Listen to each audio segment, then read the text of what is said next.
Yo, our avatar. Wait, is it bugged or our avatar just cleared the screen? No, it's not bugged. All right, Twitch chat. We need a clear leader to kill. All right, well, we got the fucking bot at one. Okay. Wow. Wow. Right. Well, that's just disappointing. Anyways, how you guys doing? Welcome, welcome, welcome. Oh, man. Okay, no. What a day. This song is so good. It's a goddamn classic. Yep, no, fuck that bot. They're gonna wait for the bot to fucking die. All right. How is everybody doing?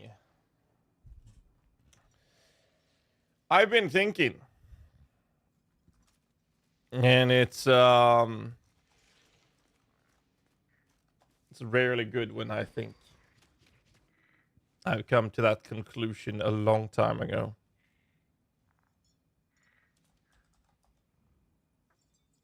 All right. So, the thoughts I've had are very intrusive. Don't think thinking hurts exactly.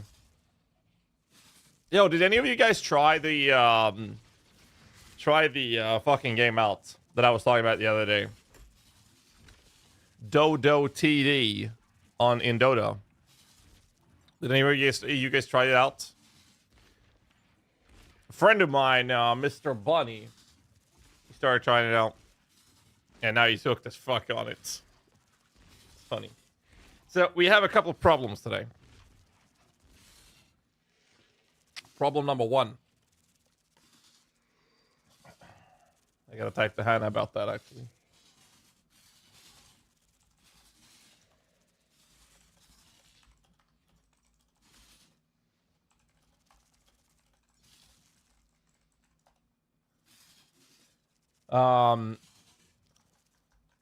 Here's the thing. I don't have any snooze. I'm all out of snooze. Ah. And it's terrible. Can you do Uber bosses with those Spectres? Yes, we did.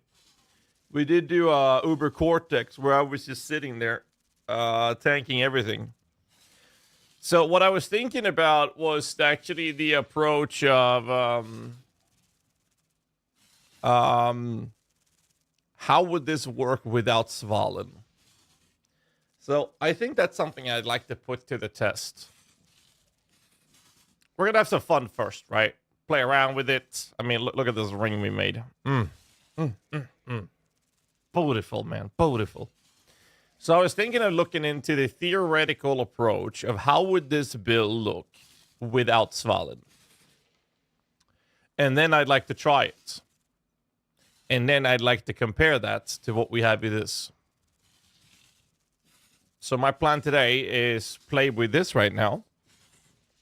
And then either later or tomorrow, we'll discuss the idea of how this would work without Svalin.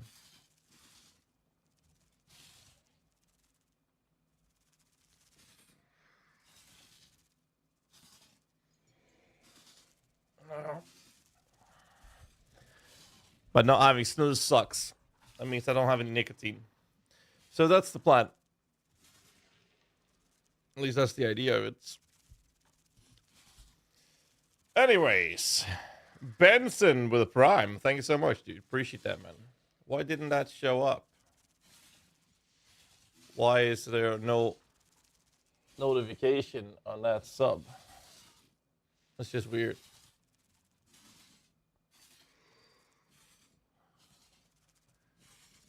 I didn't hear no sub, man. Did you guys hear it? Am I going crazy?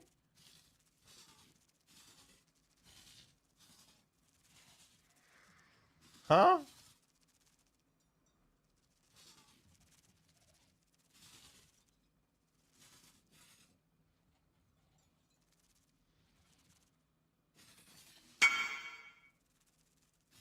Time for a mirror helmet.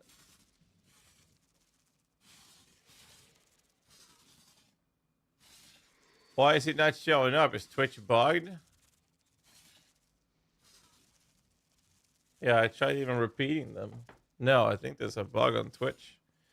It's time for helmet mirror. Yep. Let me just log in. Thanks so much, Benson, for the support, man. I do appreciate that, though. I'm not sure. I think it seems like the API on Twitch is having some issues.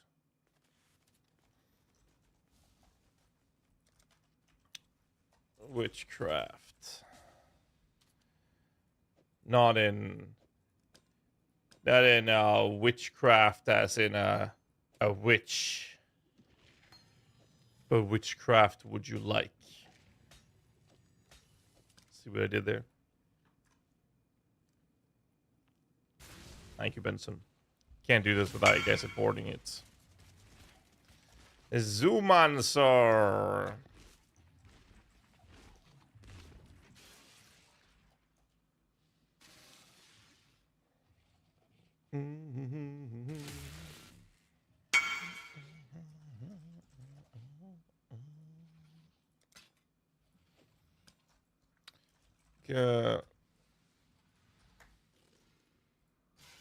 Confirm helmet craft.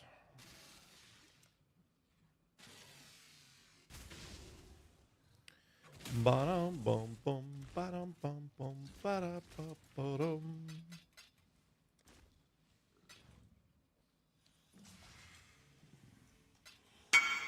Confirmed.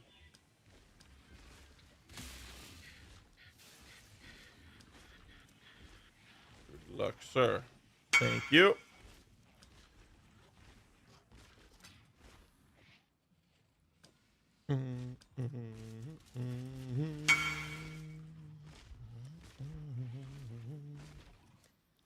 All right, good shit. You know what we can do with currency, right?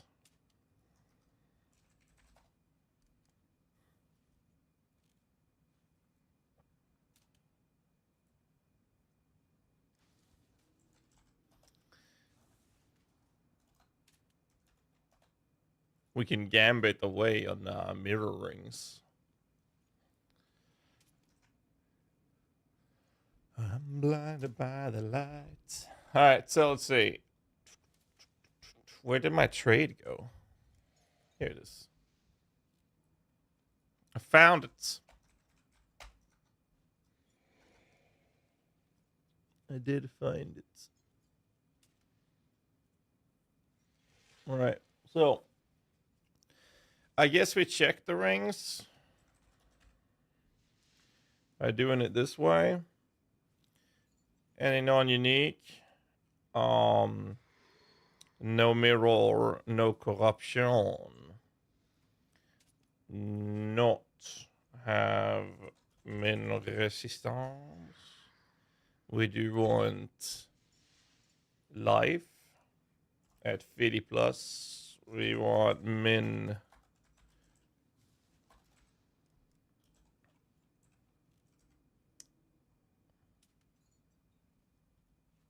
Like this. Oh, actually, don't need to have lightning resistance specifically.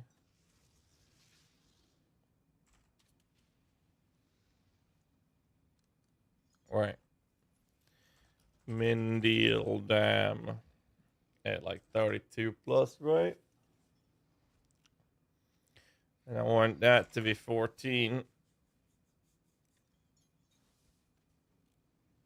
Why are they so cheap now? This is crazy.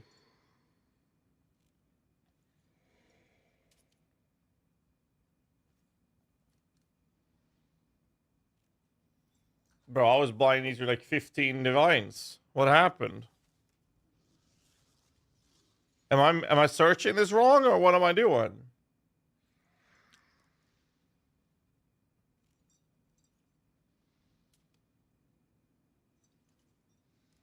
Oh, I gotta change the battery. Bro, I was buying these for like up to 15 divs last night. Or 2 days ago. What the fuck, man? insane.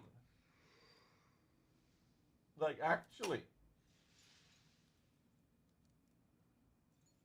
There's no minus lightning. Don't need that minus lightning. That would require it to be mirrored. Just need a high res on it. I don't want the dex, obviously, so fuck that one. But this one could work. No access movement speed.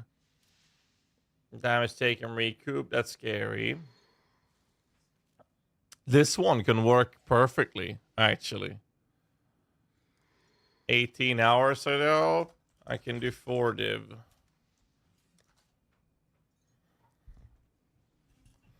Can't do this one.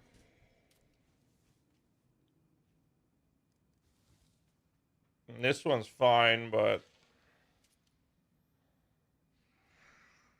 No, I can't because it's fractured fire. Never mind.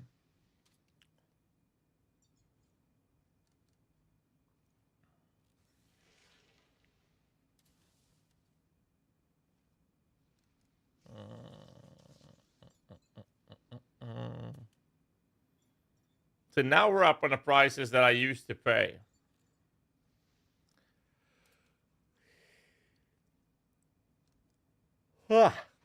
I'll buy this one. Why the fuck would equality attack modifiers on this?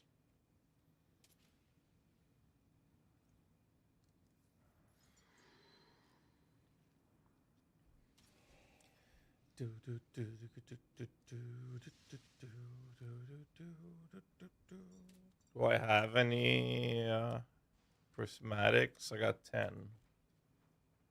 Okay. What about this guy then?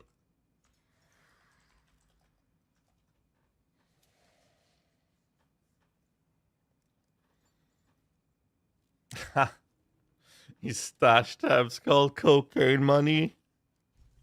That's hilarious. I'll throw in a line of scour orbs for you. Sniff as well.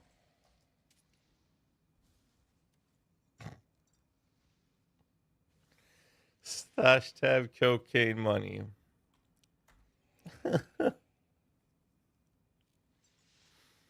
It's actually hilarious. Sup, Sausage? How you doing, dude? Not going for Gloam because Gloam Ring is better. Why would Gloam Ring be better? In what world would a Gloam Ring be better?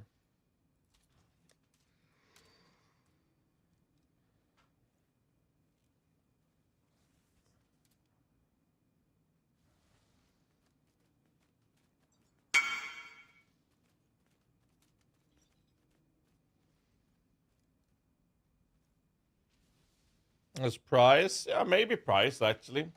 The problem with with this is that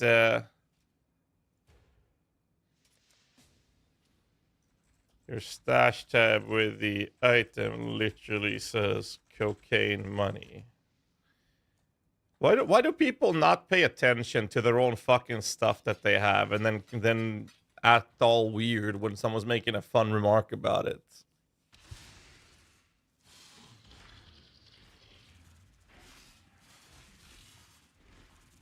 Literally says cocaine money. That's what can't you see on line text. Suffering 4D for your 5D ring. Okay, I already see it.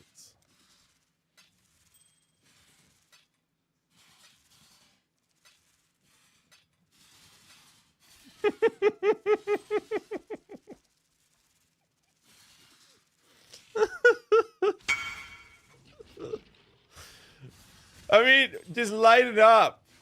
Have a little fun. Jesus Christ. Memory loss side effect. Wait, is there memory loss from cocaine? I don't think so. I would remember. I have no idea, dude.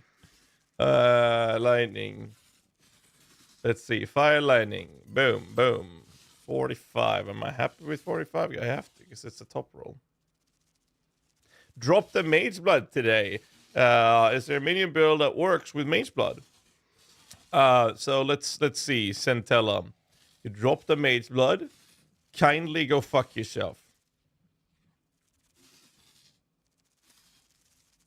I'm very happy for you. Very happy. So happy. All jokes aside. All jokes aside. There are no offensive scaling modifiers that would be good with Mage Blood. However, Mage Blood is ridiculously good because you can solve all of your character's defenses with it. And that allows you to scale the offenses on other gear and modifier throughout your character. So literally 99% of all minion builds can use Mage Blood. A good way to use a Mage Blood. I have them on my other character. I'm going to show you what I have on my chieftain to give you an idea what you can do with it. So here I have the flask, and I'm using movement speed ruby flask for max resistances. Now this is on a chieftain, so that allows me to have 90% resistances because I'm getting a lot of extra resistances from fire, which applies to everything else, right? So that's one way of doing it. If you don't have that method, you could just run 3 of the flasks. Another thing to do is something I don't have, and that is if you want to alleviate resistance modifiers from the rest of your character, you'll get what's referred to as a rainbow flask. And a rainbow flask, I don't seem to have one. Oh, there we go. So what it does is that it gives you additional resistances during the effect, which will be permanent, right? And then you get the increased efficiency of it, right? So what you'll do is you can have either a ton of resistance sets, or you can have at least a suffix to alleviate resistances.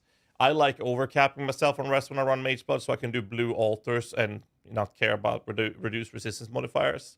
Another set that I like running is the fist mitigation stuff, and that means just running a basalt and a granite flask to get a ton of armor. Obviously, armadillo roll and the curse from owl. So those are kind of like the approaches you can run with minion builds, but it's exclusively defensively that we're talking about. I'm mapping like crazy and never ran Mage Blood or Headhunter my entire playtime before. Oh, congratulations, dude. It's pretty crazy, dude. It's a big drop. Recommend recombine Del minion damage ring with bone ring to have +2 minion damage modifiers. No, they share mod pool, so you'd only have one of them. On a side note, your gear is fucking insane. Wait, on this character? Or which character were you referring to? Because mostly the only thing that's really expensive on this character is actually just this ring. This is like 150 divs or something. Everything else is cheap as shit. Like literally, well, maybe not the boots. I don't need that chaos rest, do I? Well, I can not that much, but rarity flask, rarity craft.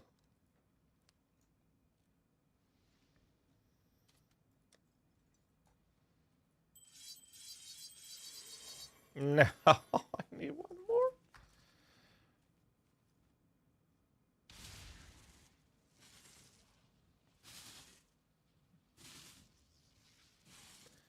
Throw a melding on it as well, and have max res on all purity fire, and have 90 all rest. So I already have 90 all rest on my chieftain.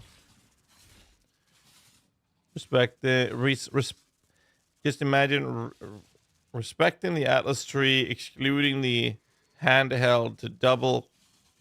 What? Respecting the Atlas tree, excluding the handheld to double currency from boxes. Literally the next map mirror drop from box. Before that, I made a wolf build work. Now I can spend stupid money to make a proper vibe build, not just Alk and go 16s. That sounds amazing, dude. So I had to read a few times. And I'm running an ADs. I would not spend the extra money on Gloam Ring in this build. I mean, are you saying that Gloam Ring is cheaper? Because I don't think so. It doesn't even exist. This doesn't even exist.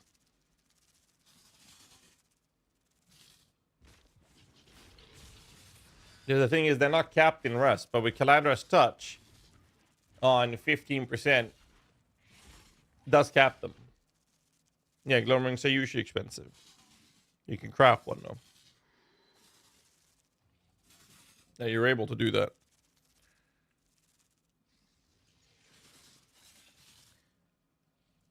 Friend Ancient Orb 2 mates by the season. Bro, I have used 11,800 Ancient Orbs that I calculated. I've used a lot more than that. And we got 6 Headhunters. 0 Mage Bloods. That is a couple of 100 Divines lost on gambling. That's what I did.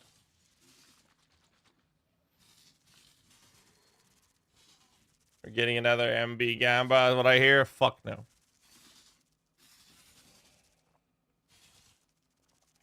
Essentially, I hit tier 0 6 times. And lost the 50-50. Right. Divine Orbs, and we want to get Catalyst. Prismatic. Zoink. All right. You guys ready for this?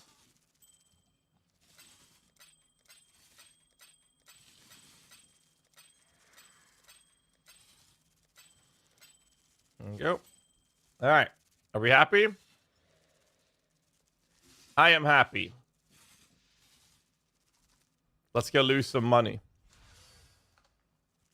Let's go lose a lot of money. Divine Orb. I'm looking for Reflective Mist. Boom. What the fuck? They were going for 7.5 2 days ago. Man.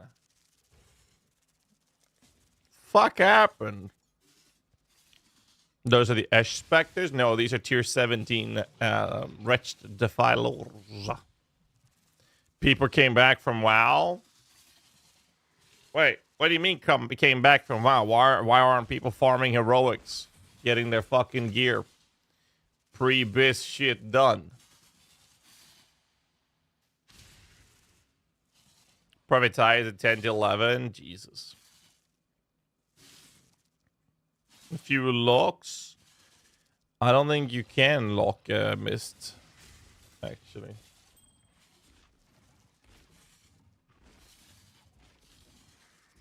Wait, you can actually lock? No shot. There is just no way.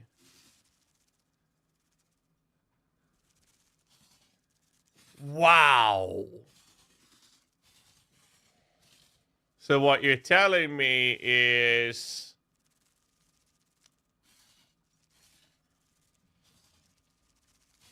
you can craft a perfect ring then. Huh.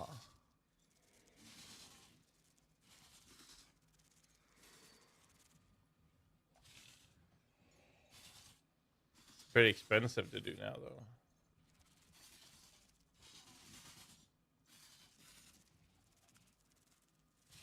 +4 amulet takes 10 locks.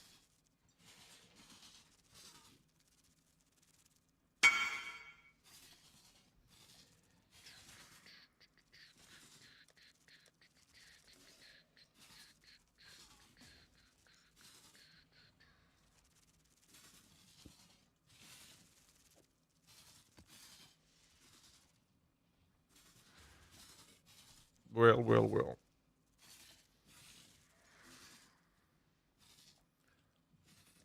I mean, you would have to craft essentially a perfect ring. That means tier 1 life, tier 1 lightning rust, T1 min damage, T1 attack and cast speed for minions. That's 4 mods. And then you would get 2 completely useless scrap mods you don't care about.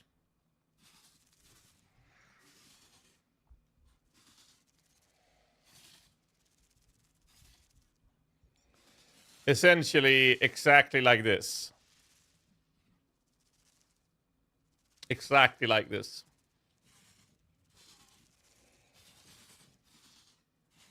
$150 divs, lol.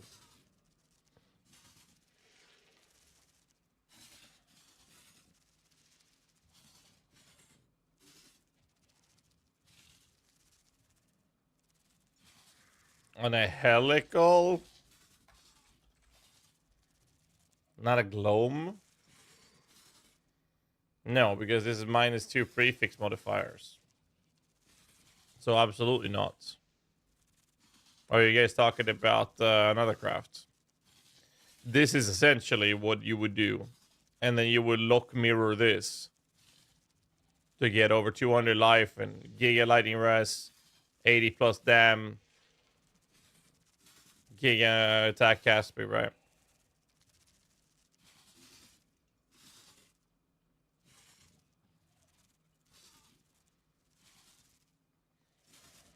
Here's another example of what you can do.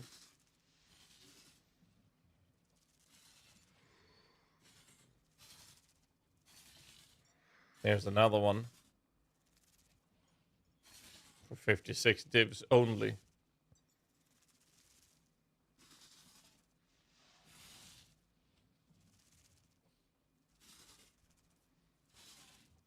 That's essentially how you would do it, at least. It's not too hard to hit. I mean, look at this. 150 divs. I'm going to show you.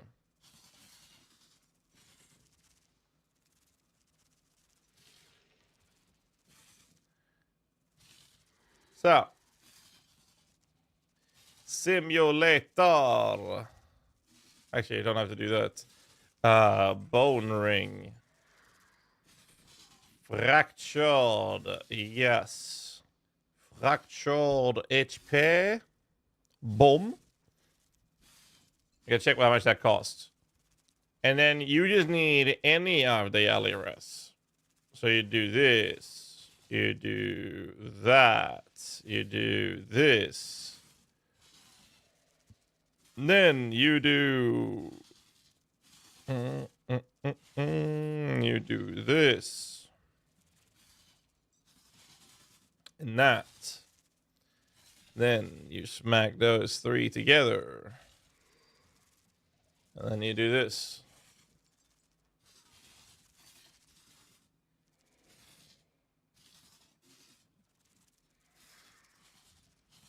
No, you can't mirror service that afterwards, correct.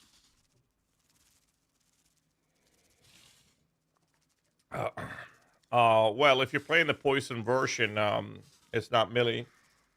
I would strongly recommend that you do get poison cap. All right. Here, 660 divs to make. OMG.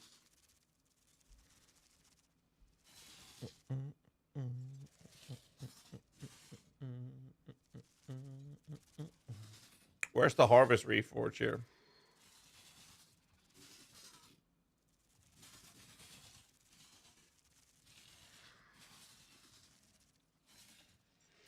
It's not in.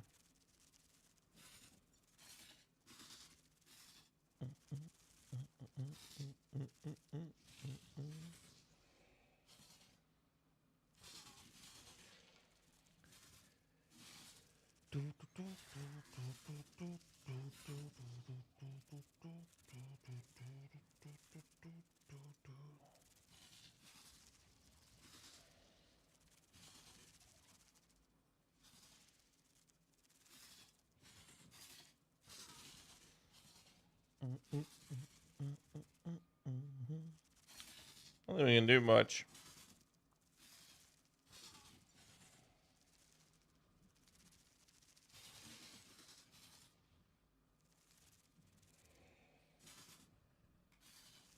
I'll ride it all, make the perfect ring.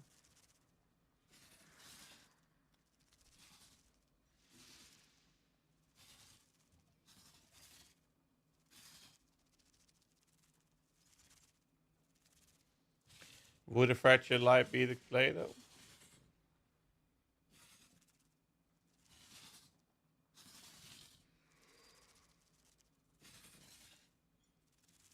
I mean, I don't want to lock in mirror or reflective mist it though. And it's not even a holy relic. Doesn't matter. Getting 100%. I didn't read that. Sorry.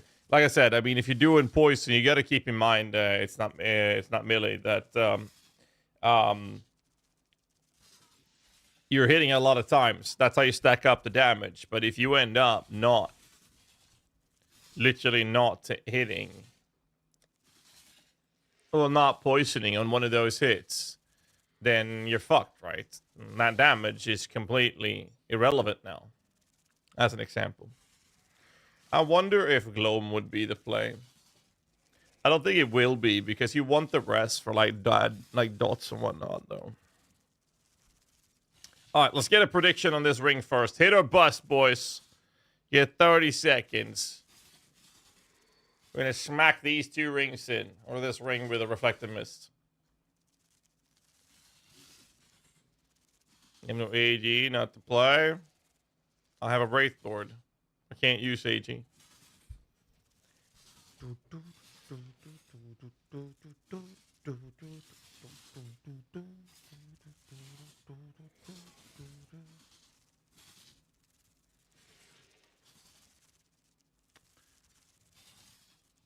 You guys ready?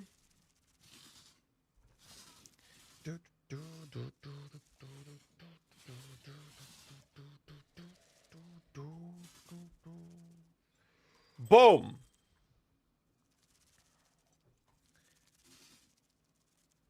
No.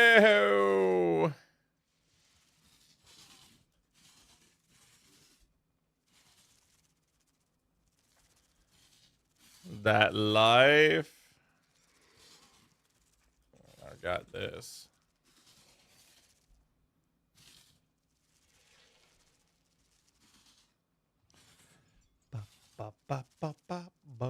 Reduce fucking damage. There's one more away. God damn it. Fuck! Yeah, we got a couple of rings in here, boys. Just a couple. Fuck this. Bust. Alright, so. Are we gonna craft that ring? Like the base ring? So I'm kind of down. I am kind of down.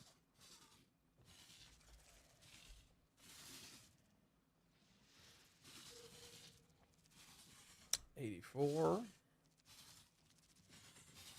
It would be like this. I level 84. I'd like it to have fractured.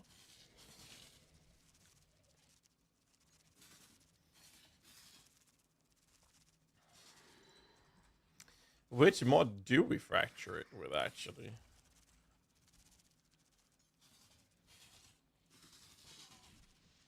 So this is a weight of 600. The life is 1,000.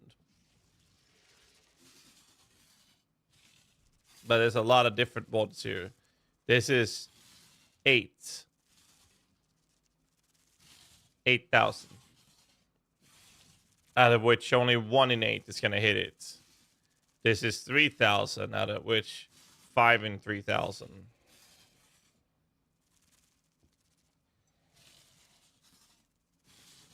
Holy diver. In the midnight sea. What becoming of me? This is a very high likelihood of hitting. I think Fracture Light would be smoother.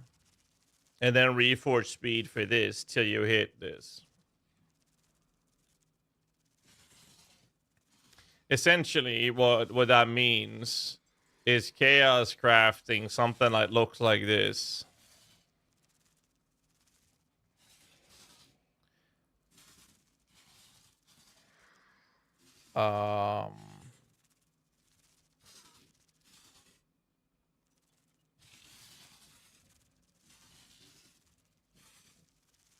It would look like this. So one in caster. It would be 2.4, 8,000. 3, 4, 5, 5.4, 5.4.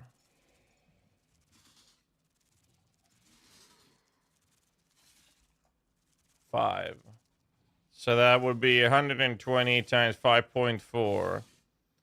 So on average, I should hit it in about 600, 650-ish.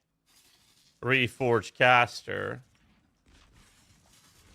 And Reforged caster, 75.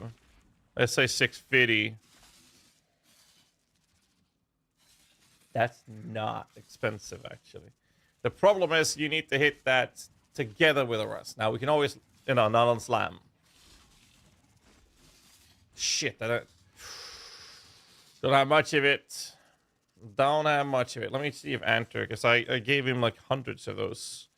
You got any leftover Exalted? So no, by the way.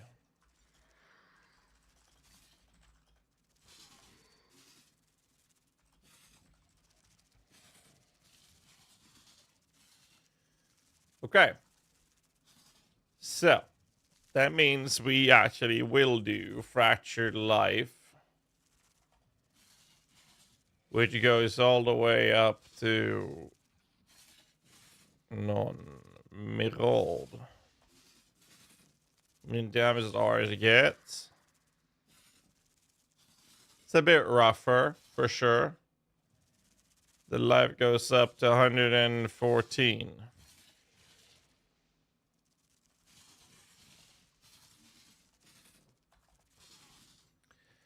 So I can buy a ring like this for a couple of divs, right?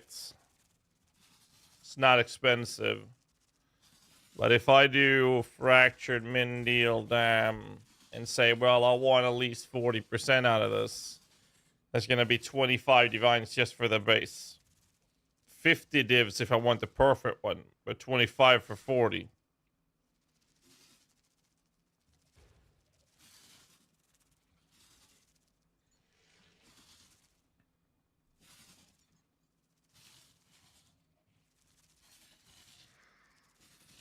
I'm not sure if this would be the play.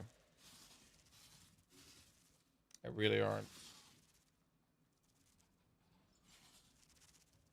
I'm not confident at all.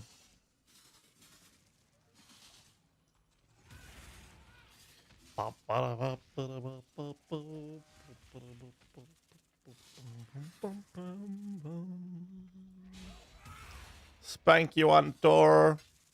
Spank you very gently, yet very seductively. So yeah, I think we do the life one. Like, the idea that I have is to actually craft something to sell. So I'm not looking to go crazy. I don't care what it costs me.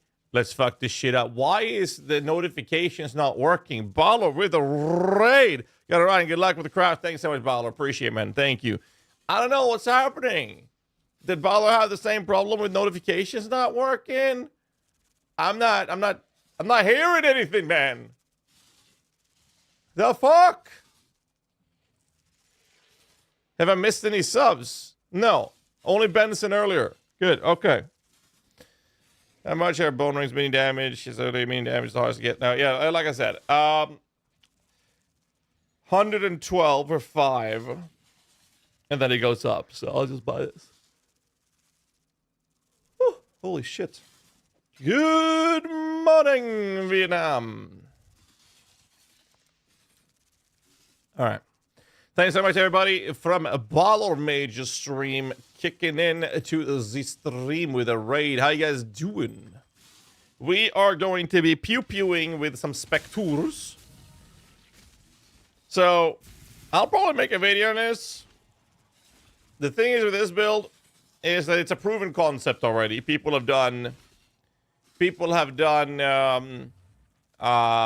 this type of approach with Pathfinder. I've seen some variants of this in on the Necro as well, but they use the Eye of the Great Wolf to solve the situation of the Dorianic prototype. I thought this was kind of stupid. So what we've done is we've taken a proven concept, and then what we've tried to do is improve it. That's what I've been doing. So instead of only covering lightning damage from hits, and then having to resort to shit like Lethe Shade, what we did was we made the character not give a fuck about lightning resistance or fire resistance.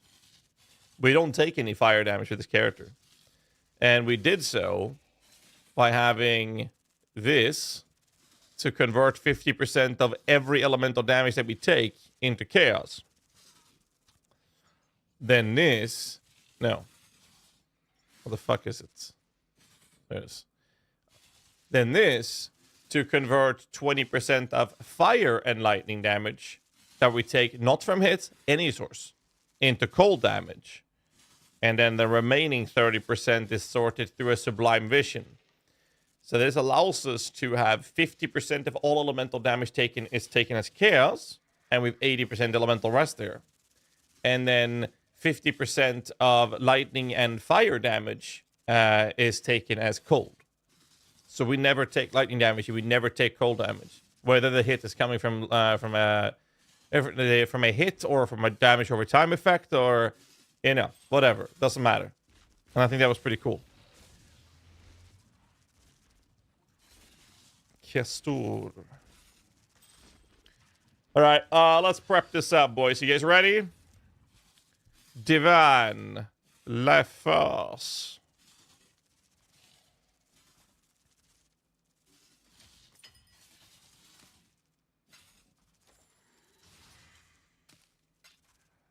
All right. I hope you guys are ready for this. Your shit's about to go down. All right. Caster mana. All right. So, essentially, we need 14%. I think the numbers are 1437. Let's find out. Yes, 14 and 37. If it does not have those stats, we don't give a fuck. However, if the ring gets a high tier resistance, then I will slam. And I will annul. And if I do hit the mods I want, then I will slam and annul till it hit us. And we do not stop till we have a tier 2 at least. Tier 2 rest, tier 2 minion damage with a tier 1 attack cast speed. Those are the three. Those are the combination I'm okay with. Multiply my poison SRS. Nice, sexy. All right, let's go. Let's do this.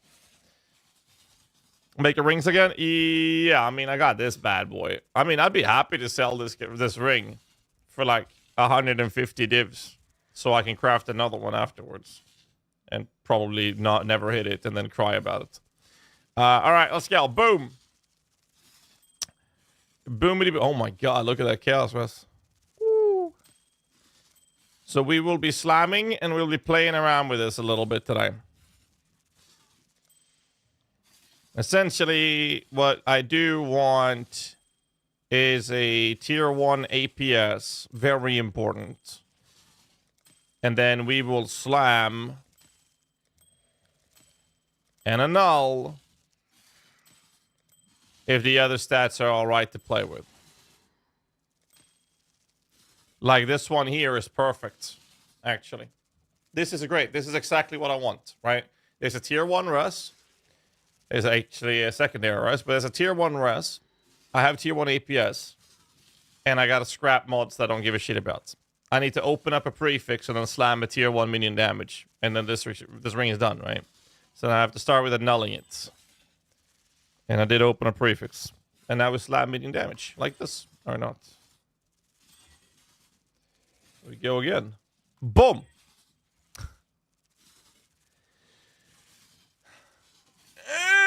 It's so close. Oh! Oh! Oh. Oh. Really? It's still alive? Alright, now then. No. I lost the bad rest roll. That's okay. That's not okay. That's what we're going to do today. Oh my god. Meaning damage tier 1 there. Lightning Raz, bad APS.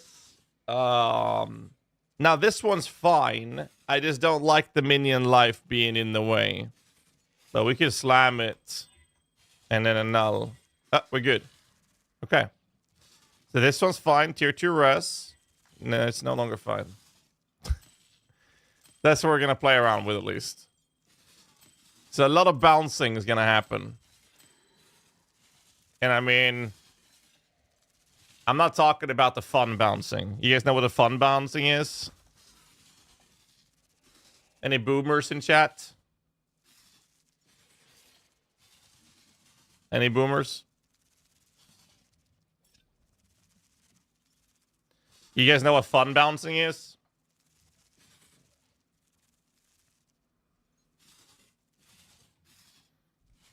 Old. You guys don't know what fun bouncing is? Fun bouncing is something that happens in that song by David Guetta and Benny Benassi.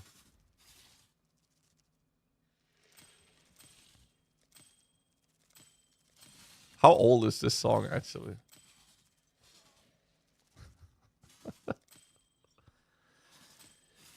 All right, let's see.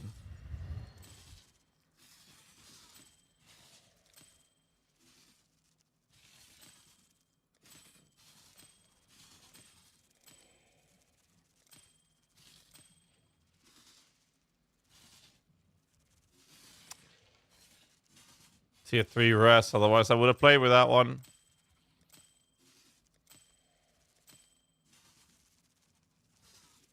Came out January 2002. Oh my god. Mirroring crafting? No. You guys want the POB for this character? Let me just send it over. Sorry, I'm really bad at keeping track of my YouTube chats. Mainly on Twitch, boys. But here's the POB. That makes me feel old. Dude, I remember listening to this shit when I went to school, man. I feel you. Oh. It's a good fucking song, though.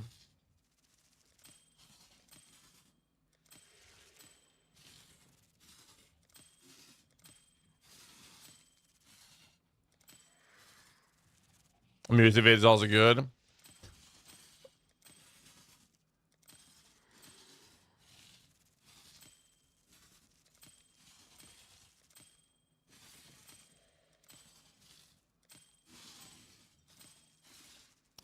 Come on, man.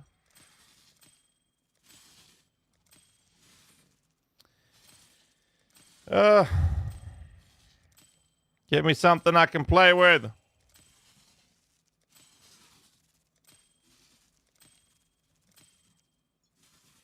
Oh, man. Going to Ibiza? Or like Barcelona? Like Pasha or something? And this blasting on the fucking stereo? Good times. Tier 2 rest, tier 1. I mean, all I have to do is slam a tier 1 minion damage. Just like this. Fuck. Get rid of that prefix. But now I bricked it. Have you watched White Chicks movie? Terry Crew is dead in the song in the movie. That rings a bell. 1% off, dude. That rings a bell. Oh, this will work. I'm actually gonna bench scrap man on this before the slab. No, for fuck's sake. Caster mana. There we go. Mana!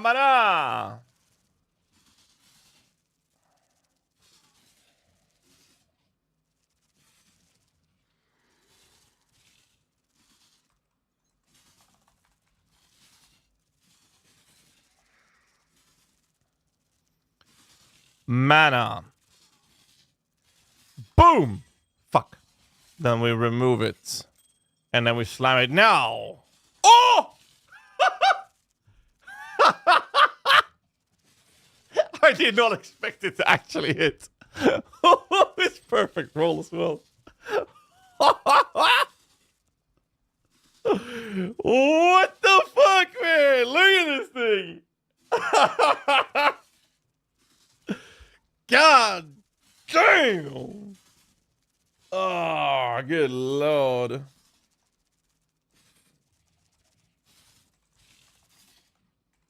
Give me a second.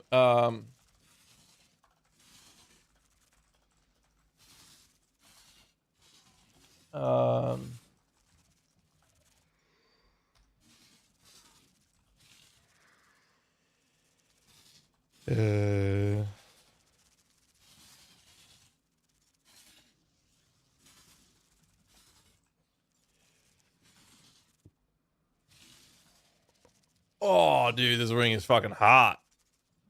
Look at this.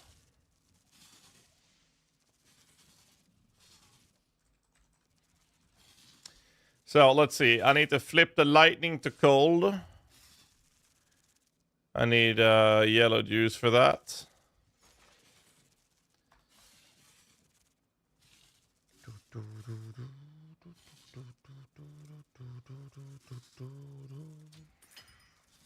We do it this way.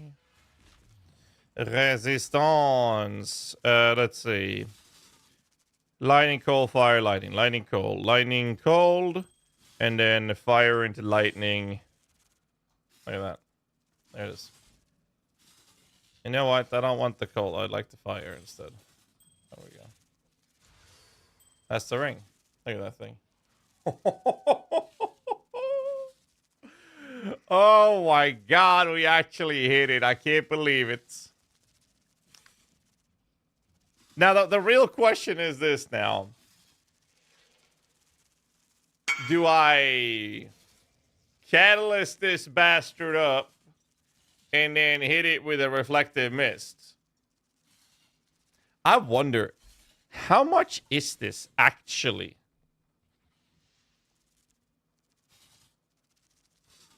Like, how much is it really?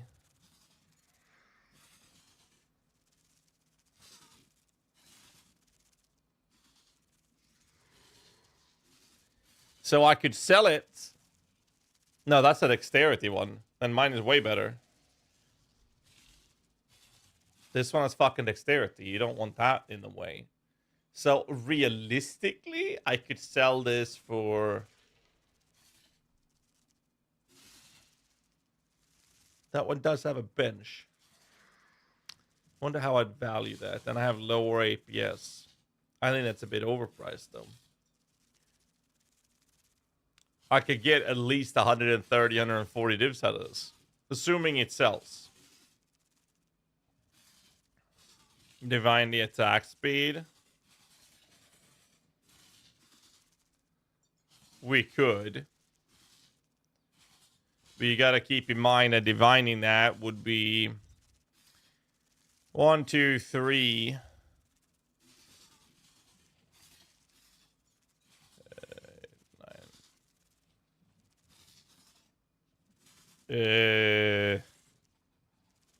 It would be 18 divines average to hit perfect. I'm not sure if I'm gonna mist it. That's the thing. I'm thinking of selling it to someone who wants to mist this.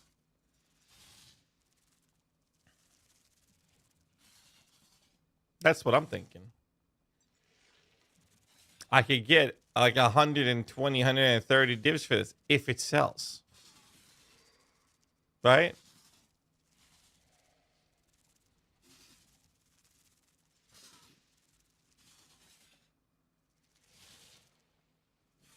Actually, less than that, because that ring the guy is selling has an open prefix.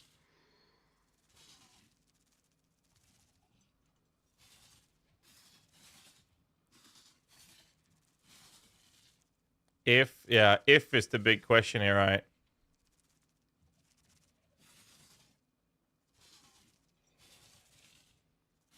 I wouldn't pay 10 divs for this. Sure you would. How much would I pay?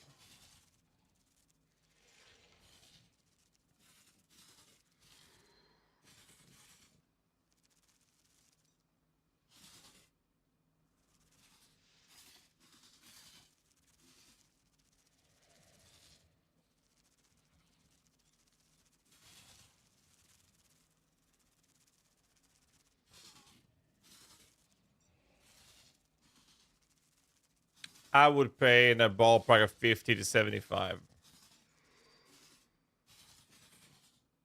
If it had an open prefix, I would pay around 90. That's what I would pay. The problem is this. Like I guess Sicketus is mentioning, there's no market for expensive bone rings. The problem is this is in between, right? You have a crafting base, and it's not finished. It's only halfway there, right? Because it's not reflective misted. And the people who are going to do the perfect ones, which I already done, the people who do that, they're gonna lock and do it. And locking is 100 divs each. And this is finally going up again. So that's 7 locks per mirror.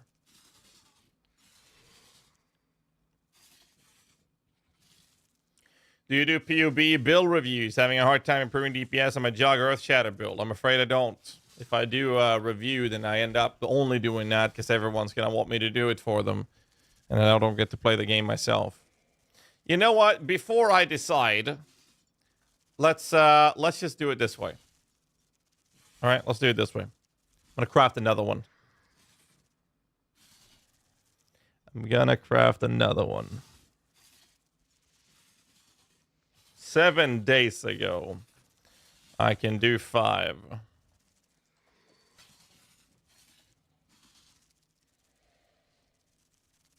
Because the mists, reflective mists are going 10 each.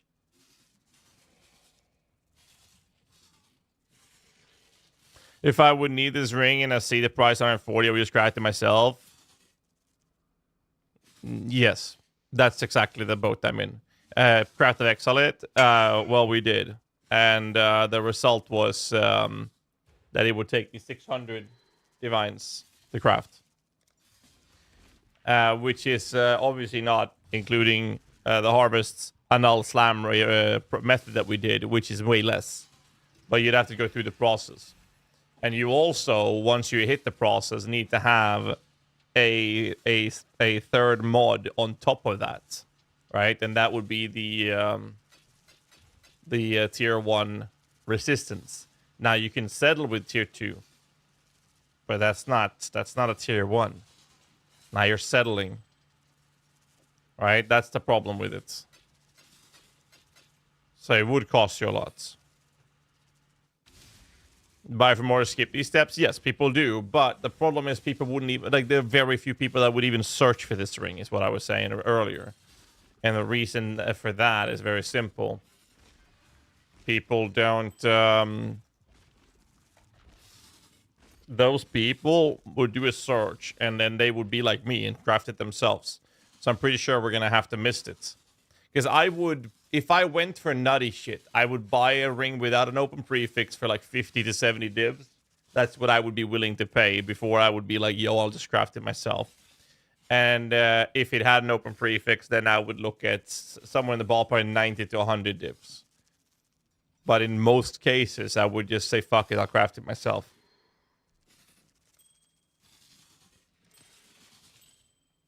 But you know what? Let's see how lucky we can get. Because the problem with this crafting method is that I'm looking to hit something like this, right? With higher tiers. I need a resistance of tier 2 or higher. Minion damage to the same approach. I need the APS to be tier 1. And what I'm doing is I'm going till I hit APS tier 1 together with one of those modifiers that qualifies. And then I will annul and slam that last one. Like, this would have been amazing. But it wasn't, because I didn't get the APS. And without the APS, it's not worth looking at. Like this one here, I don't like having the movement speed in there. Because when you missed it and that flips, then it's suddenly useless.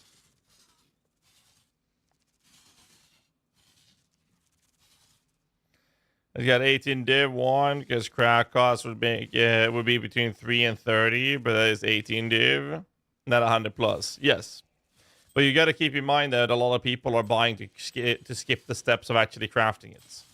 Time is money, right? I like crafting, so I'd actually rather do it, even if I might waste my time. And I also don't mind losing currency doing it because I think it's fun to craft. But not everyone is like this, right? A lot of people spend a lot more money just to not craft it.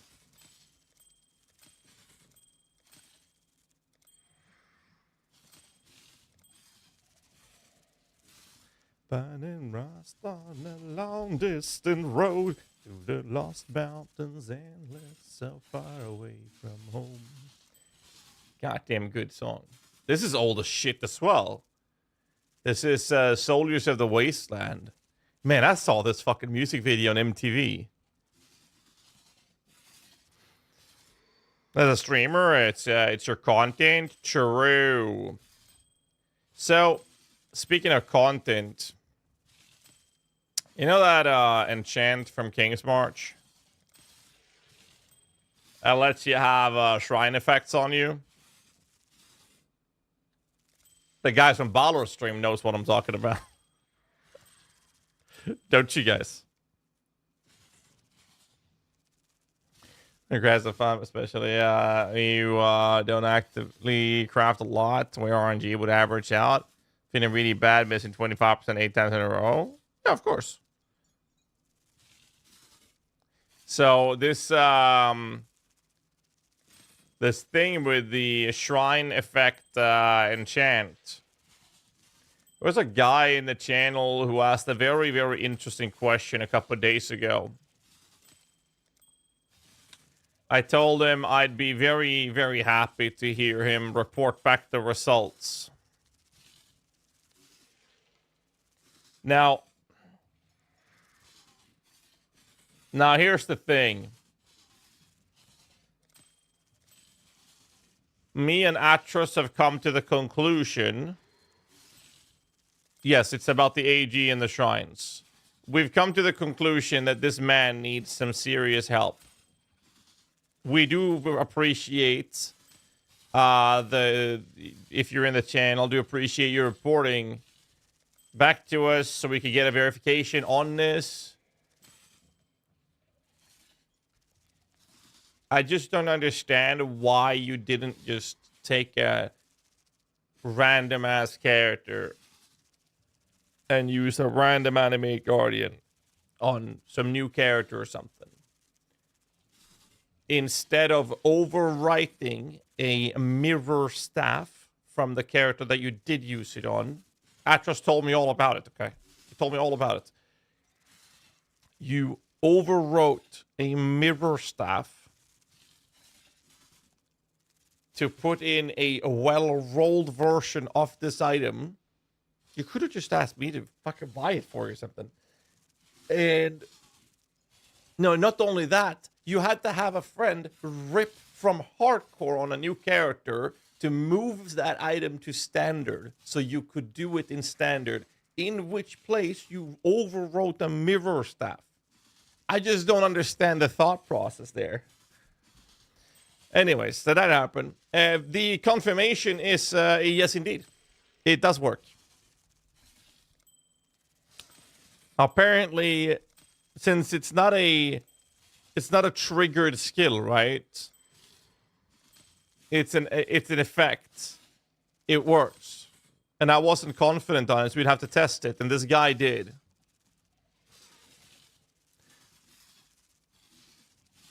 No, the mirror staff was on an animate guardian in Standard League. This doesn't mean shit there. No, but I'll tell you this. I don't care much about Standard. But I do like this thing. This is in Standard nowadays. If I want to do some fun, crazy, stupid shit, I have an animate guardian. No, actually, sorry. I had. Mine died, though. I had an animate guardian in Standard with a mirror axe on it, which had, like, I don't know, 12, 13, 1400 fucking PDPS. Now, I might have killed him by by equipping Infernal Legion, looking away for 2 seconds, look back and watch him die. So that's a different story, but that's Standard, right? I didn't deliberately delete it.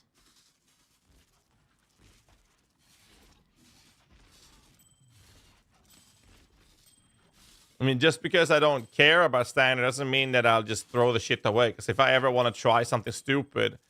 Oh, look at how close that is, dude. Oh. When you have 800 mirrors in Standard, who cares about some stuff? That's fair. Oh, Tabula Russia! No! For the motherland. Oh, that's a good song, actually. Hold on.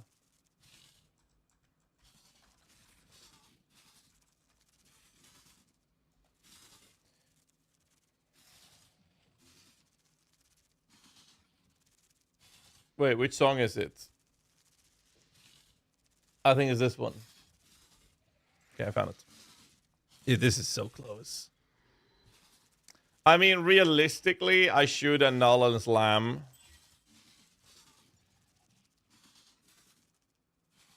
I need a tier 2 or higher RS now.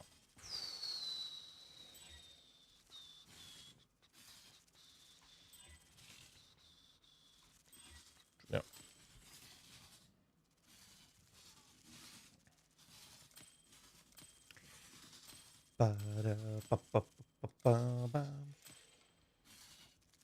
Why do you like minions? I mean, would you rather eat vegetables for dinner or a juicy burger?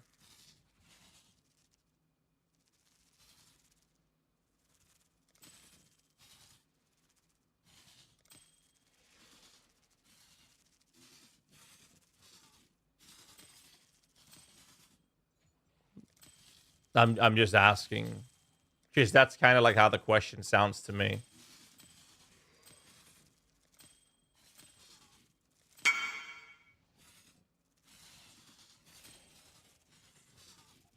What Spectres am I using? Wretch Defiler, 6 of them, 1 Guardian Turtle, 1 Spirit Fortune. This could work if I just slam a T1 min damage. Smashing the boundaries of hellfire up from the sky. This song is actually really good.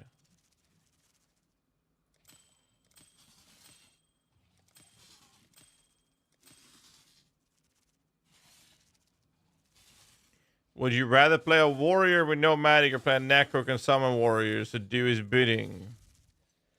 Juicy burger with vegetables? Okay, but the question was rhetorical. Okay? God, I love Twitch chat sometimes, but sometimes you guys are just...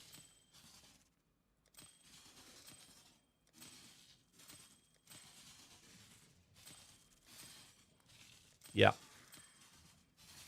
Say it. Don't hold it.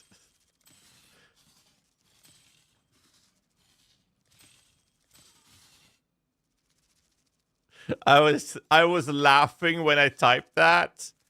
I'm sure you did. You don't have to tell me twice. I believe you.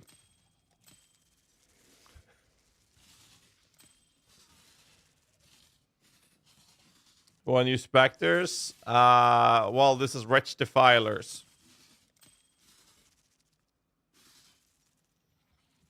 It's a proven concept already, but we have approached it in a different way to solve the Doriani issue in a way that I think is vastly superior. Tomorrow or today, I'm not sure yet,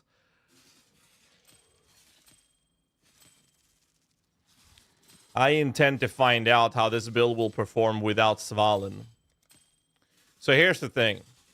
Either Svalin gets fucked over completely, or they turn it into tier 0. And it becomes a chase item and super expensive. So because of that, I would like to know, how does this build work and how does it perform without Svalin? Because if that performs, then I know how I'm going to update my build guide. And then we're going to use that information for next league.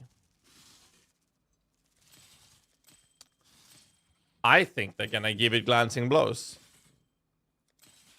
I genuinely think they're just going to add glancing blows to the shield. Oof, that is close. What are you trying to hit? Tier 1 of any specific elemental rest, T1 minion damage, and T1 attack cast speed.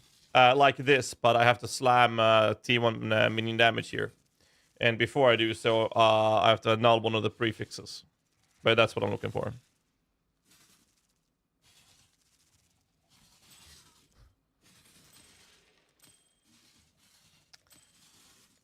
I will hit this.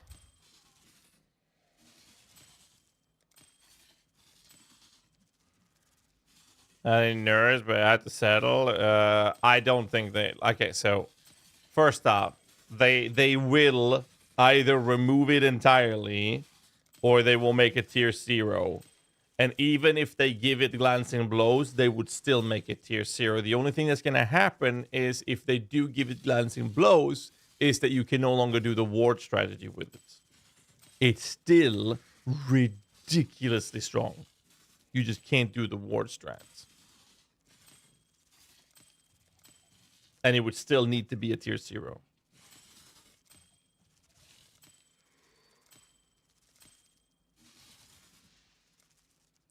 Tier 2? No, it's tier 3. Fuck. Fuckity fuck. Svalin is so cool as is. Would rather they make it rarer. I mean, okay, so you gotta keep in mind that if you block cap yourself, you get 75% chance to block for attacks and spells, right? 75. But this makes it only have 65, which in reality is 88% because of the lucky. So what Svalin is actually doing is making your block 88%, but you only need to get up to 65 to block your cap. You'll get the Defiance treatment. What was the exact stuff that happened to Defiance? In detail. Because I don't remember the exact details.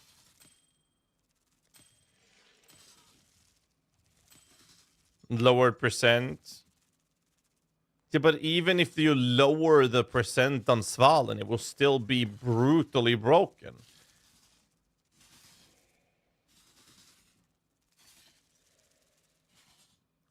So what's going to happen is that if they nerf it, I think they're going to give you glancing blows.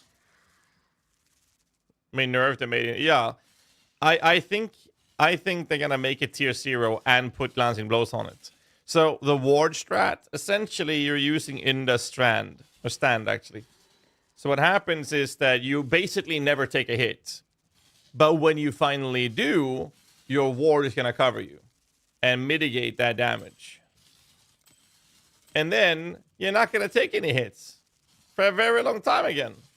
And then when you do take damage, well, guess what? Your ward's back up.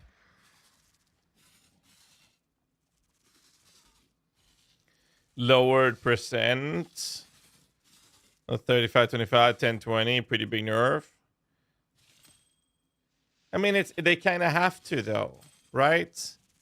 Because if they left it untouched, everyone would run Defiance of Destiny. Everyone. And the same thing's going to be with Svalin. If they don't nerf it. Like, this league, you smack Inda and Svalin onto any build, and they're basically unkillable. That's it. That's all you do. Just cap the block and do that. That's how you survive this league. That's it. But if you put Glancing Blows, what's going to happen is you're now required to have another method of sustaining. Regen, leech, whatever, right? But it adds to it.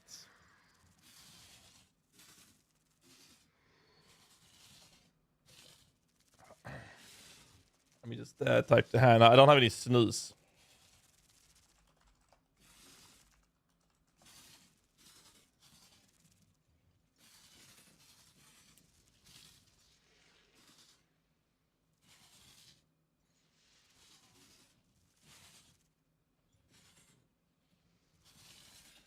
Shape of a Panzer Battalion. This was the wrong song, by the way. I think it was this song as one thing.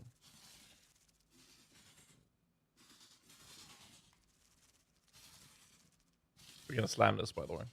Yeah, there we go.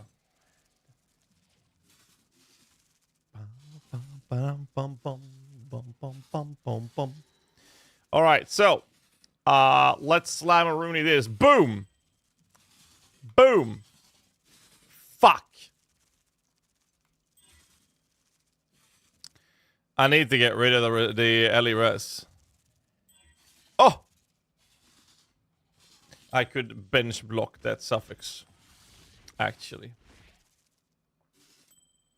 Minion damage! Oh. Still alive, boys. T1! Never mind.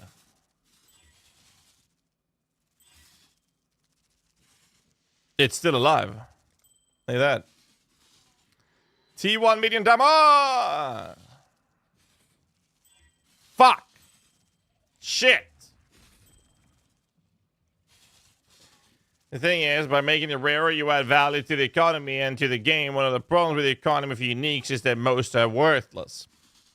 The whole endorphin loop is in PoE is dropping valuable stuff. People are calling this poverty league, but I never had so much currency. It's just the ways to get currency this league are not by dropping big loots. I don't think I've heard anyone call that league that. I agree with your take, but that doesn't mean that there should be an item in the game that basically makes you immortal. I mean...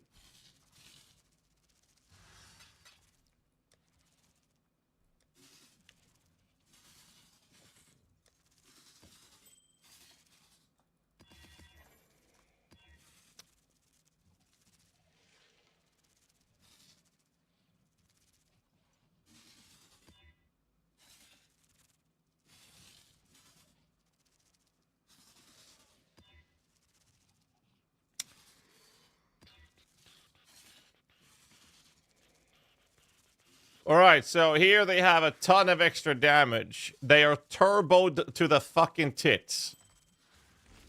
You know what? Let's do it with Harbinger as well. How about that?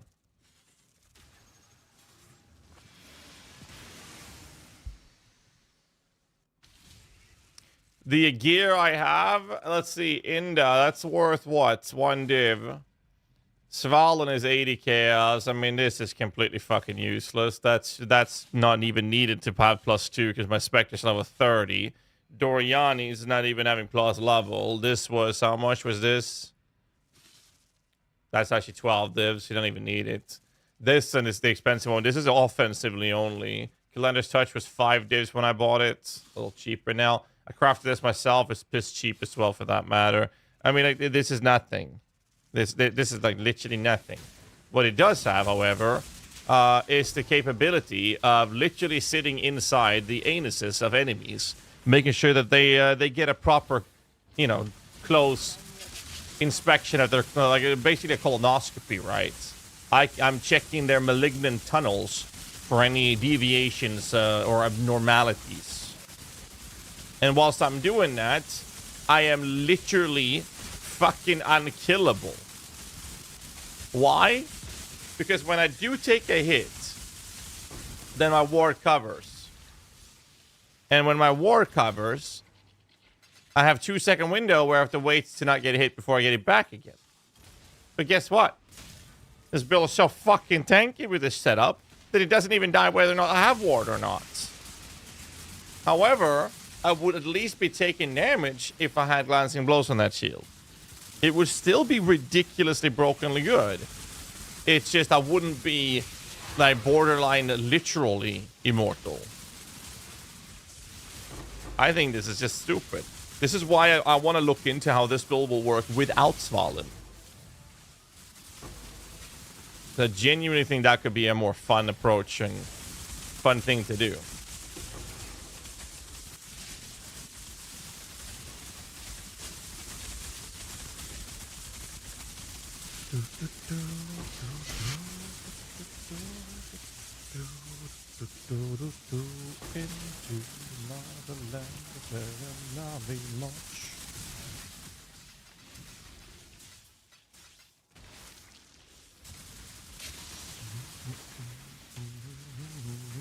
There is, I think there's one ability that actually will hurt this character in this boss. CI with Aegis? No, I don't think we'll do CI. I don't think so, at least.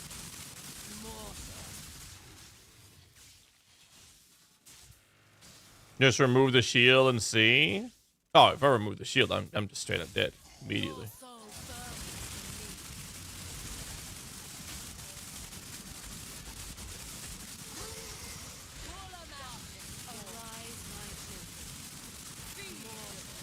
What about the surrender?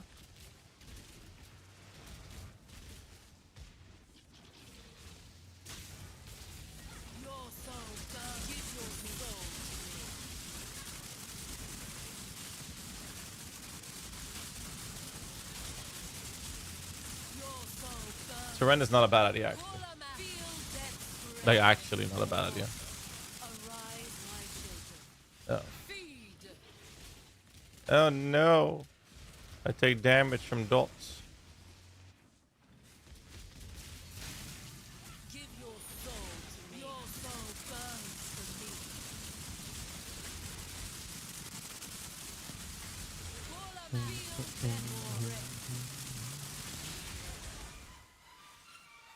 Should be careful with spamming this. But as you can see, it's not really an issue with staying alive. What do I have? Sniper's Purity, Tempest.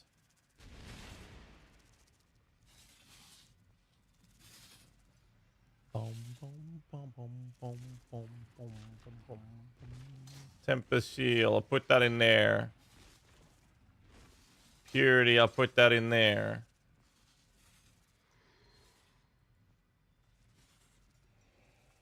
Why can't I activate Pure Device?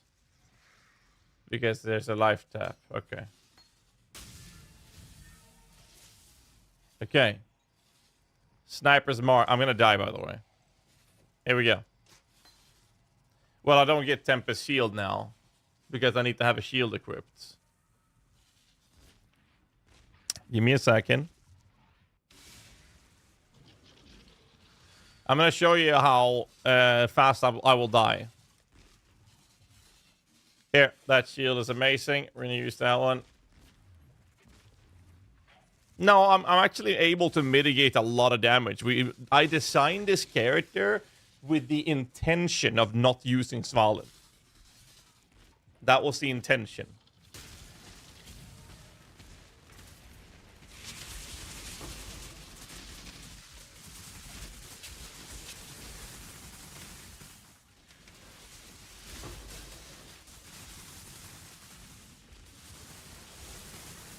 Oh, I need something to hit me. I need a Harbinger.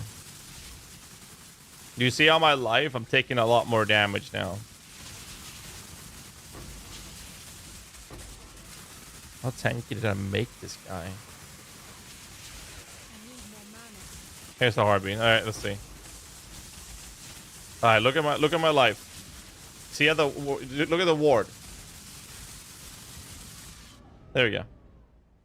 Consistently. There is a world where we make this work without Svalin. It won't be as tanky, but there is a world where we can make this happen. And I'm here for it.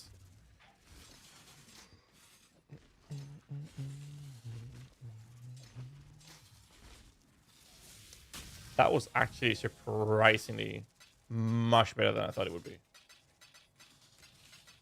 But that's the idea, at least.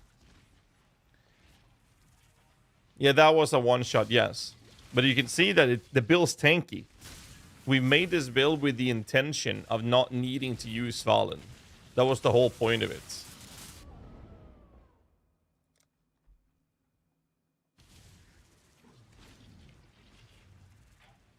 I don't think we need Surrender either, because we're sustaining on having... we're sustaining with Leech from our minions, right?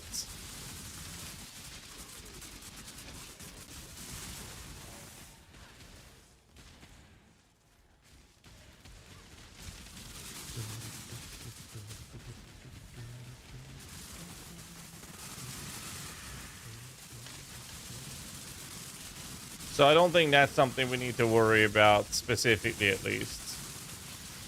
Like, I don't want to run tier 17s. It's not profitable to run this. But it definitely is showing us that there is a world where we can actually play this build without Svalin. And that's the whole point of what we've done.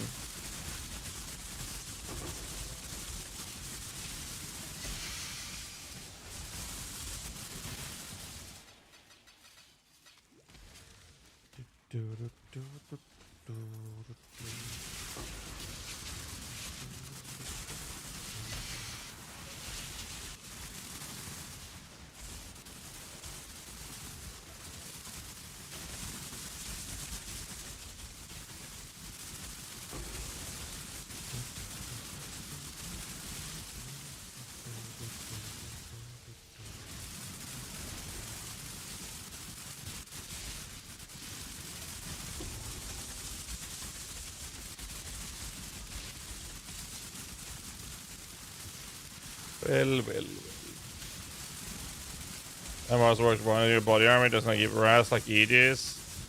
Well, the cool thing with... So the bad thing with Aegis... Sorry. The cool thing with this is that we only take lightning and cold damage. And Aegis actually gives max cold rust. So it's ridiculously good for that purpose. However, the downsides are the following. 1. I don't get minion stats using an Aegis. And before you say, oh, the good thing is that you get ES recovery, the way this defense works, I'll never take damage on my energy shield. I will always have 100% energy shield. Always. And what's really cool with that is that that is deliberate. So what then happens is that since we are always going to have full energy shield, we can have an energy shield mastery node that makes us take 10% less physical damage. And since we will never not be on full energy shield, we will just straight up that node. Oh, wow. I forgot to get my offering up. That allows us to have 100% uptime of always having 10% less physical damage taken from that. That's how that works. Pretty cool. Like, I'm very happy with how we designed this approach to this. Very, very happy. Oh, I blocked that one. That could have killed me. Those desolations are actually annoying.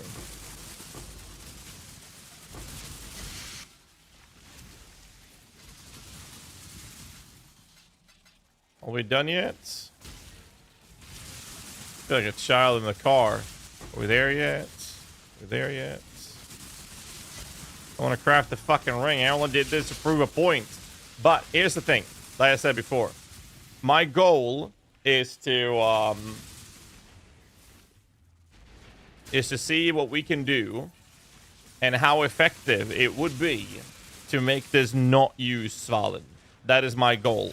And I will do that later today or tomorrow. Most likely today. Gonna finish the fucking ring. And let's not do more tier 17s for now. It's just a waste of currency.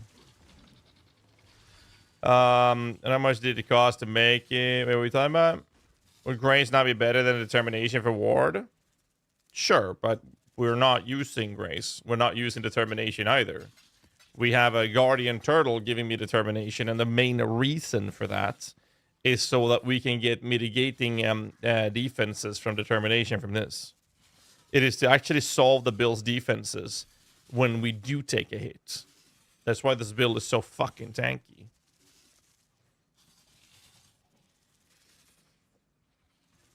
Oh. All right, I'm going to play you guys some ads, and I'm going to take a bio break. And I'll be back, and then we're going to craft the ring, and we'll see how it goes. Be right back.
Alright, boys, let's scrap this fucking ring. Scrap this ring.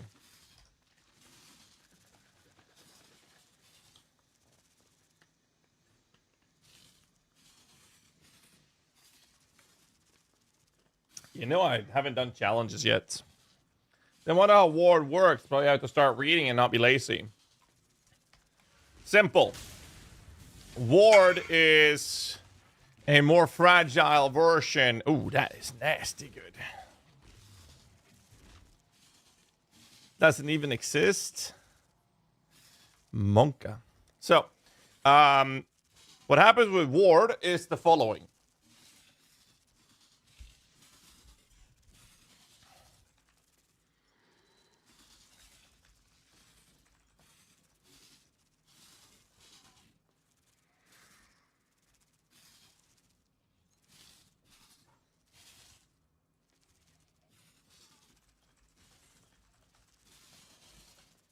All right, so the way ward works is that if you lose your ward, it's a 2-second window before you get ward back.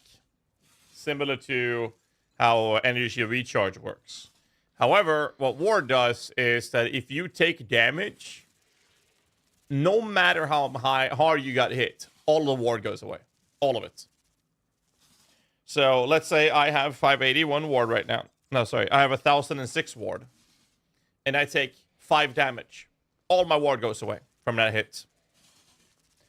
And then what ward does is that it mitigates the damage I'm about to take with the amount of ward that I have. So if I take 5 damage, my 1006 ward goes away, and I take no damage. However, if I get hit with a hit that deals 2006 damage, all my ward goes away, and that 2006 damage is now instead 1000.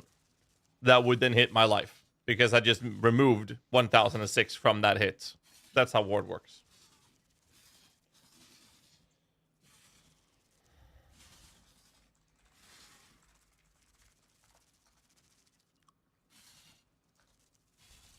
So,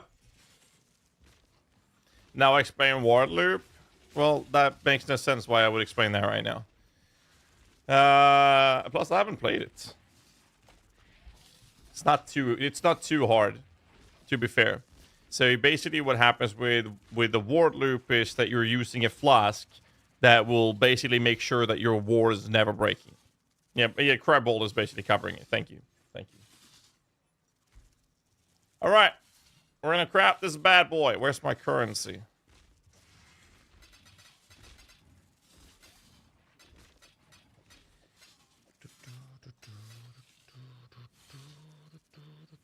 All right, let's go. You guys ready? Do you think a cold version of Summon Holy Relic Necromancer using Mage Blood would be a good idea?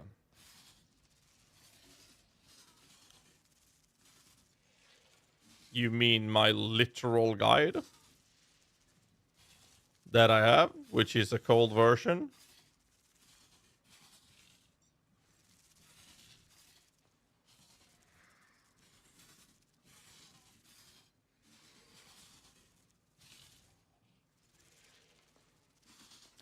Oh, on Necromancer?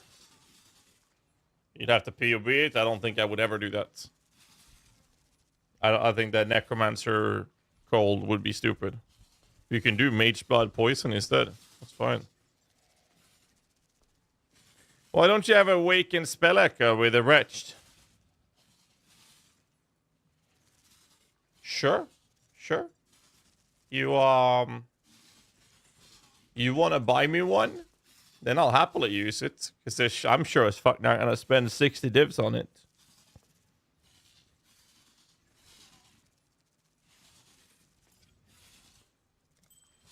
Alright, let's make this ring.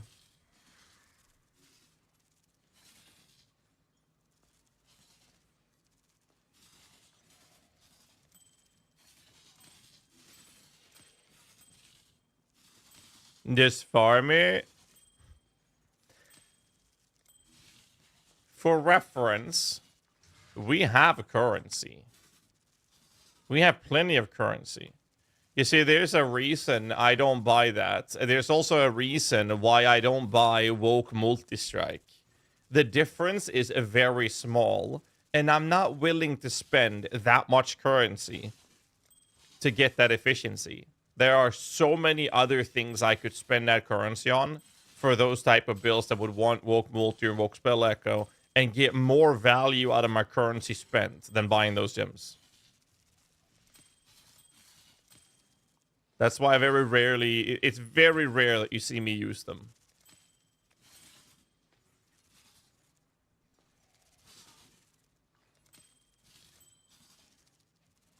Oof, that is close. I mean, for min-maxing purposes, it's a different story. Those times I actually do, and I think that's fun. But that is for min-maxing, right? And I don't do that very often.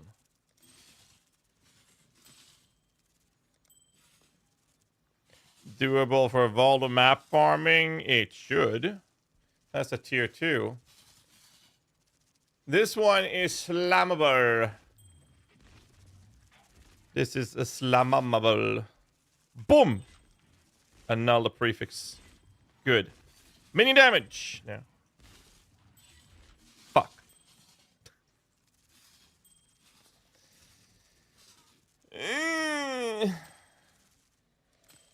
Worst part is I'll do this, I'll craft it, and then we reflect both of the rings, and then we craft. Oh, hello. That's a mana blocker on that one. Look at this. Minion damage! Minion damage!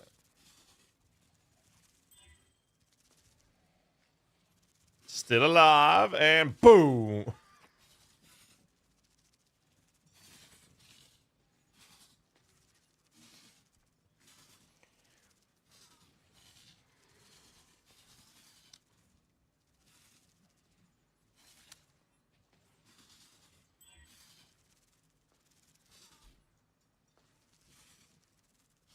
Still alive. Minion, damn it!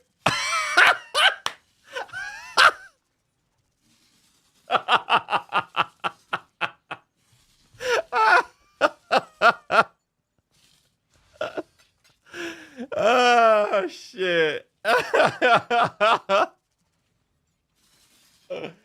right. That's how you do it. Just gonna fucking man up. Oh, yes. This is so good. Oh, man. But not as awesome as my limited edition custom GHAZZY TV shaker that you can get for your energy drinks. Keep in mind, boys, there's like, I think there's just around 50 or 52 or 53 or something left of these. That's all there is. Limited edition.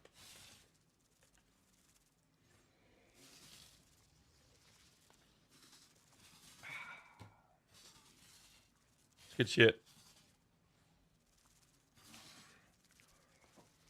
Okay. Well, we gotta flip it. Flip it right, flip it right. Let's see. Cold to lightning. Oh, hell no. Lightning to... Shit, cold, I guess.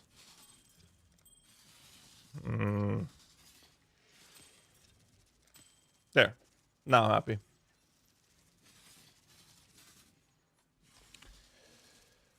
All right.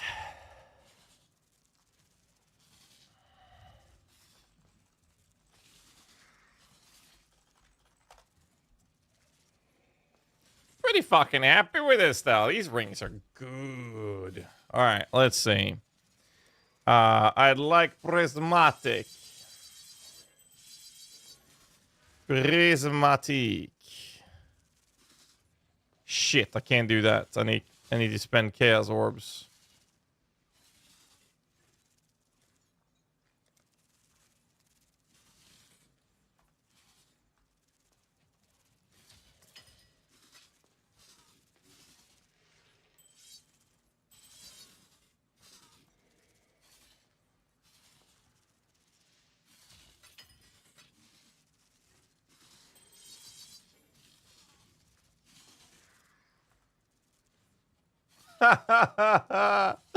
I don't have currency. Shit. Fuck.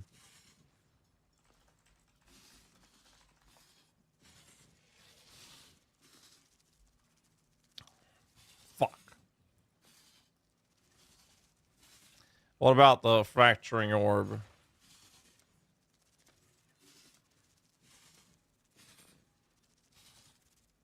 And I reset it.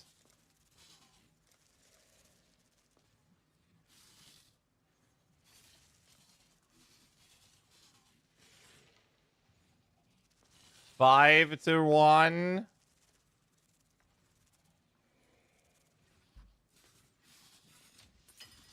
Yeah, hold on.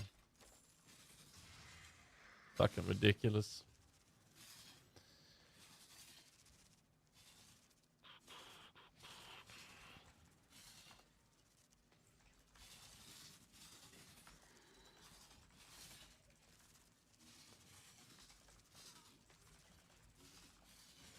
Moo moo moo moo moo. Moo moo moo moo.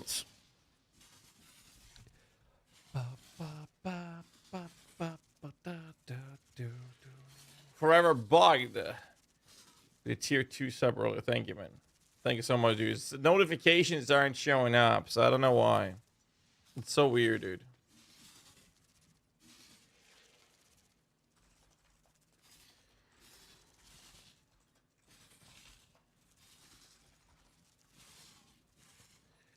All right, div for reflective mist. 9 divines. I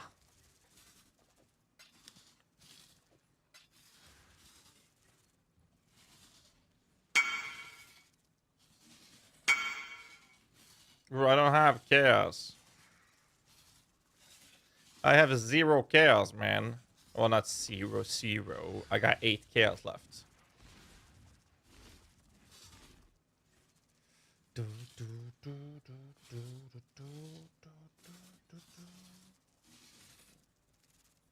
So, repeating question, but is there any way other than Grapevine for minion kills to count as mine?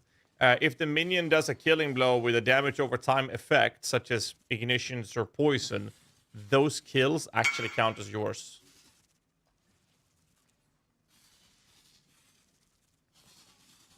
Sure.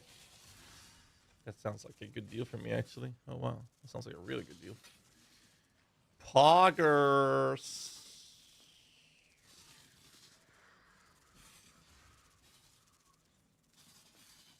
Hyder uses the old hatred. Well, yes and no. Yes, it uses the old hatred, but it also has a worse version of it. 0.5 is 68C. Okay.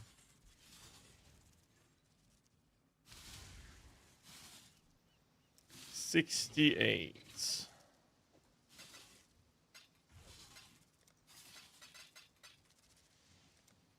Spank you, good sir.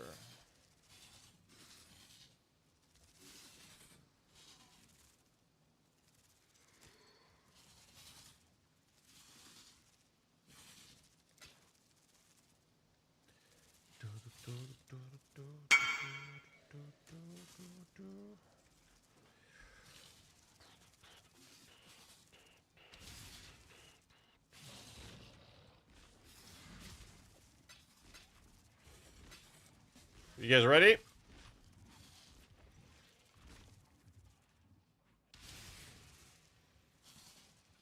As long as it grants more cold damage, that's fine. Well, it's a very, very bad version. Yeah, that's fair. Gotta keep in mind that they're very hard to keep alive, though. I don't need a prismatic. I do not need a prismatic.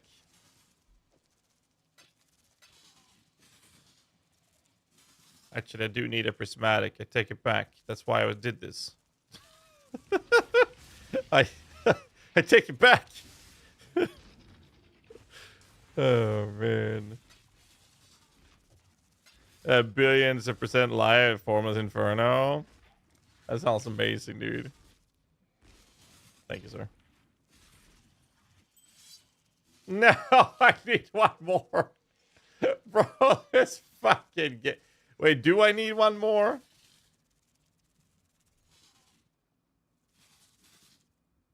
I kind of do, don't I? No, it's the same value. 48 becomes 57. 48 becomes 57. That last percent ain't gonna do shit. But it's gonna look bad if I don't do it.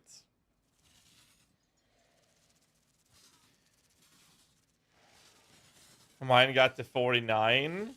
Well, that's very awkward because this one's a top roll tier 1, 48%, and it says 57.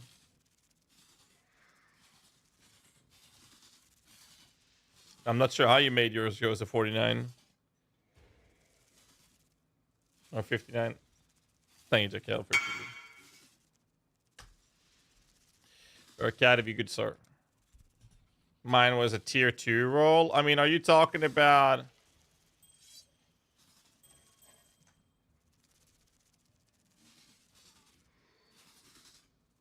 Wait, what are you saying when you say 49? You get plus 8 in total from Kata.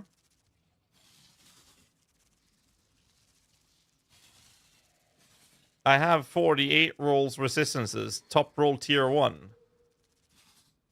Are you talking about like fucking resistance rolls from Alva or something?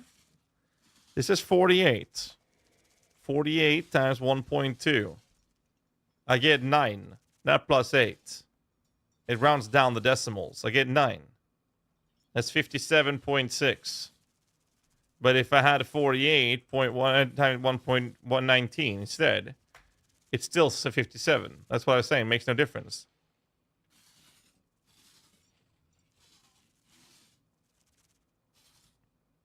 Oh, you had 41. You got the 49. I thought you meant 49 without it. I was like, what the hell are you talking about? I'm so confused right now. Okay. Gotcha. It doesn't matter the flat bonus. You get it percentile. The flat matters. Because the percent is based off the flat. But you gotta keep in mind it runs them down, right? So... are they ready to be fucked over and then let me cry about it? I need this ring. I need to hit life, dem, speed, and then negative and lightning rust. It's 4 out of 6 mods that need to go the right way. And this one, like, I don't care about the fire rust for this character at least. And this one is the exact same thing. So I gotta hit 4 mods, 3 up and 1 down.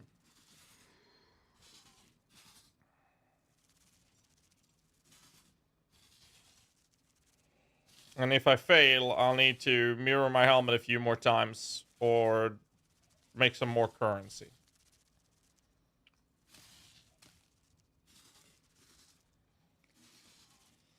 Whew.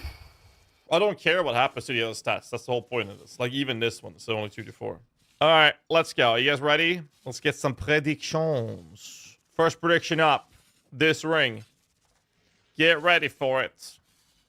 First ring down the hatch. Let's go. Harvest craft, swap rest, keeps the item, just reroll the rest. Correct. That is correct.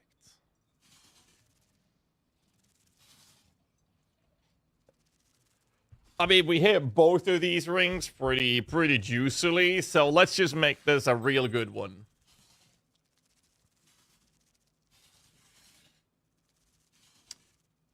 It works for CI. I guess. It's still a bust, though. It's 1 mod away. That would work for CI, though. CI Doriani?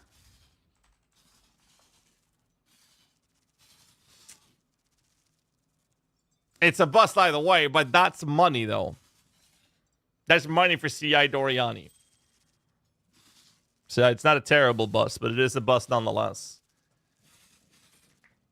How much would it be, though?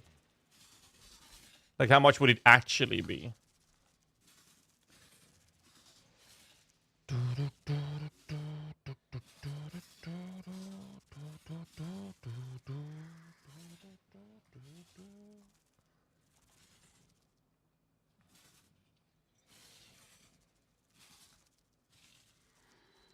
There's some rings here with 3 mirrors.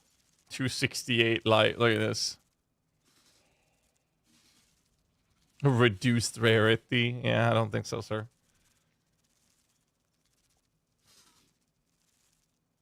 Ugh.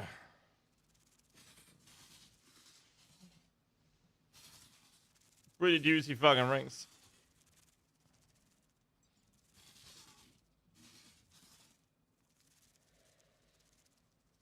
So here's one with intelligent. Oh, mine is cold rust. No lightning. What? The fuck did you do? Bench crafted lighting. How much negative is this? 115, by the way.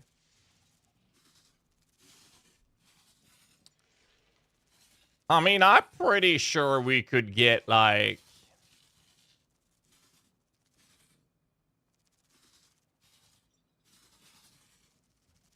I mean, I wouldn't be surprised if we could get out like 100 div out of it. Maybe. Nah, probably a lot less.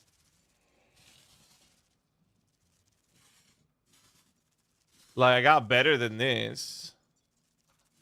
But that's 30. Aspect of Yavin is completely irrelevant.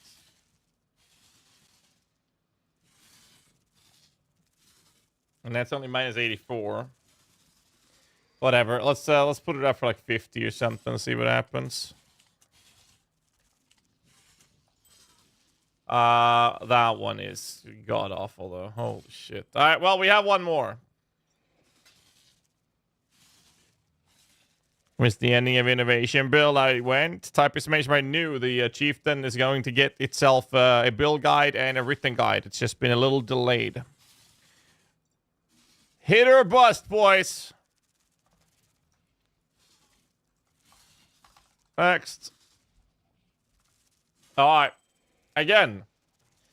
We need to get life up, lightning down, damage up, speed up. That's what we're looking for.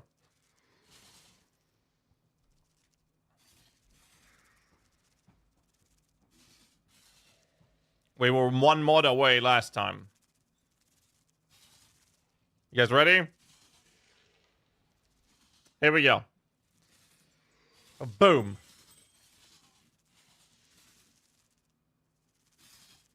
It's a bust. Reduce damage, increase speed. Those two has to be the same. Fuck.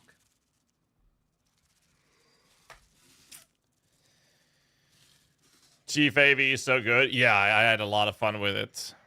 Need the mirror helmet now? Yeah, let me know, dude. I do need the currency. This is a giga bust, yeah.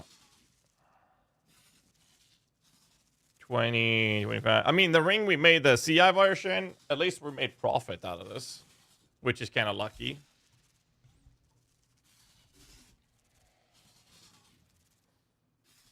I kind of want to make another one, though. We made a couple. I think it's more likely that we'll get 45 out of it than 50, actually. Far in the mirror? All right.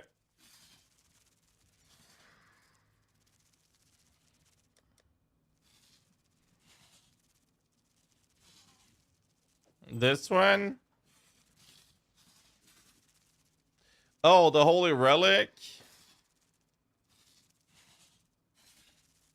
That is true. That is true. Holy Relic builds can use this very well, actually. And it wouldn't even be bad for them. Holy shit, I didn't even think about that. Pretty good? It's pretty goddamn good. Pop SRS would work as well, yeah. Choose outcome bust. Well, hold up. Ha! No, you don't want to do it, because you would actually get affected by the reduced attack speed. You would get affected by the attack speed reductions. because of spiritual command. It's still really good though. Like it's still ridiculously good to have something like this. But that attack speed is gonna make it a bit clunky. However, if you do have because you don't want to mind this risk. Fuck. God damn it.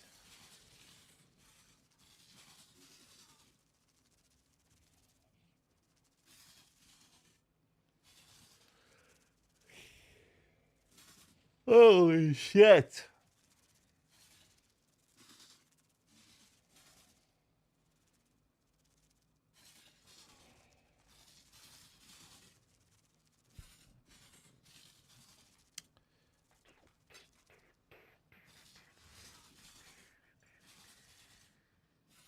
I am out of divines after this.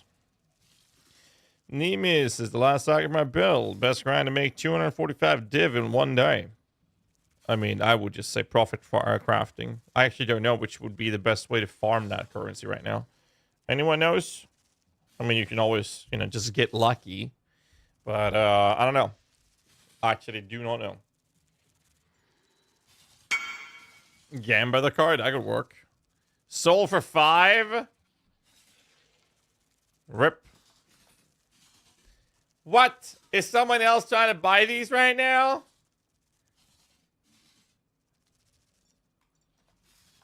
I can do 5D, sir.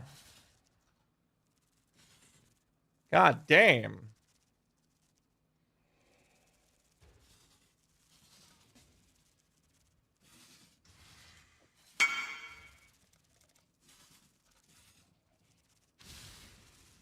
I had it up for such a long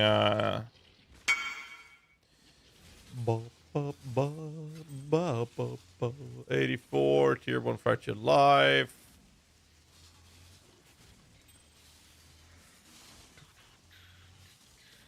No, that's tier 2. There we go.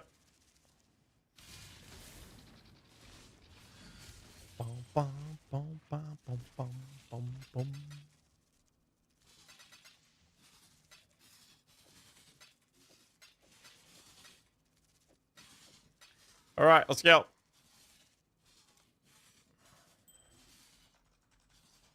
Get ready.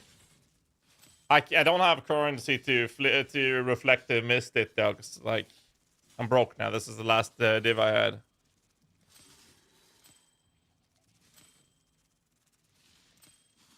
After this, we're using gameplay. How about that, boys? Actually gonna play the game.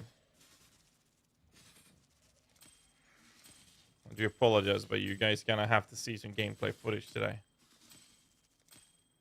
We gotta figure out, we have to PUB a little bit later as well, because I need to figure out how we make this build handle itself without Svalin.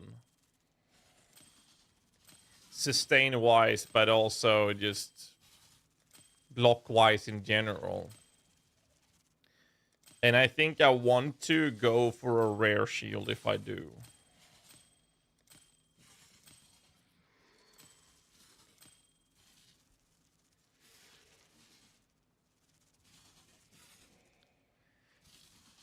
Well, hello. Hello. Hello. Where have you been all my life? Alright, let's Slabberooty. T1 min damage. We've done it before. We can do it again. Never mind. We can do it again.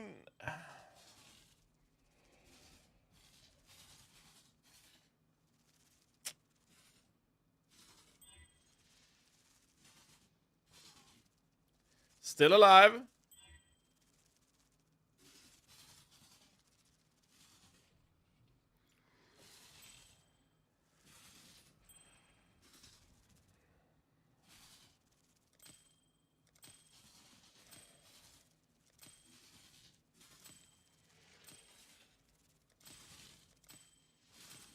Well, that sucked.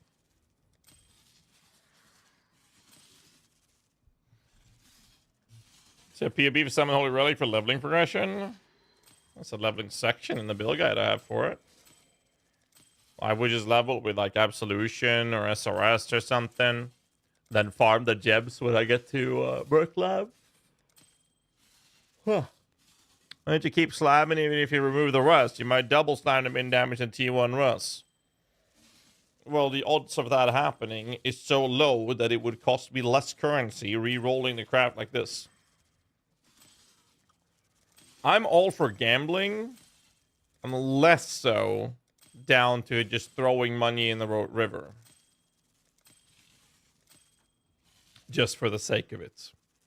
Like this could work. I'll bench block the suffix. And then we slam a tier 1 minion damage. We've done it before. We can do it again. It didn't happen. We can do it again like this. Boom! Oh my god. It's tier 2. We can keep this.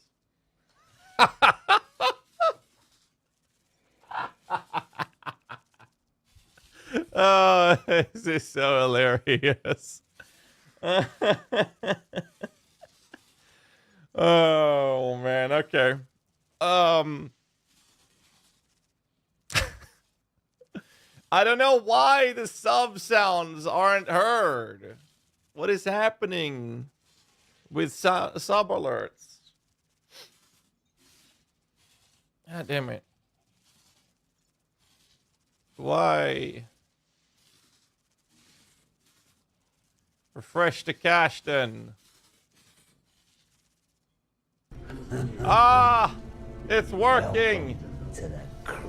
Raventist with the 3 months, thanks so much. And finally here, you guys. Throwing money in my face. Thank you so much for all support, by the way. What do we do here with the rest, though? Well, first off, we would need to do this. Flip the cold to lightning. Like this. Boom! That's terrible. Lightning to cold. Cold to lightning. Bruh.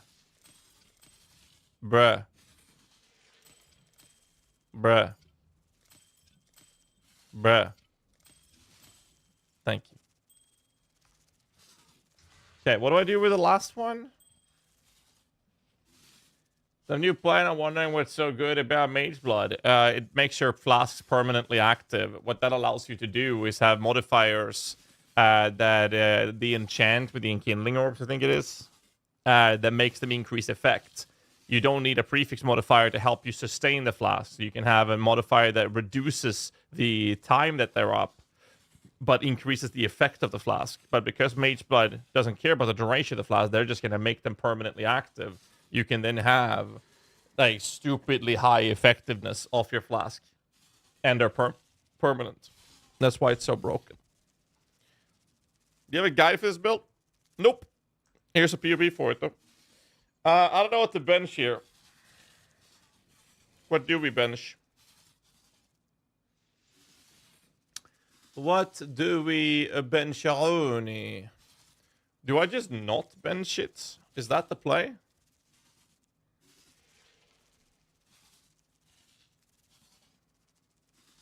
I mean, I could just not bench it.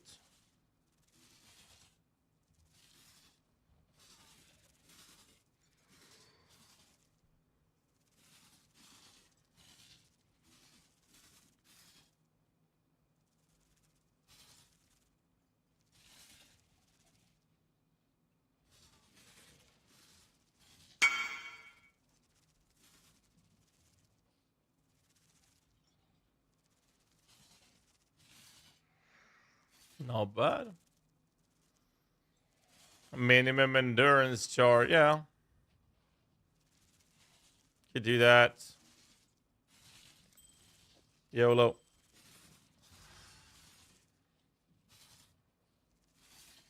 I don't have enough currency to buy a reflective mist though, so sorry boys. I'm gonna have to chill.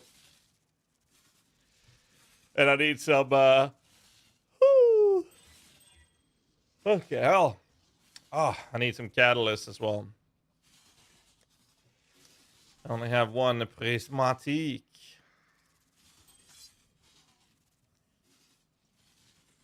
Time to break the mirror. We're not gonna break the mirror. That is not gonna happen. Not gonna happen. However, we're gonna farm some currency. That's what we're gonna do. Where did all the divines go? Well, we spent them.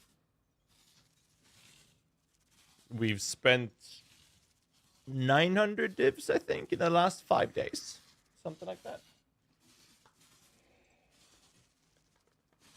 Now I'm broke. Invested? Oh, no. That was spending. Granted, the majority of that was gifted currency for the Gamba. And we never got the mage pot out of it. 12,000 ancient orbs, by the way.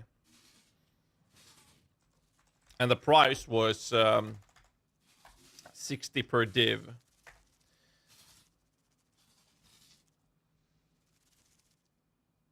Was it?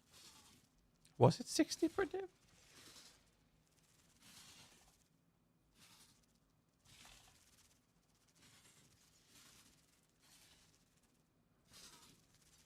No, it's not 60 per div. It's a way less than that. 20. It was 16, but they're cheaper now. So divided by 20, so that's 600 divs. But when they were 16, then this was 750 divs alone. That's what it cost when we did it. Ay. You know what? I'm just gonna get myself a mage's blood right here.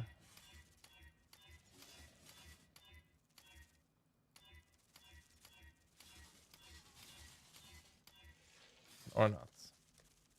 Could have been, though. Could have been. All right, we gotta farm some currency, and then we gotta buy catalysts. Then we gotta farm some more currency so that we can reflective mistis. So I need what? 12 divs, 13 divs worth of currency or something to fuck this ring over. That is a Z plan. The other plan today. Oh, by the way, for those of you who missed it, we have a Tavern Talk podcast tonight. Boom, boom, boom, boom, boom, boom, boom. This is happening tonight.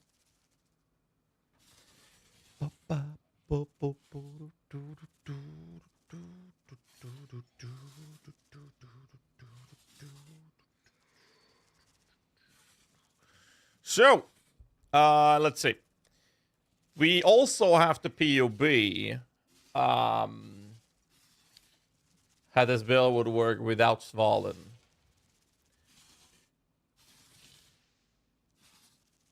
Chat, I'm going to let you guys decide. Decide for me. POB non-Svalin version or grind currency with some maps. Spam up the chat. I want to see what you guys say.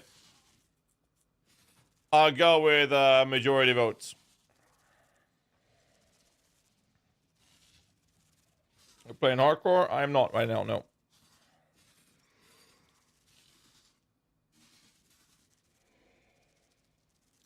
But one guy says POB, everyone else says map grinding. Alright, map grinding it is. Let's roll some maps. Meep grinding. Oh, speaking of Meepo. Did any of you guys try that TD game out that I talked about 2 days ago? Anyone in chat that did? I would actually love to get the Boy Scout and play that. Oh shit! I'm gonna send a message to Pox before I forget.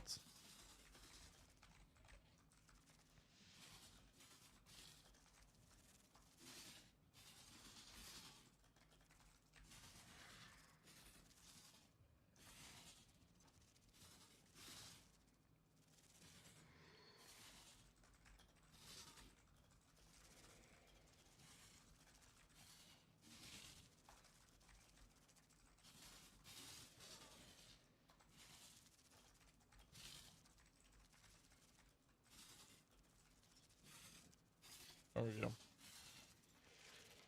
Say the link for it, but I haven't had the time. I forgot to try it. TB, no TD. Tower defense. I sent a message to Pox about it as well. It's the Giga in-depth tower defense game.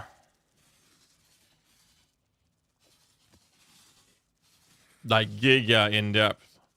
So when I say Giga in-depth, there is gear, upgrading of your gear, crafting of your gear, and gem sockets, as well as an actual fucking skill tree for your character, for the builder. That's what you progress when you play it, and you get a reward when you finish the game to improve those things. And you can craft them, you can combine gear, you can fuse gear together. And then there's a couple of different card systems that allows you to increase the efficiency of specific characters. You can build your own deck, so to say. So when you reroll towers, those will be specifically showing up.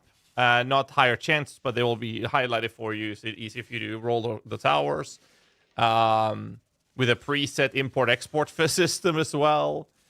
And this is just the stuff that is not in the not the actual gameplay. That's just the actual advanced, in-depth stuff that is for your builder. Then there's the itemization system, as well as the tower system of the actual game itself that you actually engage with and play. It is so fucking cool, man. Absolutely love it.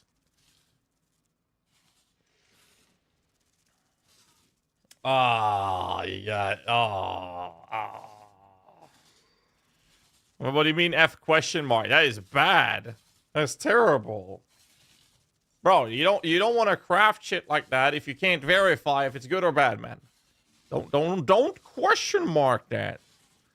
Less recovery. You know what? I want to try this map first. I want to know how less recovery would feel with this character. I might die, but I'm willing to find out. I think that could be a cool thing to do.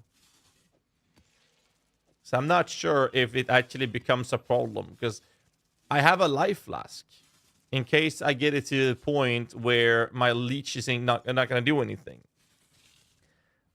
I think for a tier 17, I would avoid it, but tier 16 should be fine. I don't want to do less block, though. Pretty sure we'll be fine, but let's find out. I need to test a little bit with this character anyways to see where the horrific stuff happens and where we're fine. And with that information, we'll then take that to the next level. Like max res, I'm fine. I think that's fine.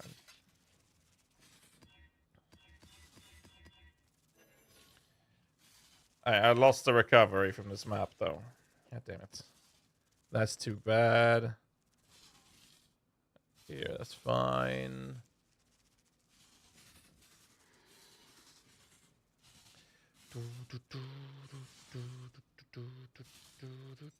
No, I don't have any of them. Okay. That one's got to go, though. We'll shove that to our mappers. All right. Wait. Whoa. Before we start, I got to check on my boys. Why that balance at a mage blood? Because this gives me ward. Alright, do I have to, like, do this shit? Wait, what the fuck? I lost the mapper? Did lose the mapper. Diedrich with a down on 1337, thank you! Sir. Q question to the minion overlord. Is there a build where you are the DMG dealer with your minions supporting you? Spectres with buffs. Animated guardian with smiting. Perhaps using Corpse Pact. The next set. Let me just grab the next few applications.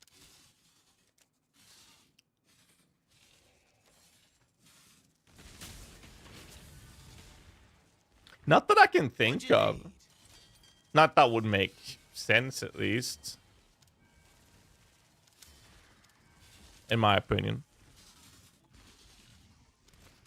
Alright.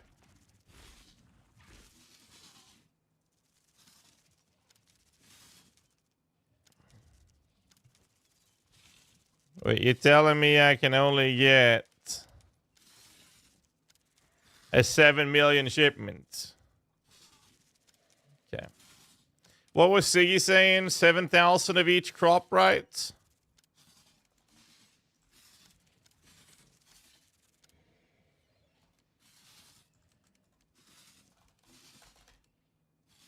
Wait, I don't even have 630,000, dude.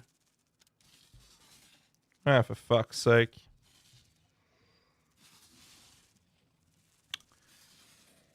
Is war that good, or is it seem like a meme mechanic?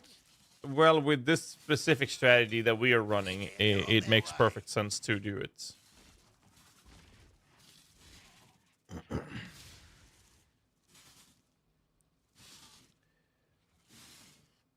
From the PoE2 gameplay I played so far, I've seen interesting Spectres that we could use. No, it's been very limited.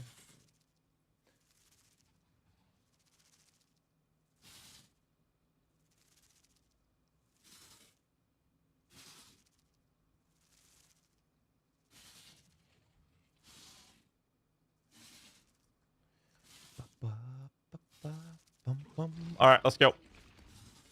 Let's go.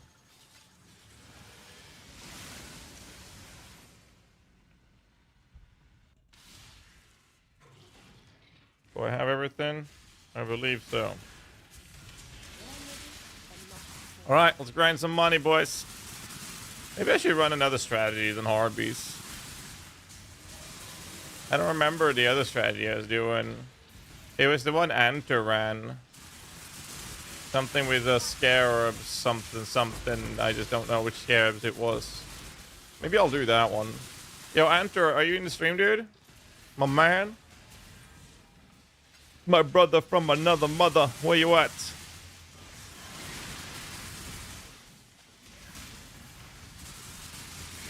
Storm bars are pretty good. My gems just socketed and Svalin. Just Sniper's Mark, my auras. I don't use the trigger, if that's what you're asking about.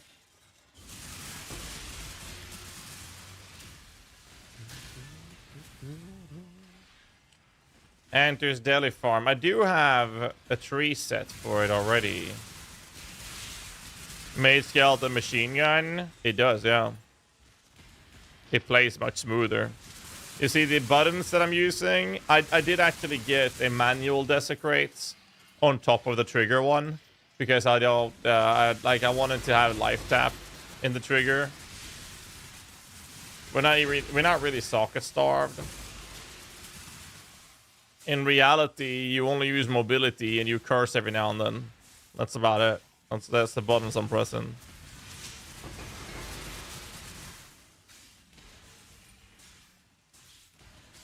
So essentially, you basically press nothing, and you clear everything. And when you're basically immortal, that's not an exaggeration. Like, you are basically immortal. There are very few things that can kill you. Very few. And should you take damage, your minions will insta-leech to you.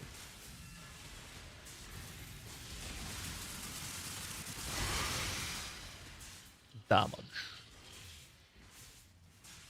The perfect serpent war. No, I've tested that multiple times over.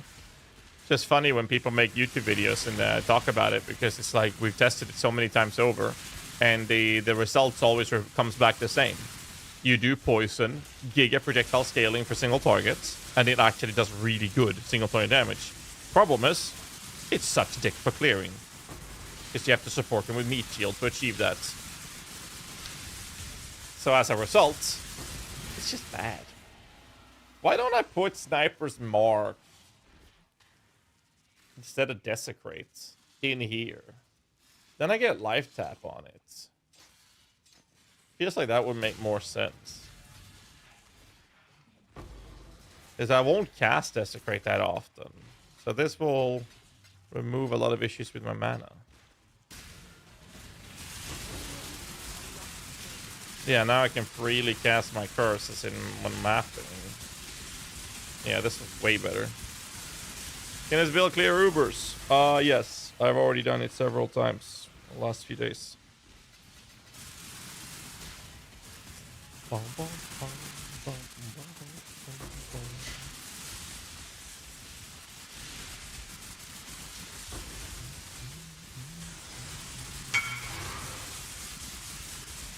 Oh, Enter is here. Nice. Yeah, I think I already bought a bunch of Enters. So let me just finish this map. Thank you, by the way. I'm gonna try that strat. Now that we have a build that can handle blue altars a little better. Ambush map, thank you.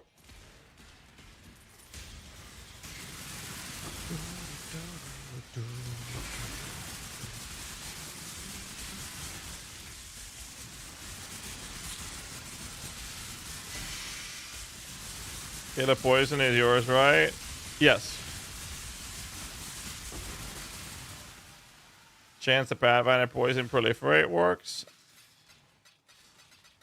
Don't know about that one, since it's not essentially your poison. It's just that the killing blow itself counts as yours. But I'm not sure. You'd have to test it. Why haven't you scry this shit because I mapped something better? I have, and I got bored of running it. So now I'm running Defiled Defeat. Yes, I do want to Chaos Enter. Now I'm running this because I got bored of running my scried map. I'm using the scry system the way it was intended, man. And then I want to run this, so I moved it.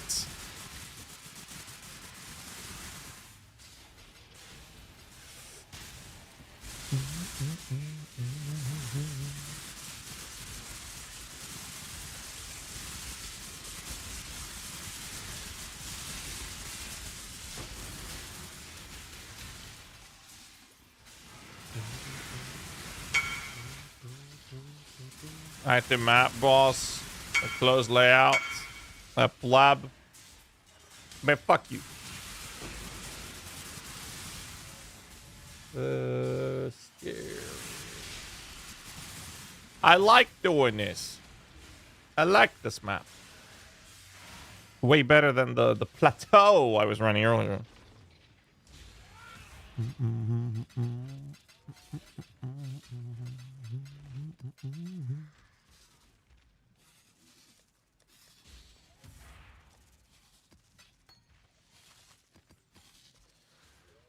No, I misclicked.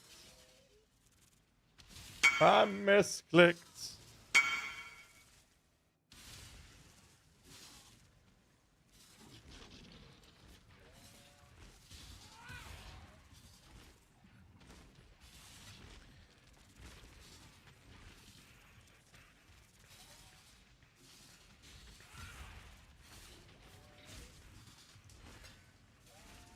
Thank you.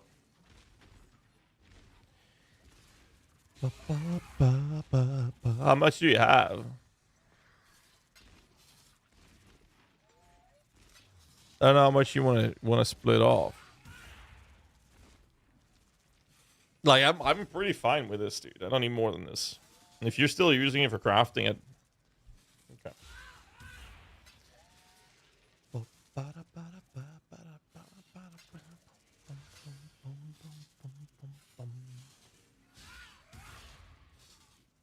How much div are we talking about for this build? I mean, I have a Giga Ring. You don't need a Giga Ring, though. Like, you definitely don't need a Giga Ring. Rest of the gear?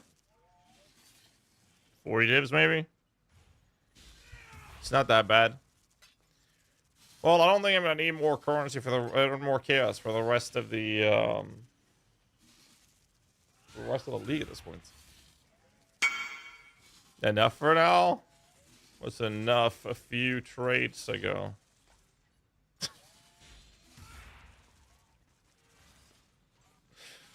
God damn it, man.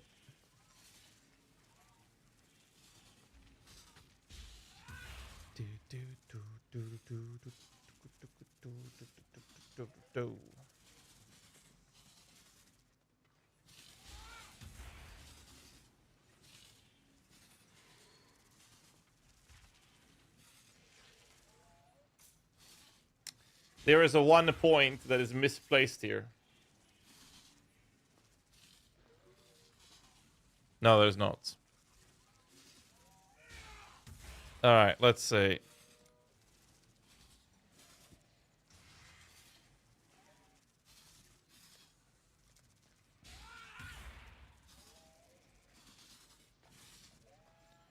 We said escalation. Wait, you ran 2 of these, right? I don't remember. Paranoia. No, it was a Delhi one. We didn't run this, but we ran Mania. No, we ran Paranoia. Multitudes.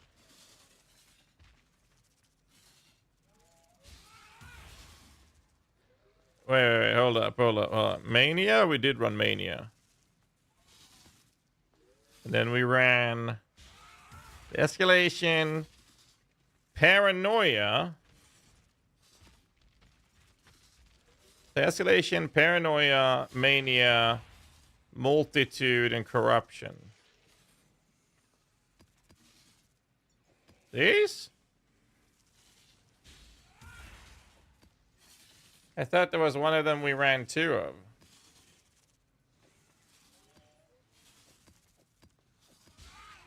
Like this?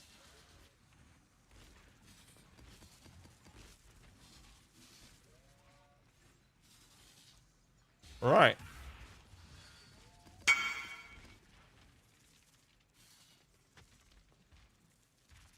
Yeah, I just trying to figure out which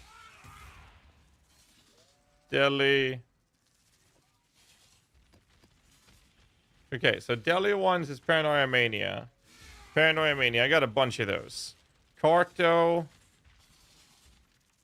Multitude, Corruption, and Escalation, so not the Risk one. Okay, so we do have a couple of these.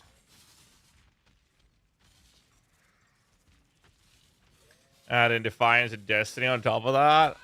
We could run a Defiance Destiny on this character, actually, but I want some damage as well.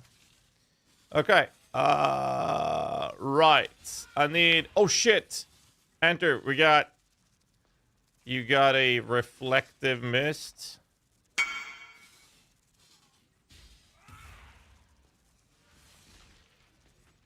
So we do blue, Delhi grind. Oh, wait, where's my maps? I did have some pre-rolled maps. Alright.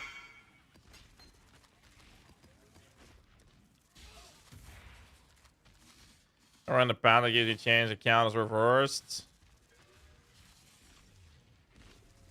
What? I shouldn't run the passive that gives me a chance to count as reversed? What are you talking about?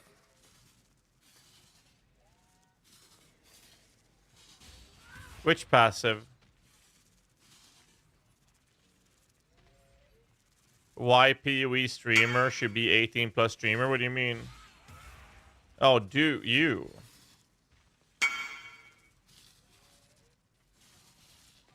Oh. Yes, I'm giving them minus lightning.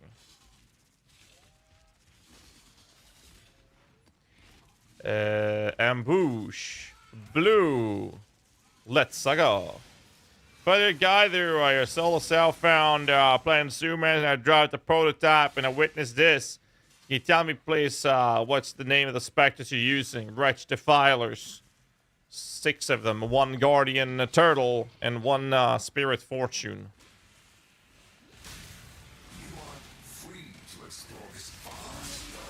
That's the name of the Spectres.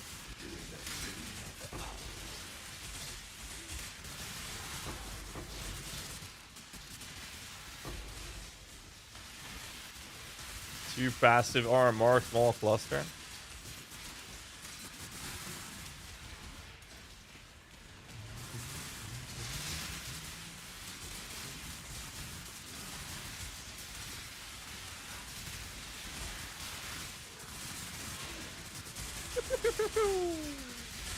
A little different clear speed when you don't have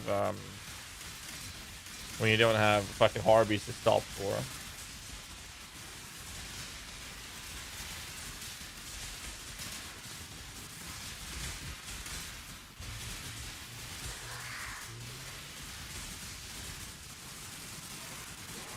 Kill it all. Hey, this guy, he just leaves them alive and runs away. There's a guy, man. It's fucking Delhi, bruh. You just want to clear half the map? I don't know how you guys clear the map up in Stockholm, but that's not how we do things around here, man.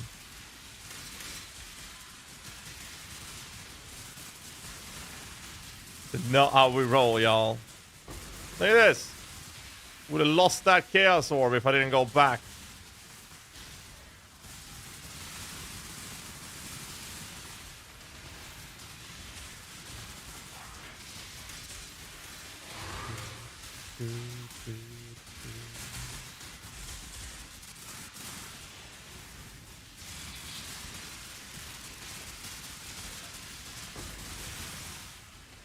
Not bad.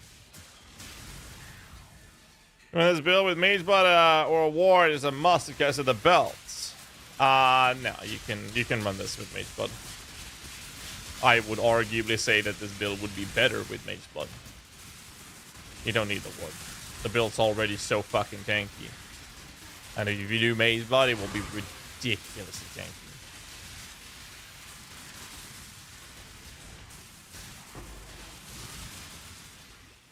You don't need the Ward if you do it that way. The Ward is better in a Ward tank character, which is layering pure random block with Entropic Evasion.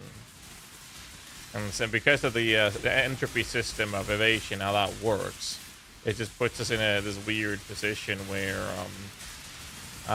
you just don't ever die. But we're not doing evasion in this one. So it's, by default, a slightly inferior version as a result of that. But as you can see, we don't have problems surviving. I would arguably say it's not even a challenge.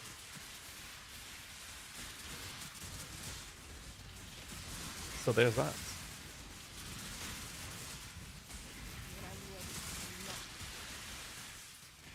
Oh, loot! I found loot!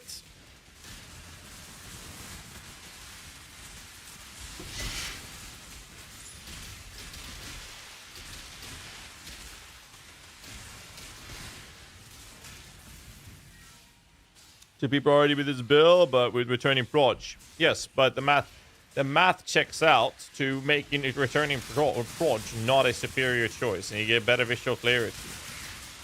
People say that the math is the other way around, but it's round. Because you have to think about projectile trajectory. And it just fills the screen, and you don't need to do it. You'll have a way better on-hit damage source without it. And it just feels better. And it's also because people are arguing about the reverse point blank. Yet every time you play the build, it will feel better not running returning proj. If you're playing the build, try it out. Try switching the returning proj for anything else. And you'll notice how much better it will feel.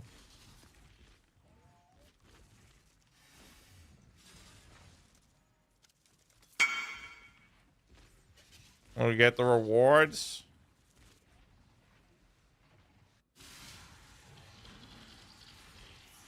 What do you mean? What rewards?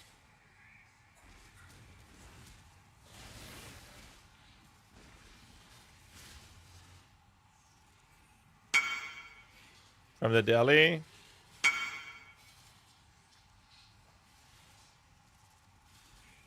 We get them as we're playing.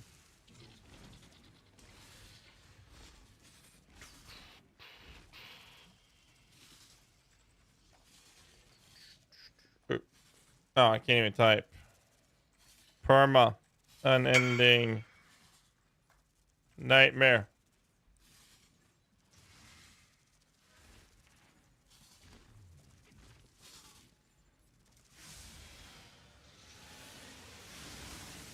It's a fun build.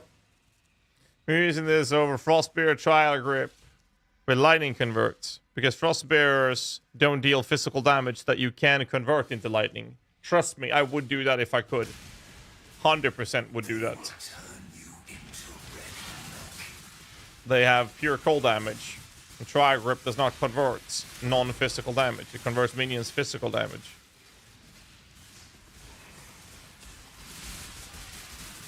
Wait, do I even have this shit? No, we're good. The blue Orberfusing.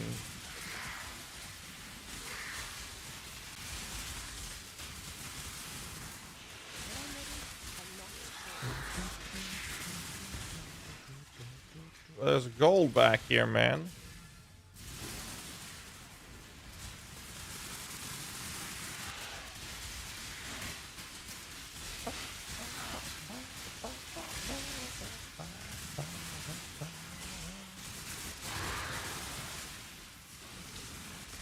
Wait, why did I drop a plateau?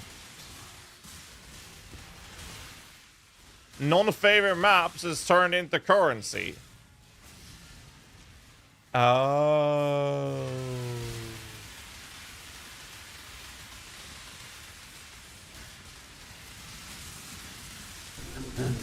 There are links to your filters. I just use NeverSync's base filter. You don't need build-specific filters in this game.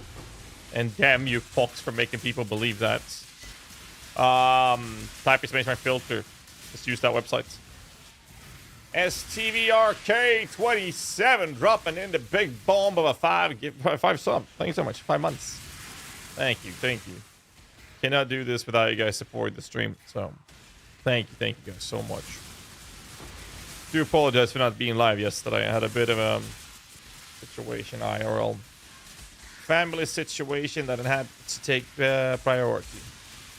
But we are back, and today there's going to be a Tavern Talk podcast tonight with my lovely co-host, as he always says, together with a DS Lily tonight. Why is he still alive? Hello?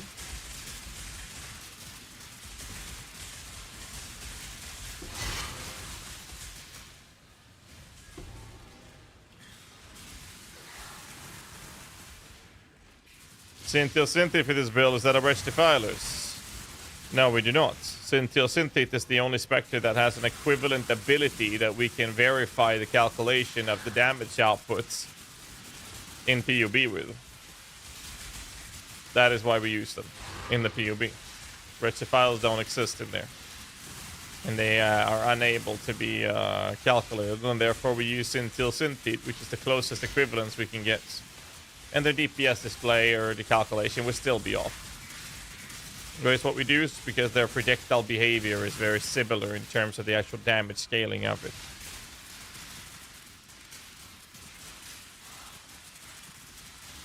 Don't forget to ask Lily if she's single. Why would I do that? Now, I've met Lily a couple of times. Like in real life. I'm well aware that she is not single.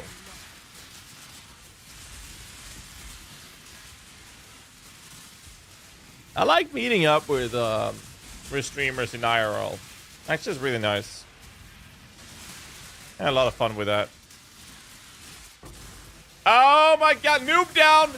Oh, noob down! Noob down! Noob down! Gotta run there, talk to you later. Alright. I'll catch you later, Kaga.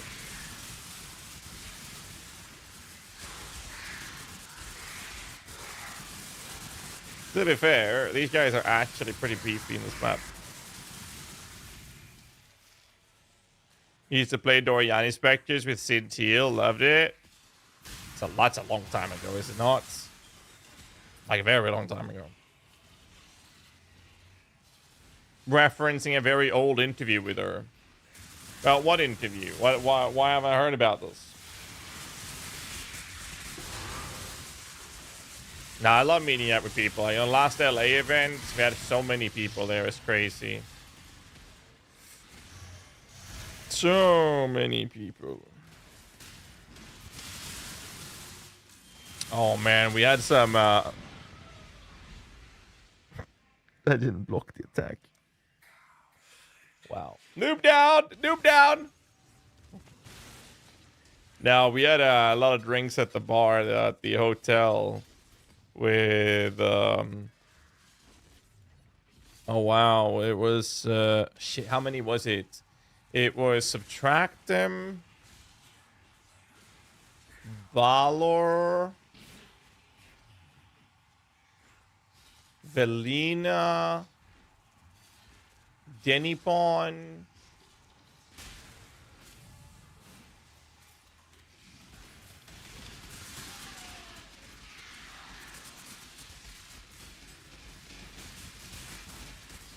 Some +1s. There were more people. I forgot the rest.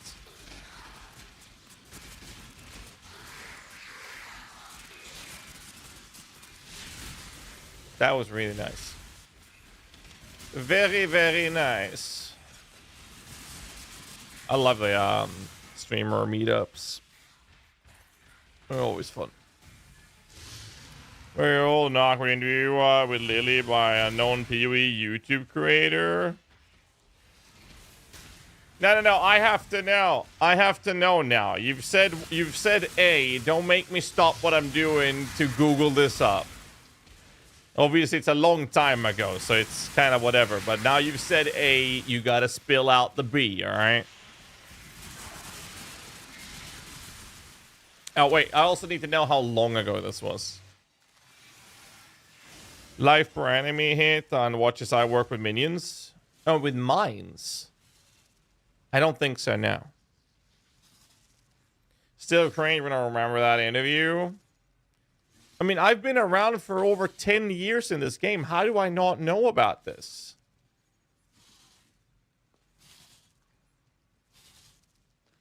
You've said, hey, don't make me Google it.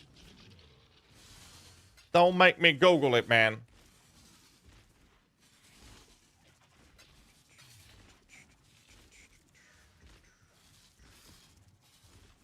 And boosh.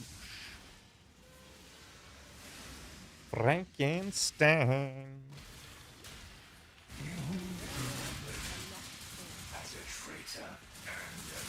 It's long and forgotten now, but I need to know because this is so weird. I haven't heard about this, which makes it even more weird. Lily's been around for about the same length as I have in this game. So how the fuck did I know about this? Well, Jack, I'm waiting. Sir. Spill the beans. Don't Google it. I'll Discord you if you're instead. Yeah, that's all good, man. Yeah, send it to me in Discord. I'm just so surprised that it seems like some of you guys know. Or it seems like a lot of you guys know. And I have no idea what you guys are talking about. I feel like I should know.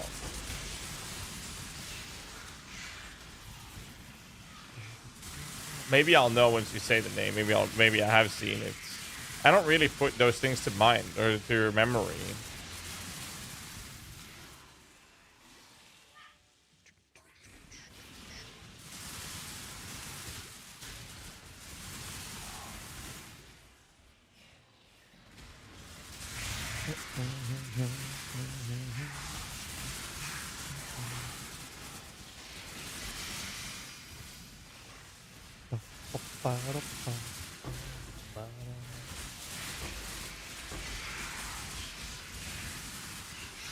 Annulment.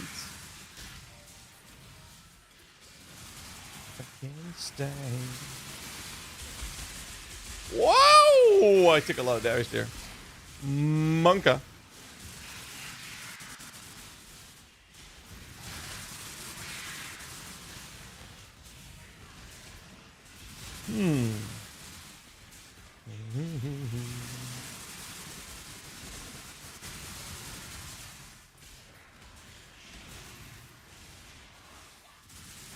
I'm curious, how cringe was the interview on a scale of 1 to 10?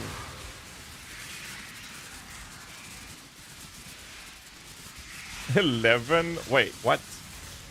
Like, are you sure it's not just one of those situations where we streamers, like, this was a long time ago, right? So the industry was still fresh, and we are inevitably, or evidently, we're just a bunch of fucking degens playing games, and we have no way of understanding how to do social interactions, and he was just trying to find a way to flirt. Is that not what happened? Because I can see that and how that can come off as cringy, but I wouldn't blame the person.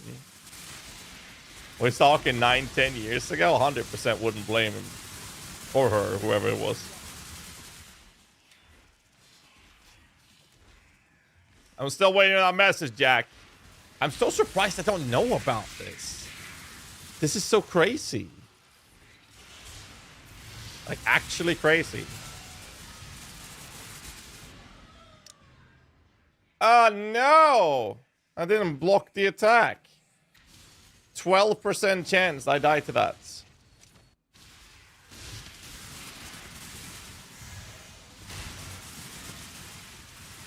%, that hit would actually even hit me.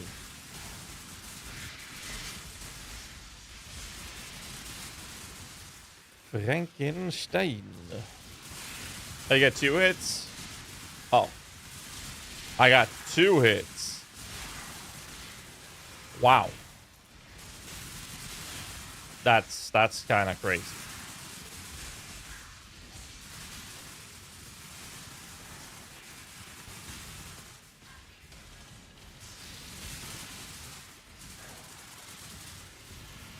You clear the other part of the map.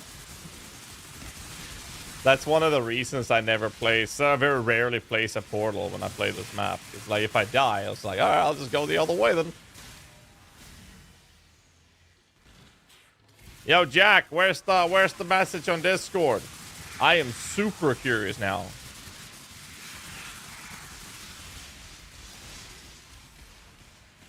Now I feel like I have to know.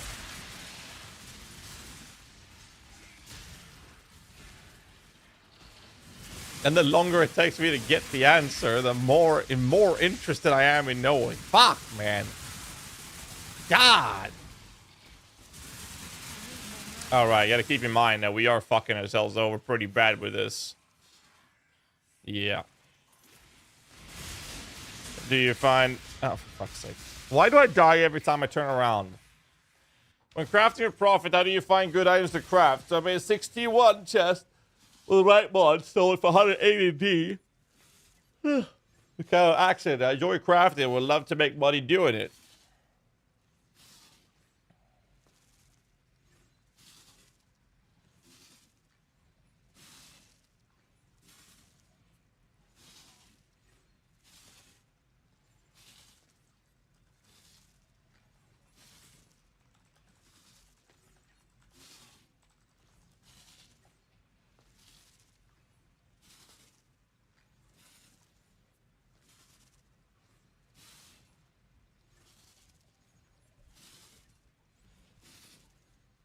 Oh, shit.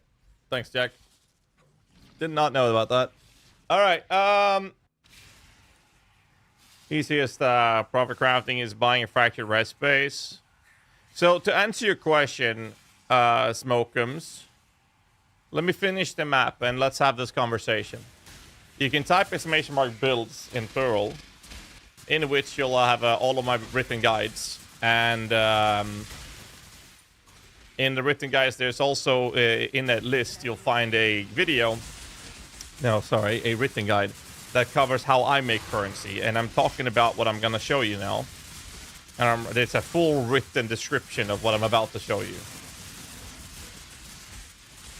So the TLDR is this. To find profitable items to craft, that is the one thing no one can tell you to do.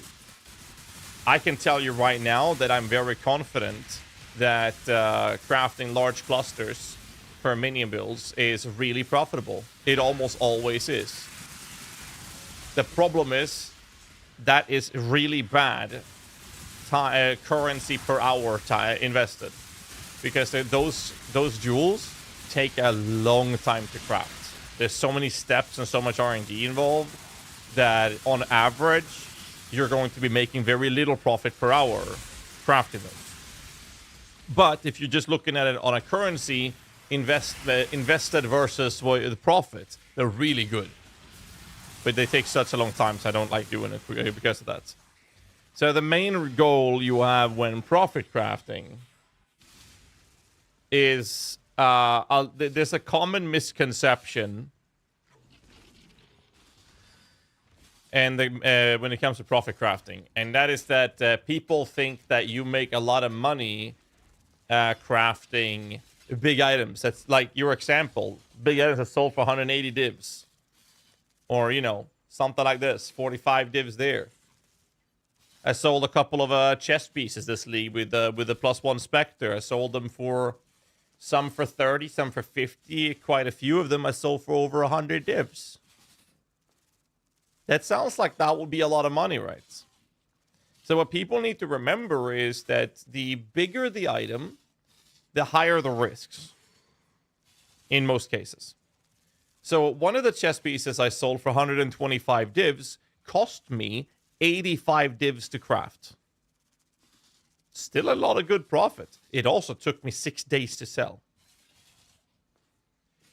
Not only did I spend a stupid amount of currency to make percent-wise compared to my investment, it wasn't that big of a profit. I like to double or more my money when I profit craft. If I don't double it, I don't like the profit craft that much. Another thing to think about, there's so many factors into this conversation. A lot of people think that you make a lot of money crafting big items, and that is not correct. If you find a market that is very active, which means that there's a high demand, preferably with a low supply, and you can craft for that, what then happens is a lot of people want to buy it, which means that the items will sell very quickly. And the best example I have told people is back in Ritual League, I sold over 400 +2 ones in one league. Exclusively +2 ones, I sold over 400 of them. I made an average profit of 6 divines, I think it was, per wand. Let's see how much currency 400 per divine's profits times 600 is. 6 divine profit on 400 wands. Or exalteds back then, actually. Just that one market made me 2.4 thousand X, which nowadays is divines. I don't make currency that much from big items. You make currency crafting smaller items that has a high profit margin and in a market that sells really quickly. Now, I do a lot of profit crafting off stream, and the reason I do that is because people track what I'm doing, and then they craft the same items and they ruin markets. So the profit markets that I work on mostly when I'm not streaming are not items you see me ever craft. And then because people are starting catching on to who my traders are, I have other traders who literally have a separate fucking account, which they have actively running to sell items for me because I cannot have it on any public accounts. Because people will track it and then they ruin those markets for me. So that's how I make currency. The things I show on stream, I craft items that is used for my builds. And what then happens is other people craft them as well, and it floods the market. There's a reason... I wonder if I have anything in this tab.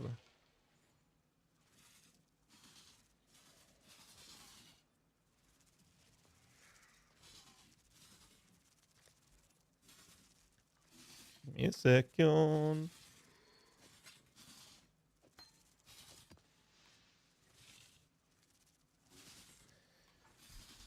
So essentially, this tab, you never see me go into this tab during the early league starts. And this is where I put things that I'm either moving between traders or I have items that I'm using that is specifically for profit crafting. And the problem is you have to find these markets yourself. Because if I told you X or Y is profitable to craft, then everyone's going to craft them. And suddenly it's no longer profitable. So this is what I do. So I put things off and then I put a couple of them up for sale and I work with it. It's just economy 101. It's very simple. However, let me show you a craft I did in the early stage of League. We created Archdemon helmets. And the way that is done was to use the gold. Now it's going to be very cheap to do this. So we did this, right? And these helmets, we had to recom them to get the item level. So back then, the craft process to get that was about half a divine, right? So about half a divine to do this. And then you'd have to go for a woke orb, which I don't have. Of course, I don't have it.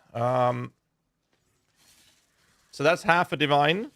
And then I would look at a woke orb. That's going to cost me... But now it's very expensive. Now it's 4.7. So let's say that's 5 divines. Because buying the scrap base, there's like nothing. And the half of divine, I included the cost of us slamming it with an influence orb. And then randomizing it with a harvest, right? So let's just say it's 5 divines. It's probably more, actually. Yeah, let me find out.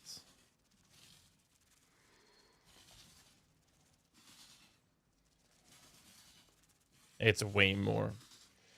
Okay, so right now that would be like 6 divines then. About 6 divines to get a double influenced... Do I have one? I don't. So on average, it's about 6 divines just to get the base. So what I do with that is I refer to that as a static craft cost. So then I bring my calculator up and say, good, 6 divines. That's the static craft cost. And the reason I call it static is because there's very, very, very rarely some fluctuations on influence exalteds, woke orbs, the specific base items. They have very, very low fluctuation rates, and they're rarely affected heavily by inflation. So therefore, I'm calling this a static craft cost. That means 6 divines. The reason I separate static and dynamic craft cost is because the next step, once you have a double influence helmet, it looks like this. You now have your Elder and your Shaper helmet. We already know which fossils to use, but let me show you. We're looking at +1 or +2 with minion damage of any tier and hypothermia. Like this. This is the worst sellable outcome. Now, there are outcomes around here that would be better, that would actually be worth money. But this is like the worst sellable outcome. So whilst we wait for that to search, I'm going to search for a helmet.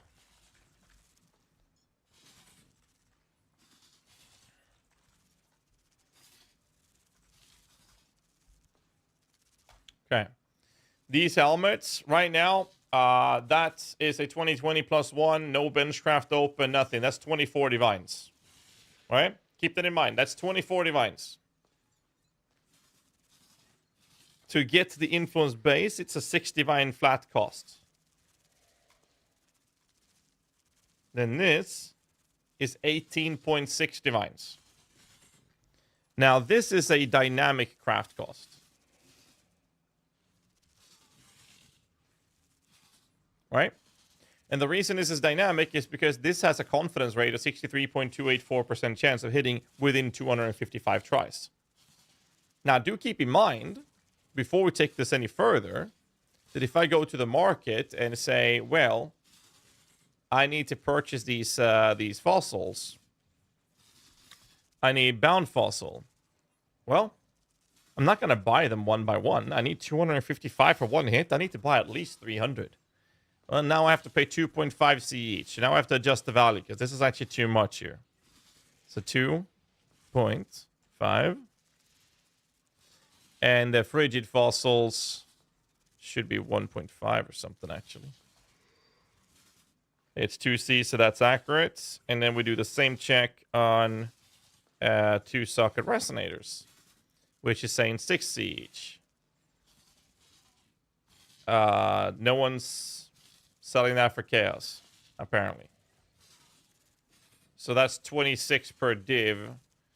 26 per div. 150 divided by 26, right? So that's 5.7 per chaos. And then it goes down. Oh, then it goes up even more. Jesus, fuck. Okay. So now it's 150 divided by 20. So now it's 7.5 per chaos. So let's just assume that this price is then around 7 chaos. So now that I've adjusted these things, we can now be in a position where this is the average craft cost of hitting what we're looking for.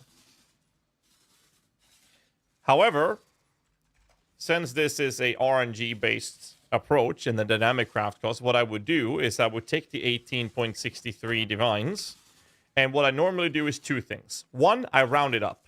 So instead of 18.63, I say 19. This is to give me a little bit of space to look at the craft cost before I compare it to sellable outcomes. And then I add 30% to it.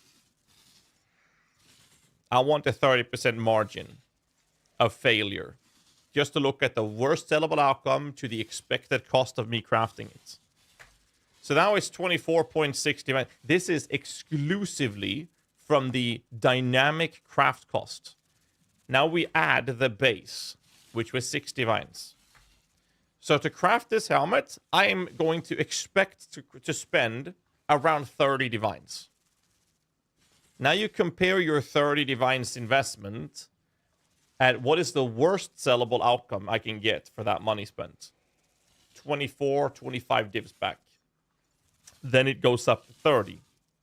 This is the worst sellable outcome. Now, obviously, there is a world where you hit an open prefix. Open prefixes are worth more.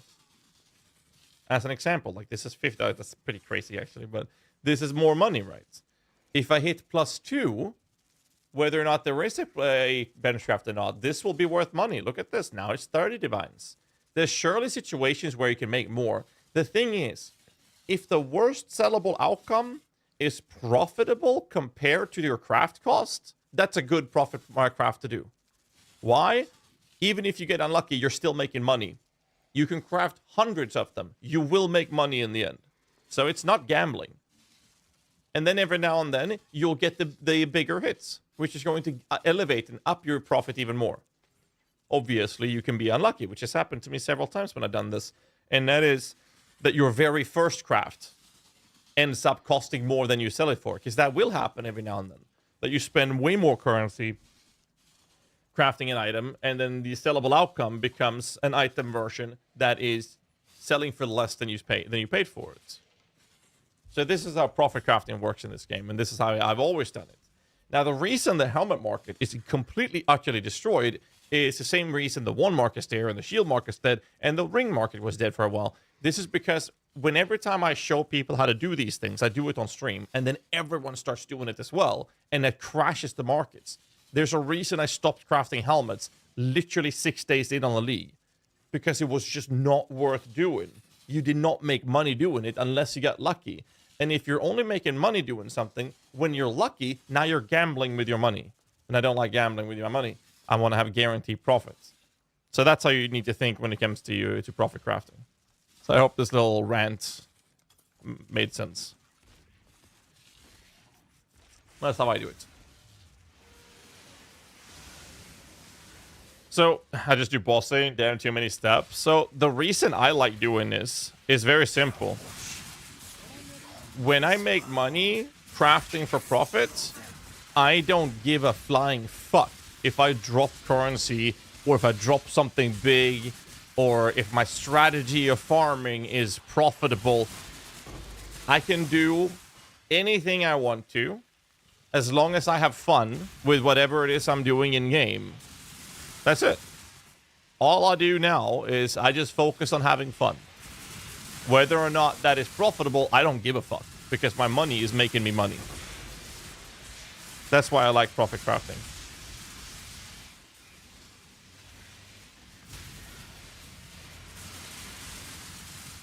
This requires a lot of knowledge about what people would use for builds. Yes, it definitely requires knowledge.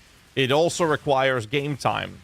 You see, the more hours of the day that your items are up for sale, the higher the probability of them selling. So during league launches, for example, my items are always up for sale 100% of the time. There's a small window where I move my items from one person to another, and I do these things off stream because I have to give them to a trader's alt account, so you guys can't track them. And then that's it. That's it. That's all I do.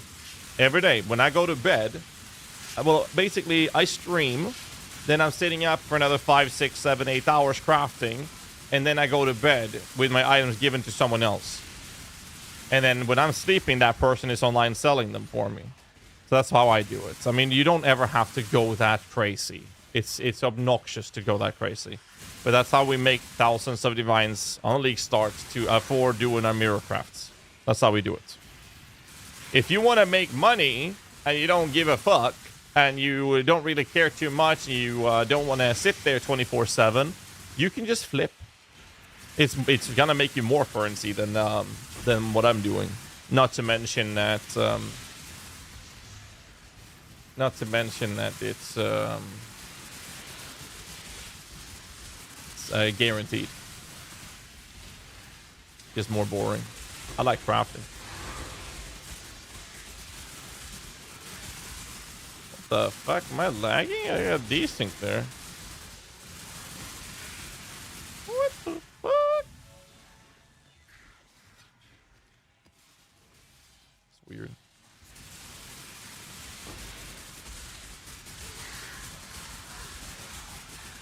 Oh yeah, I bet. How expensive was your ring to craft? I don't know. 80 divs maybe? Do these traders keep some of the profits? Depending on who I use. If I have Anther helping me, then obviously Anther's part of my team, so he doesn't take any profit. Whatever I make is his currency as well, so it doesn't really matter. But some traders do, yes. Some of the other guys that I use, they take 10% profits. And when they say profit, they are not saying 10% of the profit compared to my crafting costs. They will take 10% of whatever the final selling value is. I've had one of my traders sell items this league for about 900 divs. Maybe a bit more, actually. But about 900 divs. So just for him having my items up for sale for me has netted him 90 divs. Just like that. Just 90 divs for having my items for sale when I'm sleeping.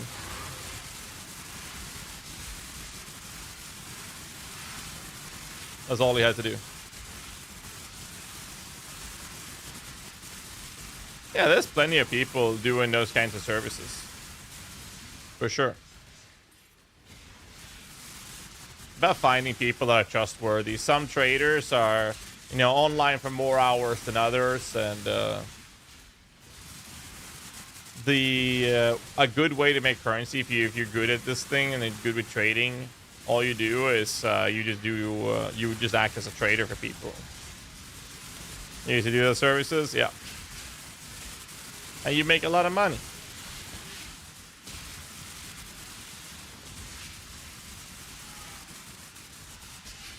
You make a lot of money doing literally nothing.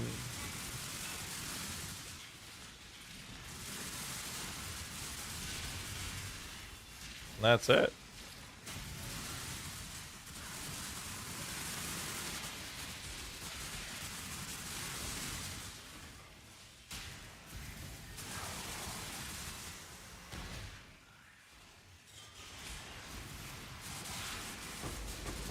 Which Spectres I'm using? I'm using Wretched Defilers. 6 of those. 1 perfect Guardian Turtle, 1 perfect Spirit Fortune. How many times have GHAZZY said minions in his life? Has to be a world record. Minions. Minions.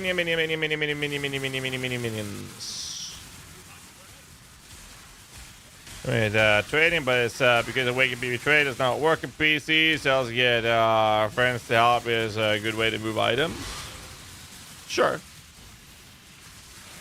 Sure it is.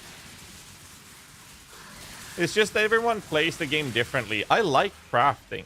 I don't mind sitting up. Like, I do that after every stream during league launches. Like, I sit up for 4, 5, 6 hours easily, and all I do is just sit and craft for those hours. Essentially, what I do is I craft till I'm out of currency. That's what I do when I'm done with the stream. So sometimes on league launches, you see me log out with a shitload of currency, and then when I go live the next morning, or the next day, I have 0 currency left in my stash. The only thing that I've done when that happens is I have invested every single currency I have access to. And more times than not, more so. Is either I take it from one of my teammates or I literally sell off my bubblegum currency to afford crafting even more.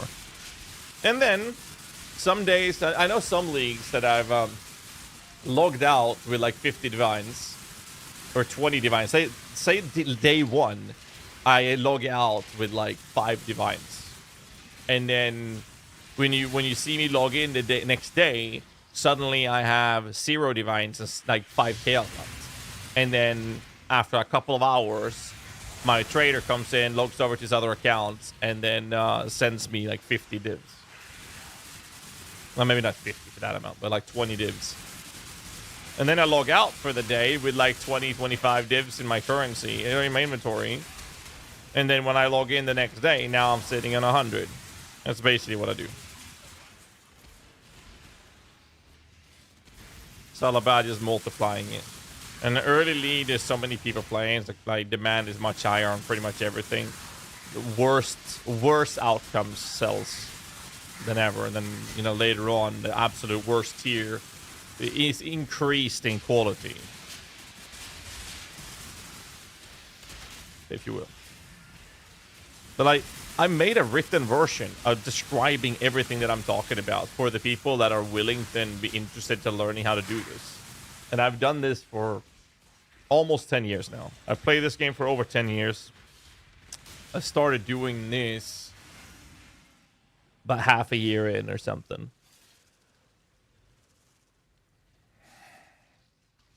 I work as a fire medic 2 days a week, and I play at work on my Rogue Ally.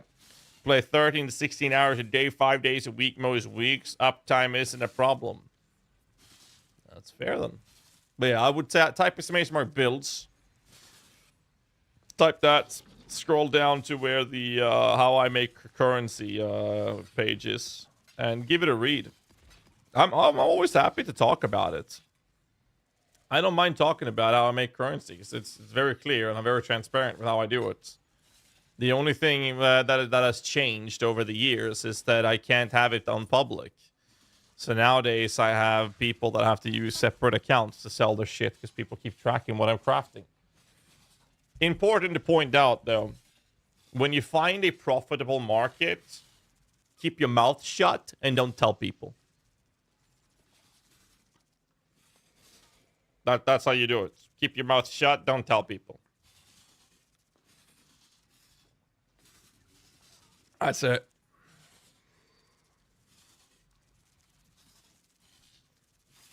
Can't reach their goals with limited playtime. I don't agree with that at all. Oh, I did forget the ritual. I did, yes. Thanks for the reminder. I don't think that's true at all. I think that people should have realistic goals. Crafting a mirror item is not a realistic goal unless you actually put in or are able to put in the time, effort, and have the knowledge to pull that off. So logging into the game, being a brand new player, saying, hey, I want to craft a mirror item, but I only want to play 2 hours a day. That's not going to work.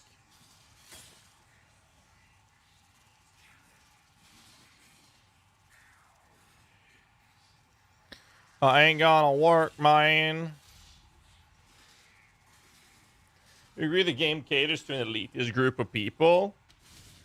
How do you make that statement into me agreeing that it caters to an elitist group of people? I definitely think that mirror tier items is heavily gated to a very small fraction of a fraction of the player base.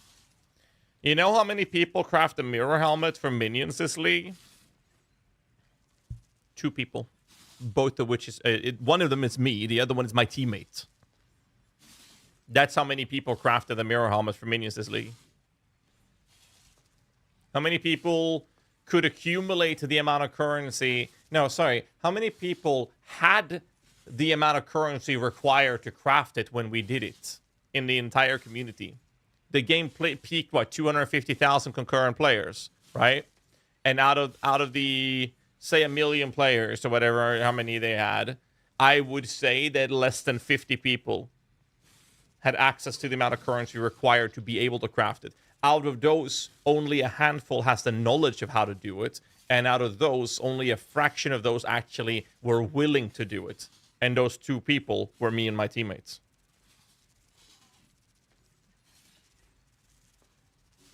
What makes something a mirror item? Well, we call it a mirror item. It's more actually a mirror tier item. What makes it a mirror tier item? Or actually, I can just change. Let's log into my character. It has it.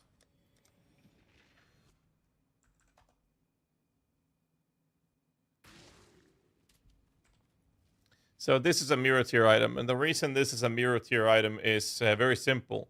It would cost you a significant higher amount of currency to craft this rather than spending a mirror to copy it. Then that's why it's referred to as a mirror tier item. That means I can put this up for a mirror service and charge people a little bit of currency to make copies out of it, right? So in this case, we have an essence craft, and then there's elevated suffix shaper, elevated suffix shaper in the crit, one for hypothermia, one for crit. Then there's a minion damage and a +2, plus a bench craft on this. This has an average craft cost of a handful of thousands of divines. I think it's unfair that if I want to create a mirror tier item, I'm heavily gated behind my playtime. Trust me, the playtime is only part of it. You're also gated on your knowledge, your available approach of making currency. It's not just your game time. If I could sell while offline, I could accumulate more currency to fund my goal of crafting such an item.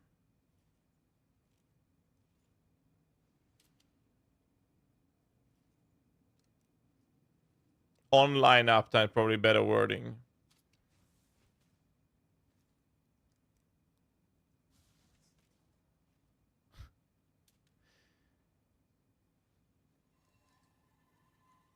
I disagree. Heavily. I heavily disagree.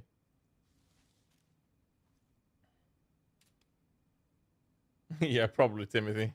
Thanks for the reminder, by the way. I heavily disagree. First off, I actually adjust, especially on league launches. I adjust the prices of my items 2 to 3 times a day to start with. That's one thing I do. The other part is the amount of hours I actually spend crafting is more hours than most people even play the game. I first do a stream on League launch that lasts 20 to 30 hours. Before I go to bed after that first session, I spend 4 to 8 hours after that just crafting. Then I sleep for 5 or 6 hours, stream for another 20 plus hours, after which I'm again awake between 4 to 8 hours of just crafting. So what I do is I spend all my currency crafting, and then if I sell something whilst I do that, that means I have more currency I need to invest before I can log off. Then when I have nothing left, that's when I log off. Sometimes that takes 4 hours, sometimes that takes 8 hours, or in between. Then I go to bed. Then I'm back up, doing the same thing the day after. It's a ridiculous amount of time spent. So when you say, like, if you just could sell items when you're offline, I disagree. There's so much more to it. Like, I know some of us that makes profit crafting our thing. We spend so much more time crafting than most people play the game. That's just me sitting in my hideouts. Experiences for the last few, at least I wanted to get a mage spot. And I haven't been able to achieve that because I have less online uptime than other people. I mean, I can see that being a thing for sure, but you got to keep in mind, mage spots have gone down in price now. Mage spots cheaper now than they were a couple of days ago.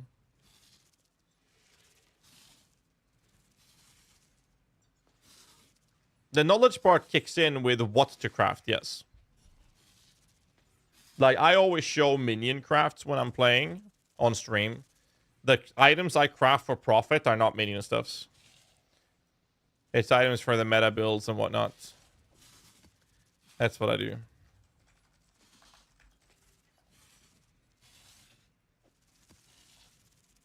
That's what I do.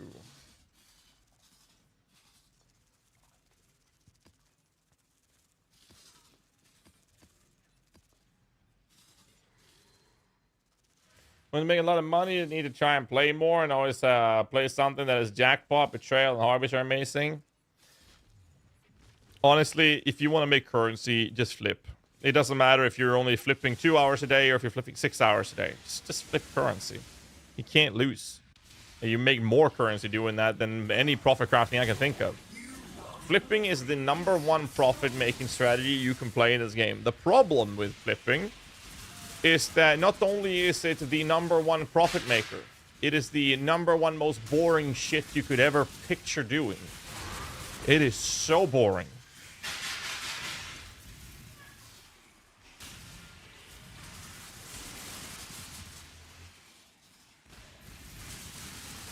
MB is like 260 divine, isn't it? Something like that. Yeah, it's a lot of currency. It's cheaper than it's ever been in a quite a long time, actually. This league that I've seen. It's very cheap, but it's still a lot of fucking currency. Just because something is subjectively cheap doesn't mean that it is cheap for everyone. Looking at it in a vacuum, the item itself has gone down in price, making it what people refer to as cheap, but it's still a lot of currency. Yeah, I mean, you could just play the game, find a farming strategy, and do that as well. But that's where what Seer was talking about, where you're now a slave to your game time, your uptime, and all those things. Like, if your goal is to, let's put it this way, Zero. If your goal is to buy a Mage Blood, what the fuck?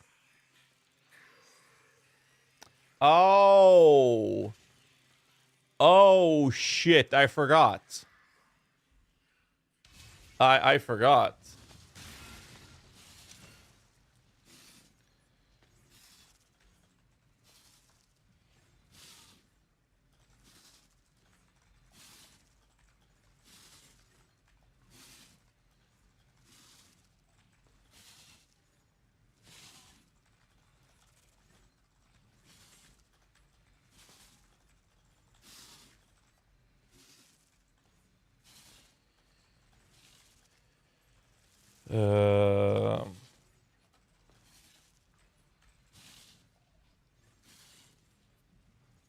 Let's see.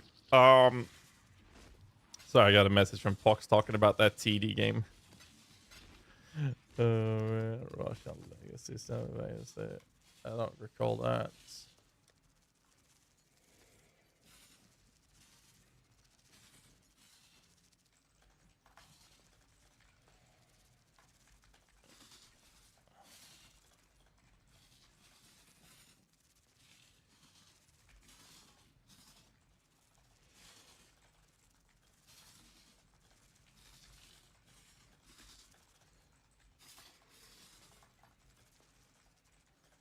Me saying,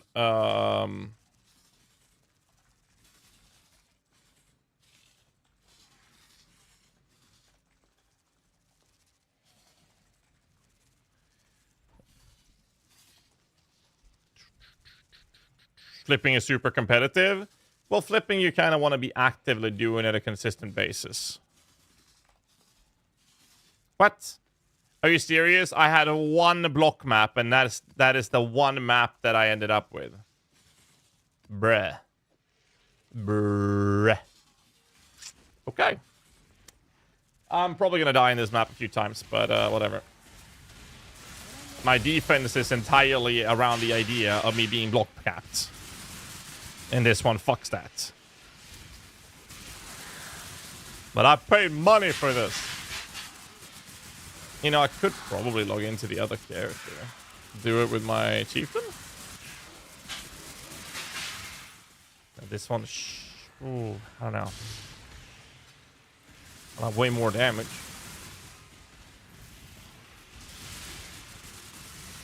I'm investing in a multitude of options to make profit and returns.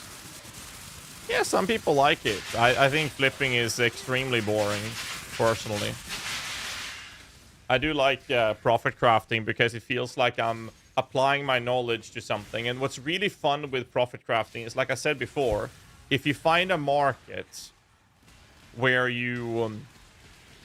the market that is active, and you're crafting for that market, and the profit margin is that you will make currency no matter if you're hitting the worst sellable outcome or something better. So what's really cool with that, let's talk about the helmet, for example. In the in previous leagues, nowadays I would never recommend crafting that helmet, by the way, because I've shown it so many times that everyone's doing it every league. It's just fucking insane. So what happens is that helmet market in back in the day, I would make an average profit of 4, maybe 5 divines, or exalted back then, compared to the crafting cost. And the crafting cost was 4 to 5 divines, or exalted back then. So what I'm saying is that no matter if I had the worst sellable outcome, I would double my money. Like literally double my money by simply hitting the worst sellable outcome. So what I really like about profit crafting is that if you make sure that you're crafting something that doubles or more your money on the worst sellable outcomes, what do you think happens when you hit something big? Hitting something big is ridiculously hard. So let's use the helmet as an example, because some of you guys know about it, right? Fuck this block map, dude. Let's say you have an average craft cost of 5 divines, and the worst sellable outcome sells for 10 divines. And that would, in this example, be helmets like a +1, no open prefix for benching, minion damage 16, hyperthermia 16, right? What happens if you have a level 20 minion damage? Suddenly, that's a couple more divines worth of money. Now you're more than doubling your money. What happens if that is a +2? That's doubling the price. Now you're 20 divines. Now you're making 4 times the profits, right? What happens if it's a +2 with an open prefix? Oh shit! Now you're now you're, instead of 4 timing your money, now you're like 6-7 times your profits, which is really fun because the big sellable outcomes, they make you a ton of money. But the important part is to make sure that when you do the craft, the worst ones are still making you profits. And a lot of people miss that. That's why people kept crafting the helmet even though the market was dead. I try to tell people the market is dead. I've stopped crafting it. It's not worth it. You have to wait till it recovers, or you're going to lose money doing so. And what then happens is people made some money because they got lucky. And if they didn't get lucky, they made, like on average, you would not make money doing it, which is insane. But this is also because there's a high demand for that item. +2 ones. There's always a high demand for +2 ones. I could very easily make profits on stream right now just showing you how to craft some +2 ones. Very likely would have no problems doing that. And then other people will start doing it because I would show it on stream. And if it turns out that it is profitable, then other people will join in and craft it as well. And now it's no longer profitable. And we all lose money because now everyone's flooding the market. We also have to keep in mind that it's all about demand, right? You know what? It's time for a little paint action. Here, let me show you. Since we're always talking about this. So, here we go.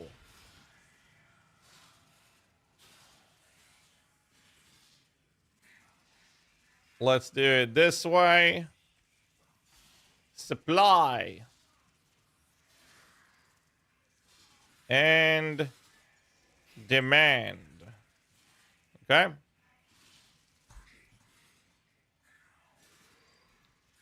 So when the supply looks like this and the demand looks like this, what happens to the prices of the items?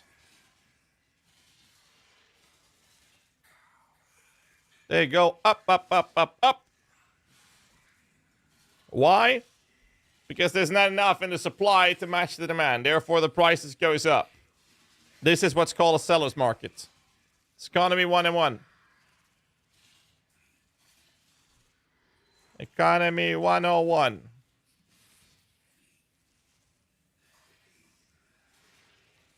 All right. What happens when it's the opposite? Oh no, that's the supply, but here's the demand. Prices go down. What causes these things? What are the impacts of these things? The factors. Build popularity, time of the league, second-hand market introductions. Secondhand market introductions is a scary one. Because what happens is this. What happens is this. When the supply looks like this, and the demand looks like this, and people start buying items. Once these guys getting their items, some of this gets chewed up, right? Someone took a bite of this. Now the demand is much smaller. Oh, someone else took another bite here. Oh, more people took some bites. Oh shit, more people took some bites. At the same time, the crafters, they're like, oh, my items are selling. Let's craft some more. Oh, let's craft some more. Let's craft some more. Whilst this went away. But then, what happens next is the crazy part here, right? So these things goes away and they craft more and more to keep this up. But now suddenly the demand is just a small little click. So I'm going to do this and show here's the new demand. Right? What happened to the supply? Well, people keep crafting them. And suddenly the borders of these are now cut. And instead of having one little click of this, now you all have a massive supply. And the only thing that's going to happen is this. Money, price goes down. Now it's a buyer's market. That simple economy? Yes, it is. It is the most logical, common sense, fucking shit economy you can think of, yet most people fail to understand it. Which is insane. Here's another example, which I've talked about many times over. Let me show you one more thing, so people can have an idea of why, no matter if I have thousands of divines in my stash, still barter for items.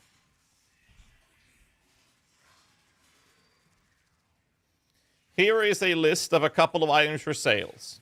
Okay? I don't even need to type that. So here's a couple of items. There's one up for 12 divines. There's another one up for 12. There's another one for 12. Here's one for 13.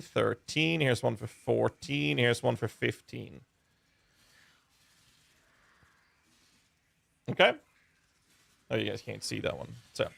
So this is the items, or the price range of items that I'm looking to buy. Here's another example. Here's one for 12. Here's one for 13. And here's one for 14.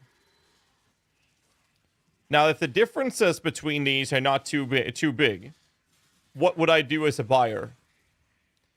I would say, well, this 13 one looks really good.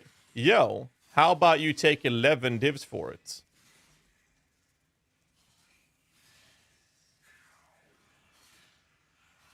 How about 11 divs for it, dude?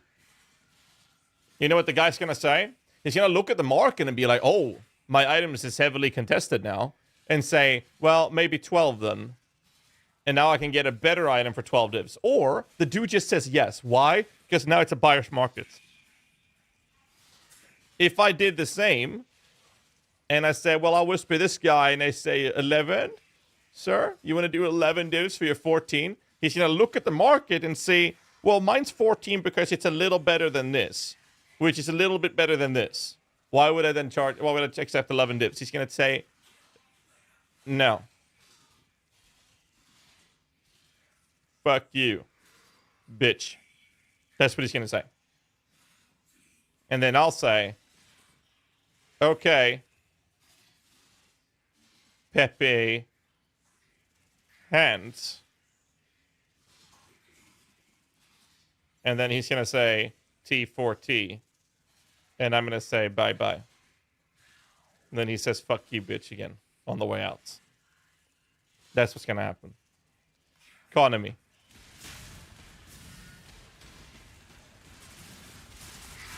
Very simple. But as I said, I mean, people fail to understand that economy in games is just economy in real life minus a lot of the troubles and a lot of the headache. It's the most dumbed down version of economy you can think of. That's it. Strict system, simple to understand, easy to navigate through. That's it. That is it. And once you understand how it works, which takes you 5 seconds of using your brain cells, unless your 2 brain cells are too, you know, just let them wear themselves out. And once your 2 brain cells are tired of fighting each other, you can use them to understand this. That's how easy it is. No, I don't want to scry. I already done that. Blunderbore. Baroon. Wilma's requital.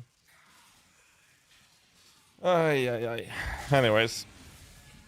Every few players got 2 brain cells and they're fighting each other, fighting you over 3rd place. Well, that's basically what I just said. I'm just saying that it's very simple to understand these things. But so that's why you see when another thing to think about is that if something's been up for sale for several days and it still hasn't sold, ask them if they're fine with a little bit lower price. How many times did I not lower the price with 1 or 2 divs for all the rings and all the stuff I purchased today? That's just today. Why would I do it, GHAZZY? You have a mirror in your stash and, you know, more currency and items are for sale than ever. It's fine. Yes, but me buying something for 1 divine less than I would have bought if I didn't try that means I just saved myself spending a divine. How do you think we make currency? We don't make it by spending it and throwing it down the fucking river. Take Bear, make a bill. We tried. And it went to shit, dude. It went to shit.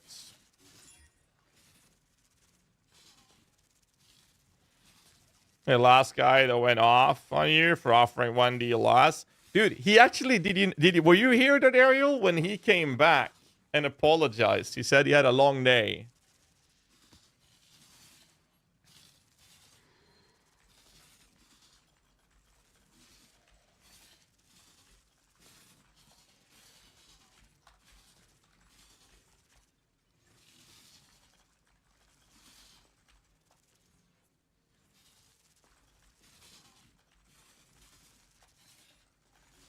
Give me a second.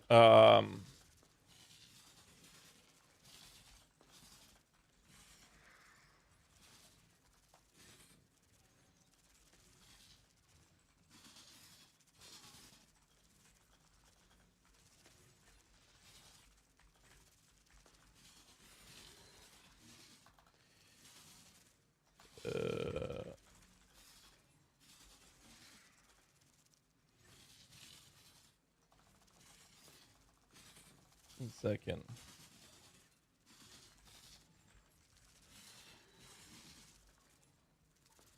There we go.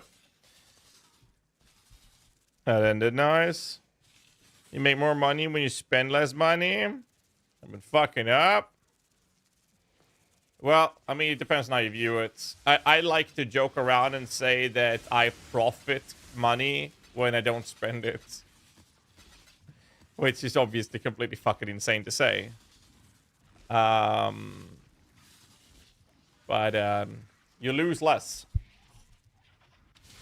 One thing everybody forgets, it's a game have fun. If something has been in your stash for days and the offer is reasonable and currency, it's currency you never had. Yeah, I mean, that's the thing. If I see something that has been up for a couple of days, I always offer that person lower. Always.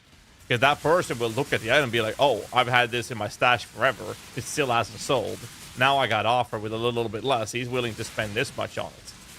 And the funny thing is, if they say no, unless I'm in a panic mode for the item, I just don't buy it. It's very simple. I just refuse to buy it because I'm not interested in spending more money than I have to. So if I can find another solution to the item, I'll just do that instead. They can keep their item. And then they can good luck selling that later. That's how I do it. But yes, it's like you were saying as well. People forget that it's a game. I talk about that very many times over.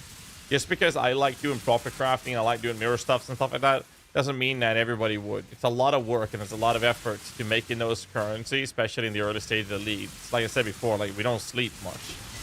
Stream for 20 to 30 hours, then craft for 4 to 8 hours on top of that after that stream to sleep 5 to 6 hours, do it all again the day after.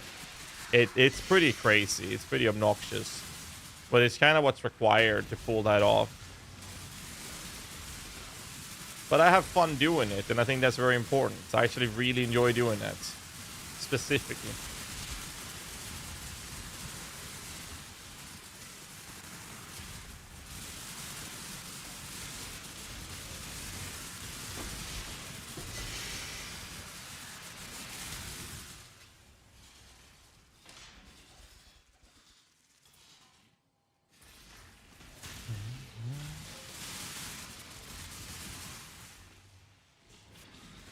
Warren Buffett play the game? I mean, if we just sit in the hideout and flip, right? Or he would find people to invest in that would do the flipping for him. Or something, I don't know. How much slash play do you have in this league? I have no idea. I got 4 or 5 characters. This one I have 9 days and 6 hours on.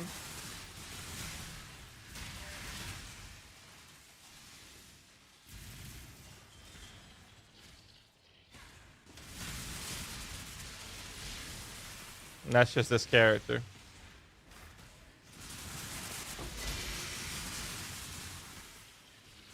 Did I delete any character? I think I deleted one, right? I don't think I can get an exact number. But let's just put it this way. I have significantly more hours on my characters than I have as streamed hours.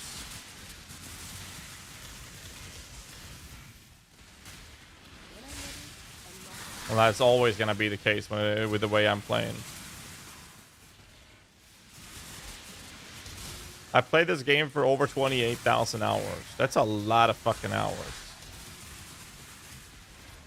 28,000 hours in this game. More than that, actually. Way more than that now.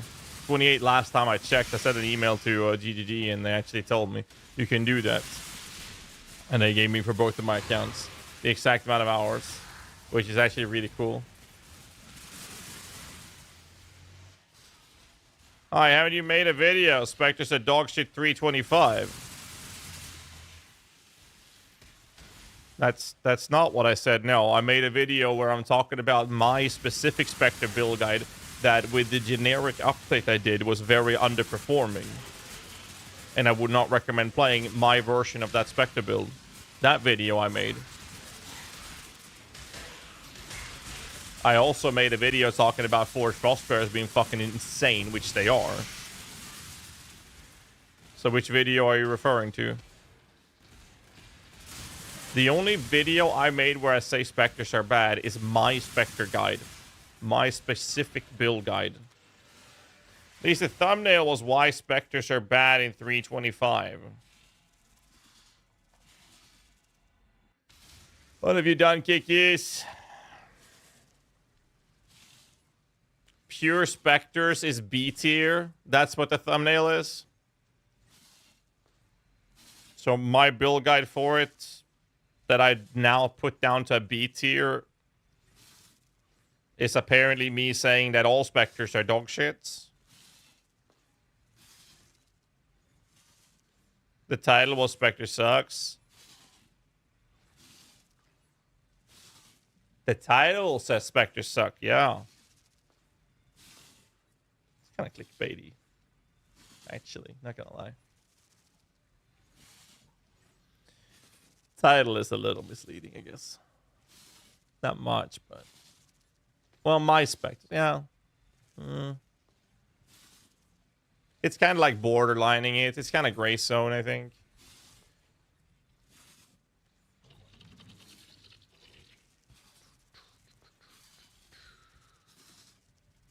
So just confused, watch the video more or less a bit. I mean, if you watch the video, I'm talking about my guide. I also say that there are ways to making this work. Like, literally in the video, I say there are ways to make this work. I just haven't had the time to do it, but feel free to play around with it. My POB can very easily be used as a template. A couple of days later, we have the Forged Frostbearer Ward Tank build in the community. So I don't know. People just seem to look at something like one word or remember half a video, or they don't even finish watching something, and then I'm getting shit for it. I can't help those situations. That's nothing I can do anything about. My Spectres suck would be specific. Yeah, but I mean, I also talk about Spectres in general. My Force Prosperous is solving that. At the same time, I don't know what else I can do, because it doesn't matter if I'm being super specific or not. If I added the word "my Spectres suck," do you think that would change anything? Like, do you genuinely believe that would change the general consensus of how people perceive it? No, it wouldn't. The only thing that would happen is that if one of those people would like even question it or comment on it, then I would say, oh, but it says mine. And they'd be like, oh, okay. But people aren't reaching out and saying, oh, what about this? That's not something that normally happens. So it's just, I don't know. It's just the industry, man. It's what it is. You don't think so either? No. That's it. I mean, not questioning your statement now. I was just continuing the conversation. I'm just saying, like, it's just a weird situation for me, at least, to be in, because as a content creator. And then, you know, there was this this guy. I don't want to dive too much into it because I got pretty pissed off about how someone can behave like that and thinking that's a smart idea. There was a guy who made the War Tank build, which is really good. It's a really cool Spectre build with the Force Prosperous. It's a super nice take on it. The only thing that's new is smacking the new shield on the build and putting Indo on, and now you have War Tank. That's the only thing that's new with the build, so that's not very innovative. It's not new thinking. It's just, here's the new toy GGG gave us. You smack that on the build, and then you're done. But the person went on to start his video by spending an entire fucking minute trash-talking minion player content creators, and we're not that many more minion streamers left now, are we? He could have, might as well just put my fucking name on a poster or a banner and had it rolling on the screen at the same time. And in the video, the rant is going through how we make boring builds and lack innovation, and then he goes off to show a build that is really good. I'm not complaining about the build. It's a really good build. I've said that every time. Never complained about it. But it goes off to show something that lacks innovation. It's just putting the new toys that GGG gave us. So instead of making a video lashing back on the disrespect that this person brought, in my opinion, is completely left-fielded and completely unwarranted, you ask me. Actually, you ask most people would say that, I guess. I said, fuck this, hold my rum, and I went on an innovation spree together with Ash and Atros. And instead of, you know, showing basic template bullshit things that he said himself was complaining about and then does the same thing himself, we've shown a champion cheerleader minion build. We've shown a concept of a Saiyan Ascendant Summoner build. We've done a Warcry Chieftain Animate Weapon build, all of which are performing at a very high level and actually showing some innovation. If you're gonna complain and you're gonna behave like little fucking cunts, at least have something to show for. At least show some innovation, if that was the issue.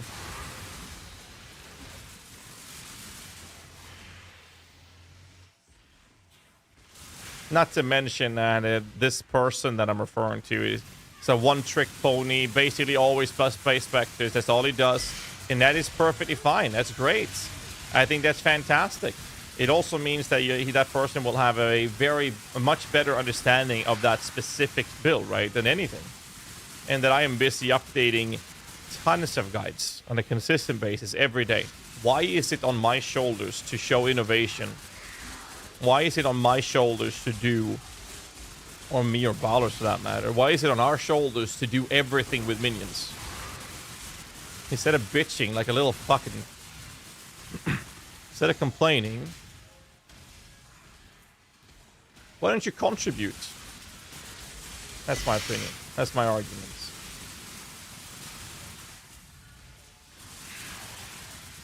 Not to mention that all of my guides are designed, like at least the written ones, are always designed to be low budget friendly as well. That puts a lot of limitations. I can't say, oh yeah, you're just gonna need about 50 divines to make the build work. I'm not gonna make a written guide out of that. The runic arts do not reveal themselves to just You never have any build like an AFK through any kind of content to survive everything. I mean, it sounds like the loop builds. Actually, not sure which ones are being used these days for the fast specific. It's a little out of my expertise, I would say. I'd rather say that than say X, Y, or Z and then be wrong. steel yourself, warrior. It's easier to criticize than to do. I think that in his world, the build he did show was him innovating, and I disagree with that. Not many live to see this technique. I would say that that is as much innovation as what I've done here with this character. This is a standard Svalin with Inda Spectre build on a Necromancer with Doriani's prototype. This has been done as a Pathfinder before. This is not like I just used that template. It's very simple. Now, I made a lot of changes to it and variations. I wouldn't say that's innovation. What I've done instead is that I found a better way to solve the Doriani lightning situation of dots instead of going Lethe Shade, because they use Eye of the Great Wolf, which in my opinion is really stupid. So we decided to make a new way of approaching this. This is not innovation. This is just solving a problem with a build in a better way, in my opinion. That's not innovation. And that's also basically what he was doing. We're running Divine Flesh, and we're running Watcher's Eye and a Sublime Vision, so that we never take fire damage and we never take lightning damage. We only take chaos and cold. So that's what we did with this version, and it's fucking fantastic. Would I call this innovation? No. I wouldn't call this innovation at all.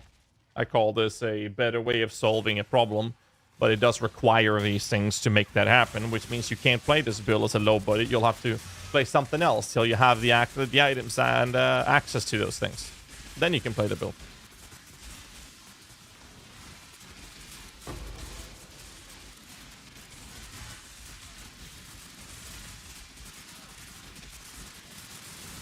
Just curious. Maybe someone in chat knows, but it's out of my expertise. I don't want to give you bad intel.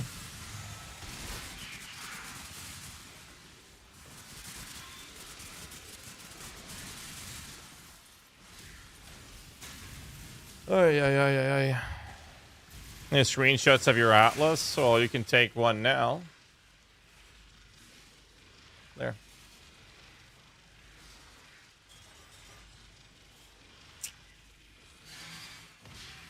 Yeah, PB, command for the command. No, I got the PB right there. I'll definitely make a video on this, and I will make a. I'll potentially make a written guide. Or was it not written? Sorry. I'll potentially change my Spectre build into this if I can make it feel good on without Svalin. So that's something we'll be doing very likely tomorrow, is what I'll do. Very likely we'll do that tomorrow. And so that's my next goal, because I don't know what's going to happen to Svalin next Lee. So I want to check that out and see what happens. I think it could be really fun, at least. And we also have to test the capabilities of this character without all of the necessary items. And if there's a way for us to play the build as a pseudo league starter, I think that it's doable if you don't do blue altars, or if you don't do blue altars, or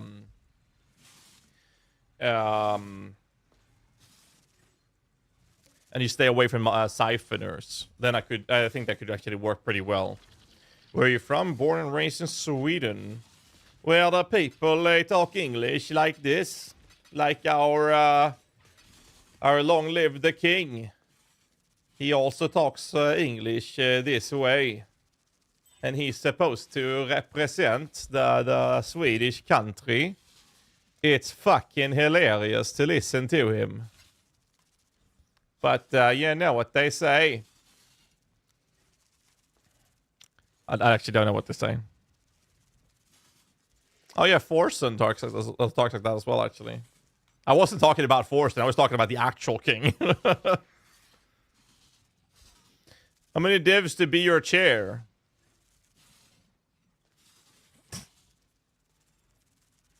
Did you mean character, or you actually are asking how many divs to be my chair?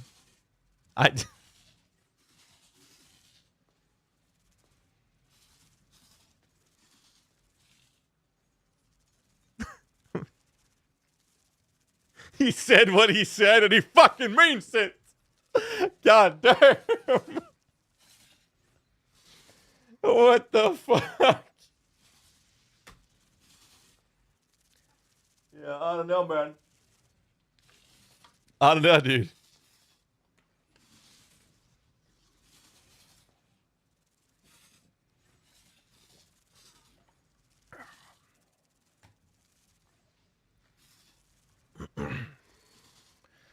Twisters, you'll be paying him. Okay. That's a good swinglish right there. Thank you. I'm very proud of that one myself. Let me post the PUB for the boys in the YouTube chat as well here. Here, boy. Here you go, Eshan. What do we do? What do we do? What do we do? I think the play is to look at what we can do with Divine Flesh early. You gotta keep in mind, I have a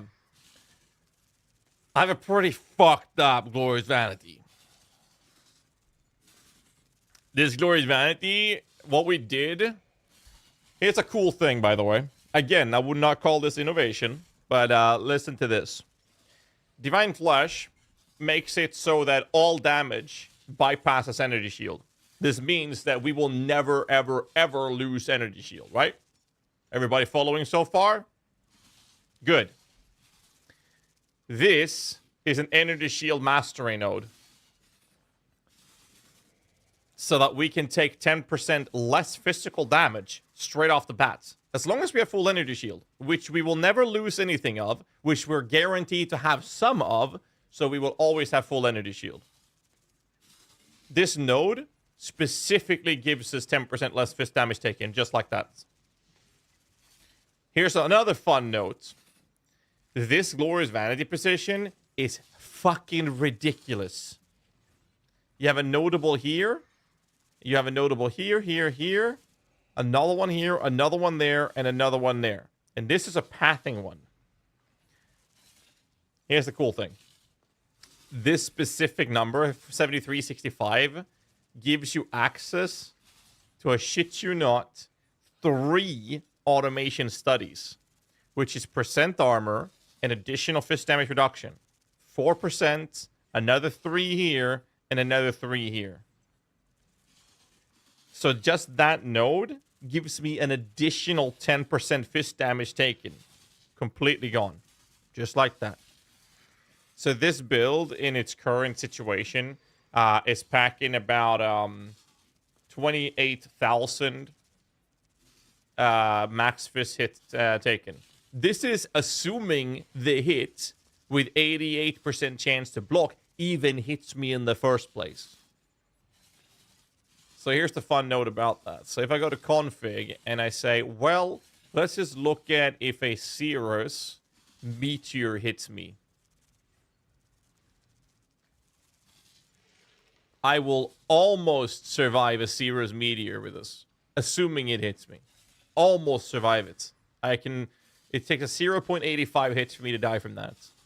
Let's look at a Shaper Slam.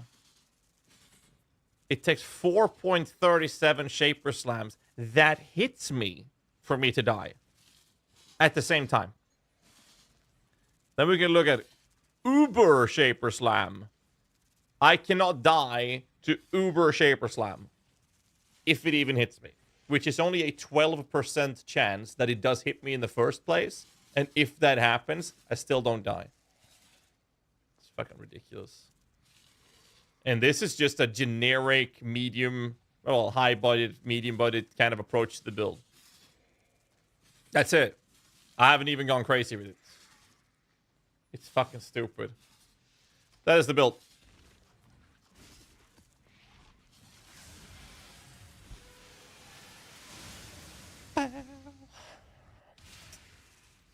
Says they'll be playing. Yo, what was that guy on YouTube? You know that guy, the what was it? It was like horse. No. One face, 21 voices or something. It's a guy that sings with different, like, it was like a thing that started a couple years back. As it popped up in my feed, and he was collaborating with a guy, and they played Spice Girls, I think it was. Wannabe.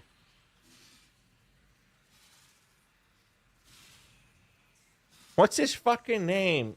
Anthony Vincent? Is that it? Because they... Oh, yeah, right. So they made the song in the style of System of a Down. Here, listen. Yeah. Listen to this.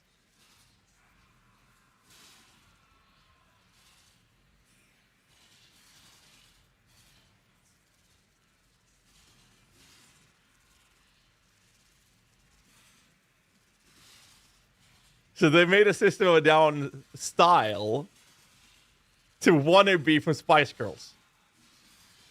It's so fucking good. It was so good.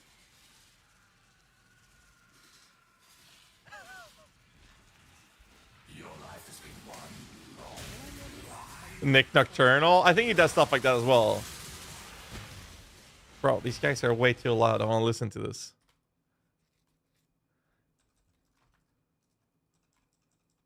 It is so good.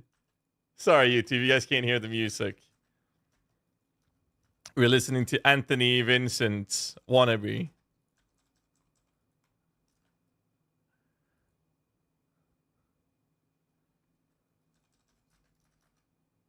It's so fucking good, dude.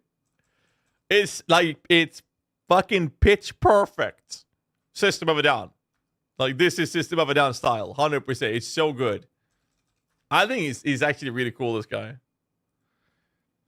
And Winnie and build out the more. Okay, with Juice Tier 17. Efficient way of that being multi-mirrors investment. Yeah, this character. Have fun.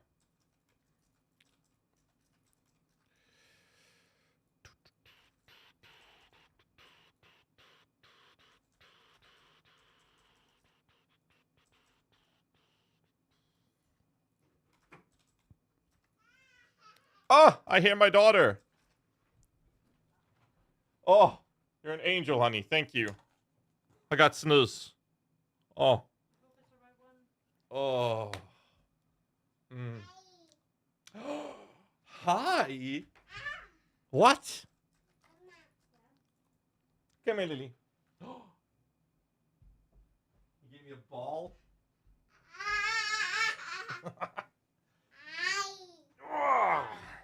You want to be on stream today? Have you seen it? What? Oh, you want to go down? Sorry. Oh, Jesus, sorry. I apologize, princess. Yeah? That sounds good. Lily, gonna pass the ball? It's on the floor. You see her? When did you start learning how to do that? Kicking the ball?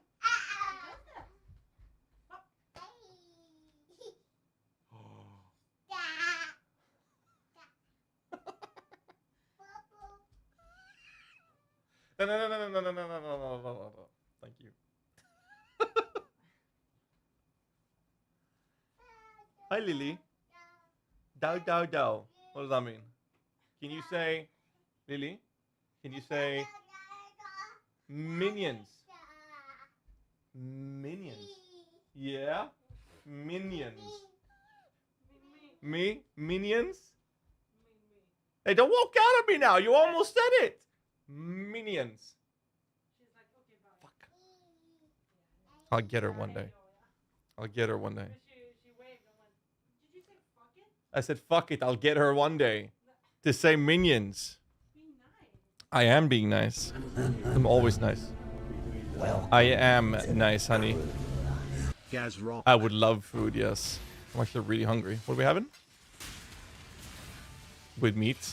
Oh, for fuck. You gonna feed me vegetarian food? What? No way! So, pizza?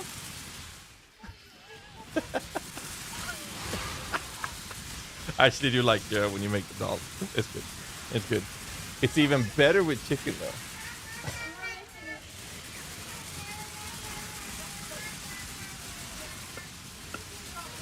Yeah, she's also complaining. No, she's complaining. No, I think it's good. That sounds great, honey. Thank you.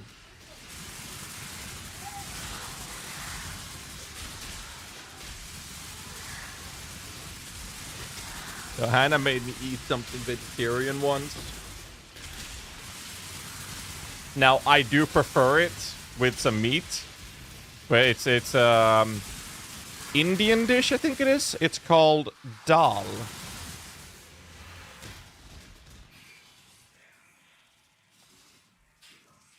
Yeah, it's an Indian stew.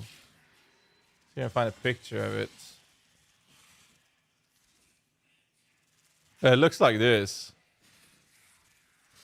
It's really good. So you have it with some rice and some naan bread. It's so good. But I prefer it with a little bit of chicken. I like my meat. That build seems kind of strong. Yeah.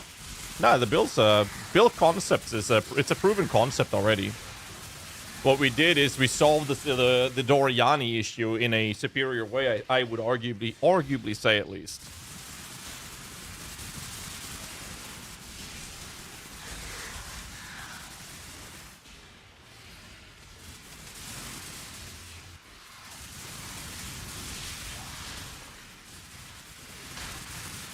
We'll see. He'll be a vegan confirmed. Nah. We eat meat in this household, but Hannah does that. We actually had it at it was her sister made dal because she doesn't eat meat, but she does eat fish. What are you when you don't eat that but you eat fish? Vegetarian, right? Man, is vegan or vegetarian? I don't know the fucking differences, man. Pescatarian? That's what it is? Okay, that's the English word? Okay, thank you. I didn't know. Yeah, so whatever. They do that. Anyways. So we had it there, and then they made some meat as well on the side. For the guests that does eat meat. And it was so good. Oh my god, it was so good. So after we had that at our sister's place, we started making it at home as well. It's nice. My girlfriend is pescatarian, but she eats my meat. Funny that you say that. She eats my meat too. A random fucking comment. Jesus Christ.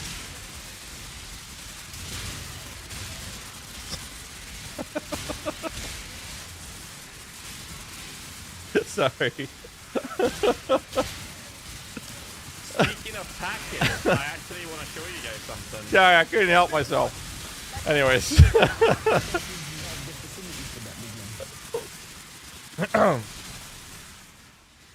Hey, if you guys get to make stupid comments, I get to make stupid comments. That's how we do it in this channel. All right.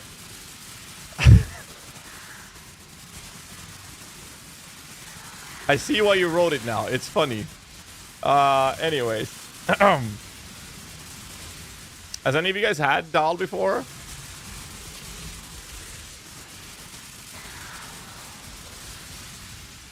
How many versions is there? There's pescatarian, there's vegetarian, there's vegan.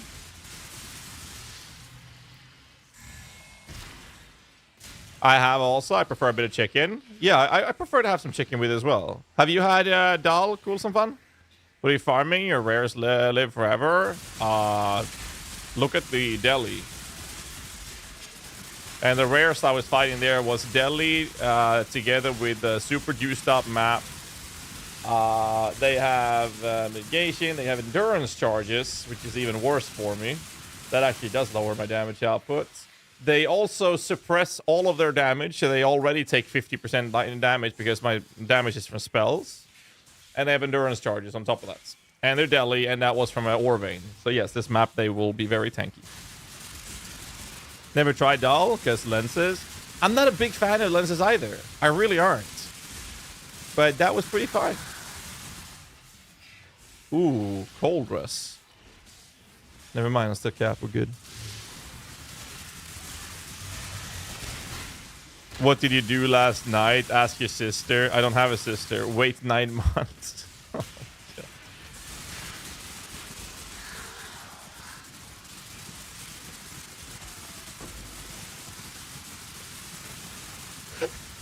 I'm gonna steal that one. Jack, I'm gonna steal that one. That's like perfect humor amongst my friends. That's a fucking solid one.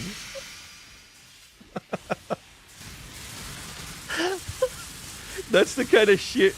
That's how me and my friends are communicating with one another.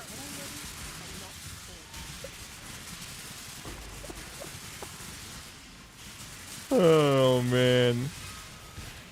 Thank you. That's a good one. I like that one. I'm not a big fan of beans either. I'm not a big fan of beans. But lenses, I don't mind. But dal, dude, like having dal and then like some rice, some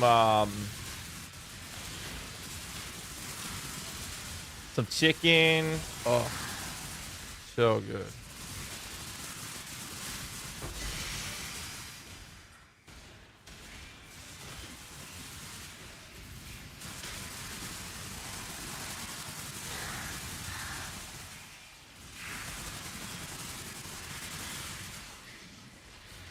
Well. So thank you. I wanna move faster. Saga Lou with garlic naan. Never tried that. Alright, so this one they don't have. Well, they have energy shield, but they don't have suppression, so this will be a little better. 7 frost bear, 1 primal rage claw. Crush claw, you mean? I'm running a Guardian Turtle for a better layers of defense when I finally do take a hit. For fist damage mitigation, it's actually ridiculously good. And I get a Watcher Side with determination out of it. And 1 Spirit of Fortune, because we need the lucky hits, or want the lucky hits. And the rest are Rectifilers for this build.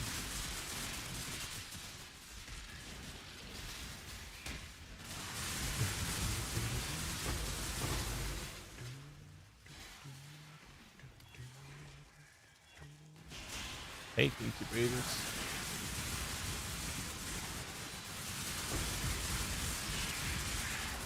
Wait, is that money? It is nuts. Rectifiers, are they more tanky?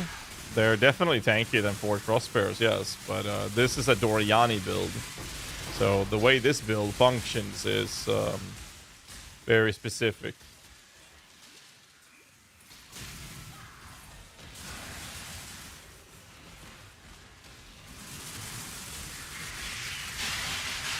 A vegetarian buddy makes sloppy Joe recipe with tofu, and I can't tell the difference in how they prepare it.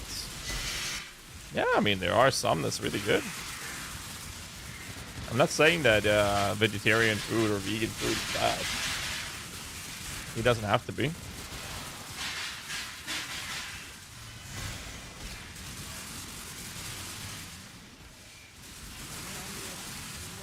Thanks for your tips. I like your YouTube videos. Well, thank you. Here's the POB for what I'm doing. Do keep in mind that the Watcher's Eye needs to be perfect rolled with fire and cold for this to work. Sublime Vision, Divine Flesh, and oh, Lancing.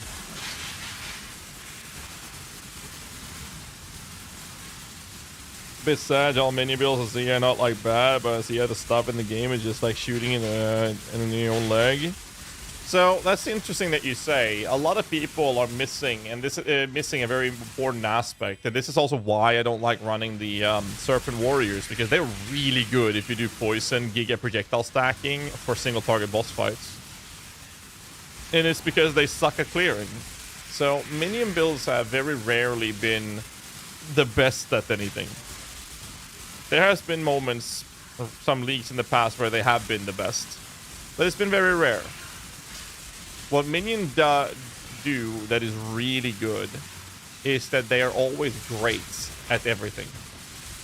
So they might not be the best at something, but they're great at everything. And that's what makes minion builds so comfortable, in my opinion, to play. I can have good clear, I can have good single target, I can have good survivability, and just feel comfortable playing anything I want in the game. Because minion build does everything in a very good way. Skelly mages, yeah, don't get your hopes up.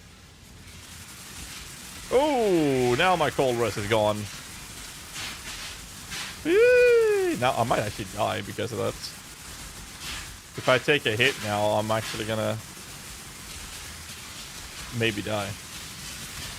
Or that's if I take a hit to begin with, of course. Jesus, they're tanky. We can get more damage out of this build if I sacrifice some defenses as well.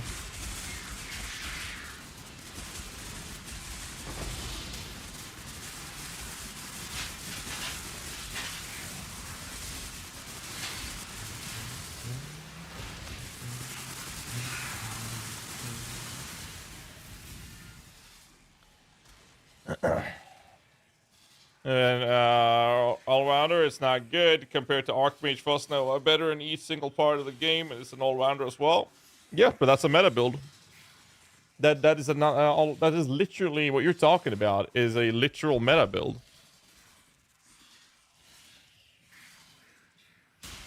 And minions are currently not meta in this league right now, and therefore they will be less performing or worse performing than the metas. But there's a reason there is a meta. The meta builds will always outperform non-meta builds. That's the whole point of it being a meta build.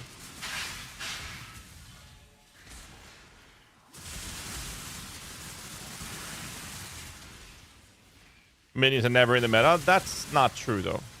That's not true. Minions have been in the meta. Mage Skeletons is one example of that. Poison SRS is another example of that. That was in the meta for a couple leagues ago. And even then, there were other builds that were competitive, but they weren't played with by as many people. Therefore, not meta. I'm glad you like it, Ahmed. I like it, dude. Basically, what we've done is we've taken a proven concept, which is Doriani's Pathfinder or Necro with the Wretch Defilers, and then I solved the Doriani lightning situation in a better way, in my opinion. Yeah, I think minions are very comfortable to play. They're fun. Even if they're not meta.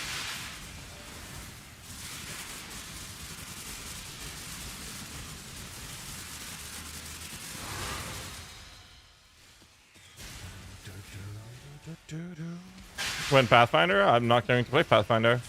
You see, you can't play this build unless you have the necessary items. So by playing as a Necromancer, that allows me to level with a generic minion stuff, Zoomancer, SRS, whatever I feel like, right? And I can play that till I have the necessary items to make this work.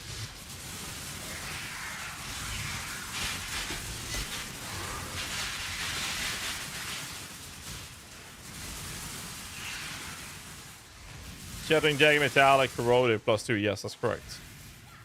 40 tries without success. That's a lot, dude. Sorry, man. That is actually quite a lot. Have you tried, you know, just hitting it? I could wholeheartedly recommend just hitting it. That would make you spend less.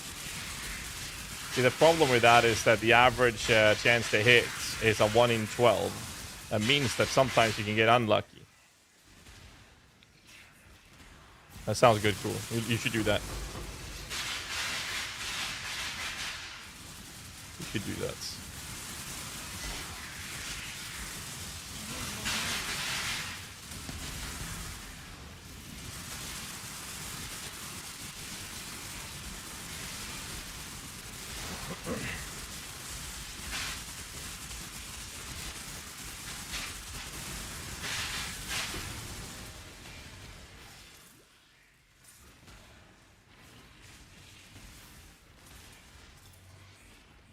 What happened to the blight? It's over here? What the fuck?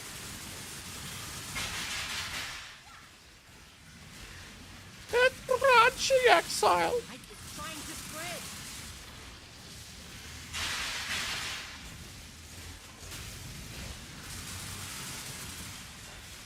The blight is trying to spread. They're very good for league starting, for sure.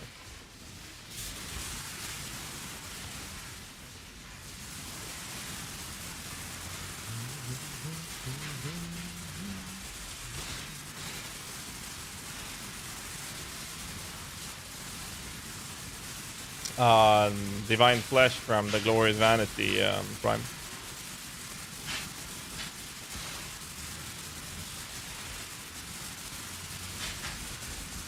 %50 into Chaos from the Divine Flesh. Woo.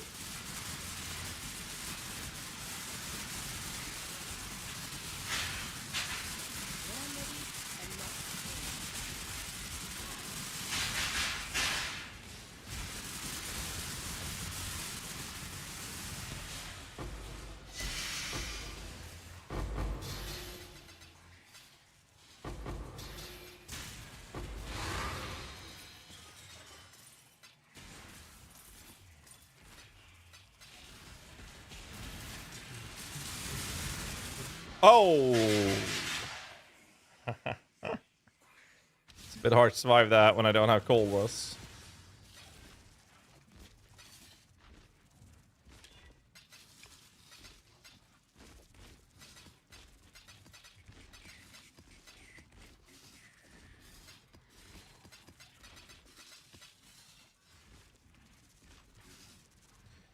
So that's how the conversion works. 50% of your fire and fire and lightning damage that you take is converted into cold damage, fire, lightning, and then 50% from Divine Flesh is converting the rest of that into chaos.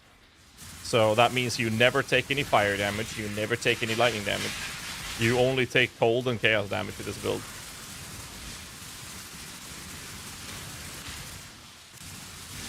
Well, a little bit of physical as well. This is only elemental, right?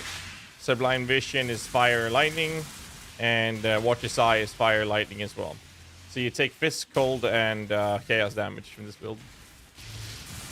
No fire and no lightning damage will ever be taken. So the solution other people have been running is actually Eye of the Great Wolf. And Eye of the Great Wolf only makes you take 100% of your lightning damage from hits as something else. And that's only hits. Whereas this build, it doesn't matter if the damage is coming from a damage over time effect on the ground or a dot or whatever, right? 20 divs into my Necron and I don't want to go back to Righteous Fire now. Well, so here's the problem with minion builds that very few people talk about. Once you play a good minion build, it's very hard to enjoy something else in this game. Exile? No, that's the biggest problem I have with minion builds. You play a good minion build, now you're going to have a hard time enjoying something else.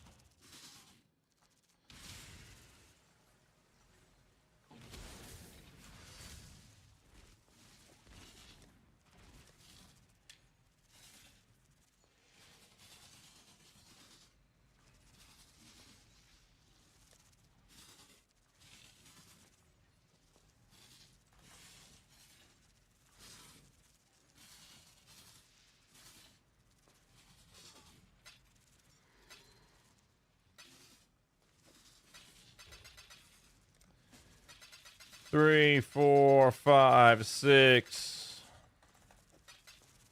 50.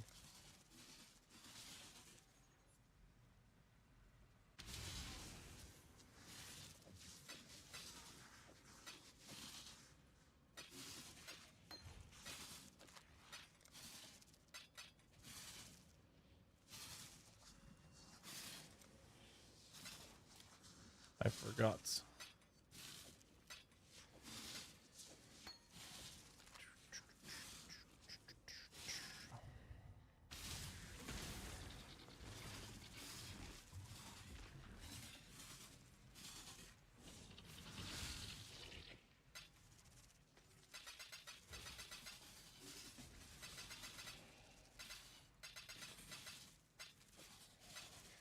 Four, 5, 6, 50.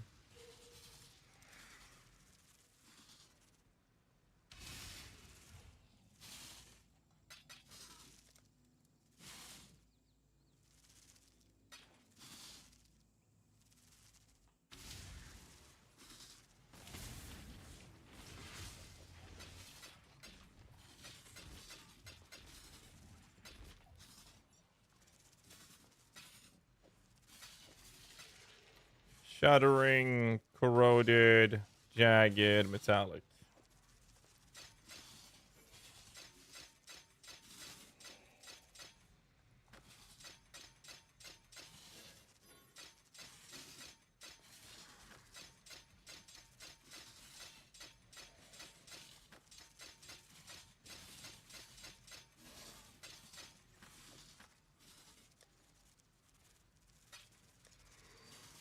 +2.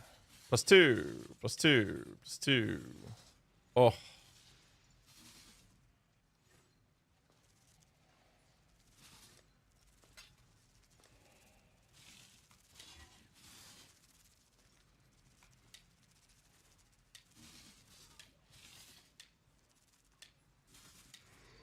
That's 10 tries right there.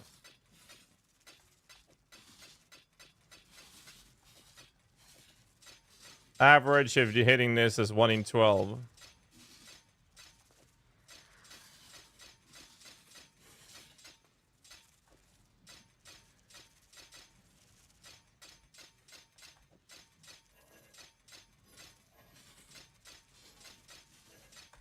+2. +2. That's 12 tries. Which means that now I'm spending more than the average.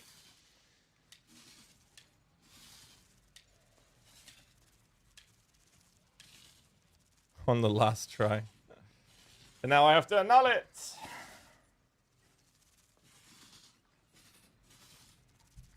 That's better than what I'm wearing.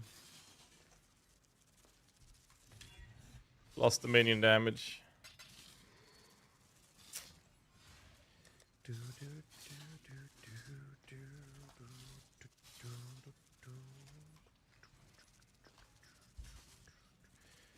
When do I use aggressive minions? Quite a few builds can use it. I'm not a big fan personally. Zoomancer does really well with it actually. Please give me mini damage. The ritual is complete. Yeah, you get 6%. Holy shit. 20 tries, 1300 C. More than that.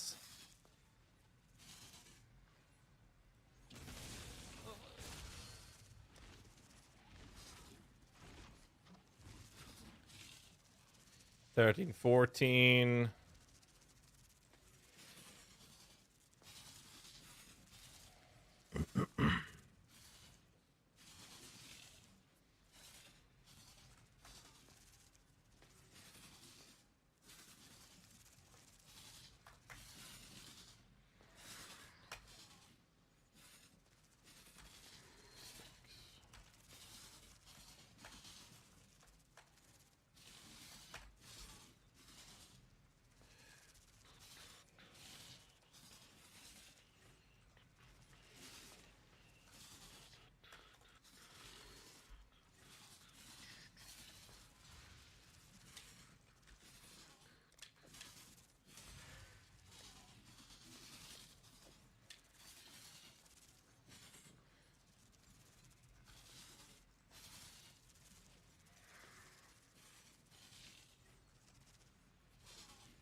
I lost money. I lost money.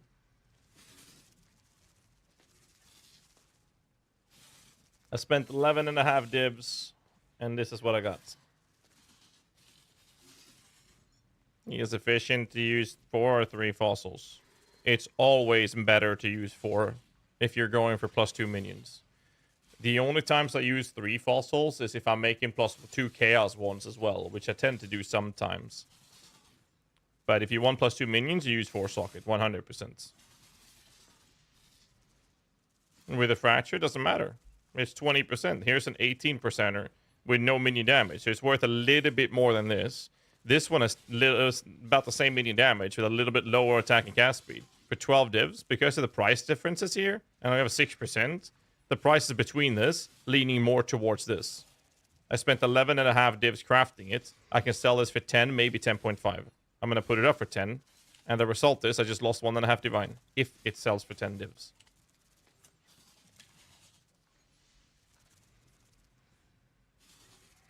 Now, if I hit something like this, it would only be 12 divs. So here's an interesting thing which you can do with the Craft of Exile. Let's find out if this is a profitable craft or not. You do a Convoking Wand. Actually. I got some rules.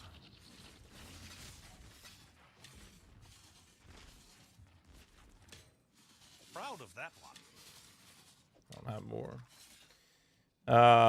You do this. Spell, minion.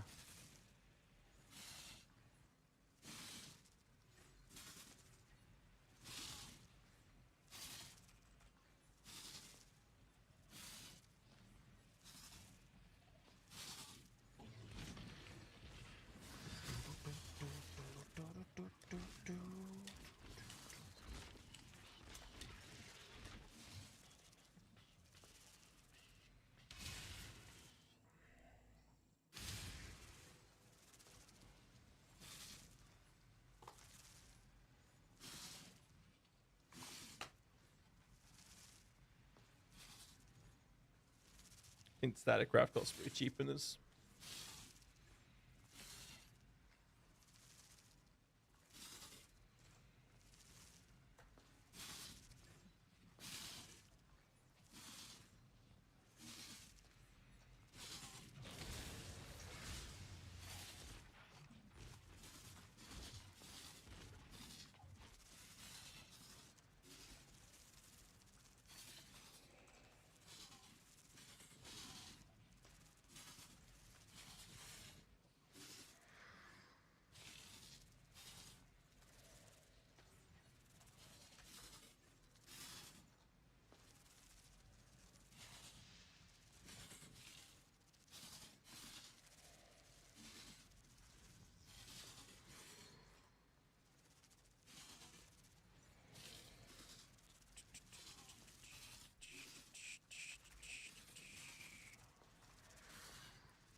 Interesting.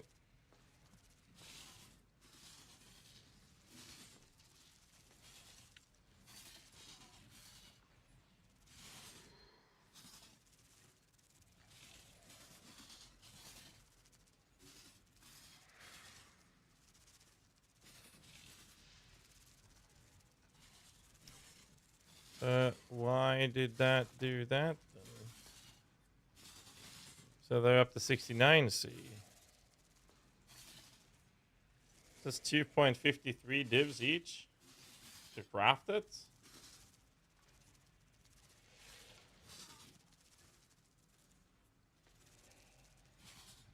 Why does it say an average of 6 tries?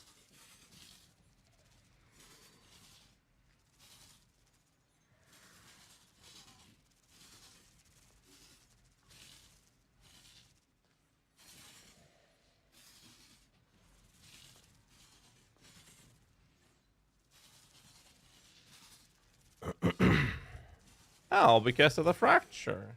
Interesting. Huh. That's actually way off then. Very interesting.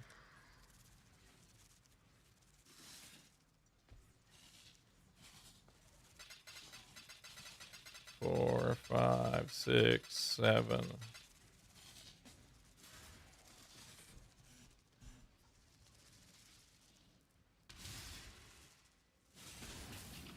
The problem with the Wandcrafts is that they the average is so small, but every attempt is very expensive. What then happens is that if you are unlucky, it's going to cost a lot. But mathematically, it should be profitable.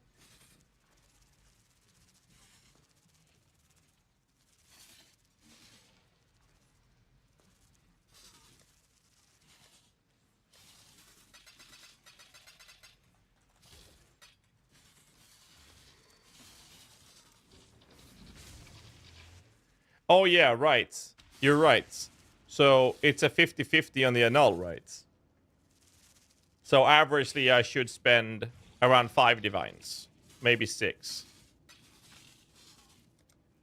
to hit it, because it's gonna be a 50-50 to brick it or not, right? When I annul it, on average. But it also means I might end up spending a stupid amount of currency before I hit it, right? We'll see.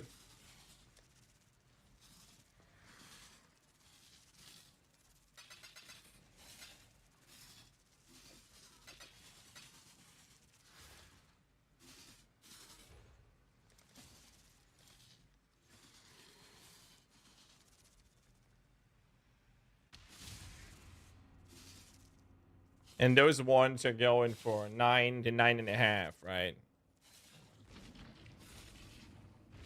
It's not a good profit, but it also has to sell. But it's enough that a couple of people start crafting them, and suddenly it's no longer going to be profitable again.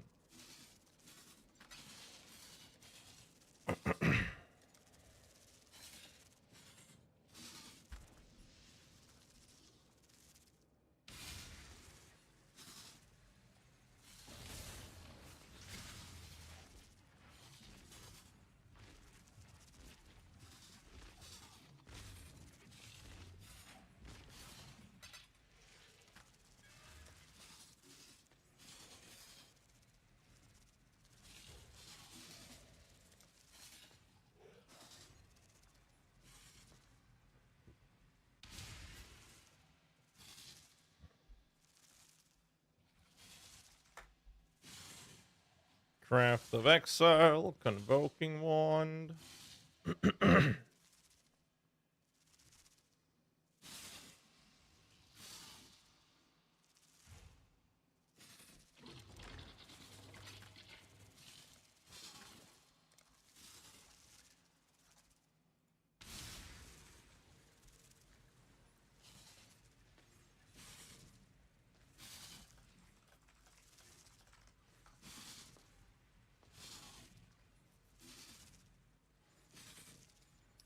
Sure.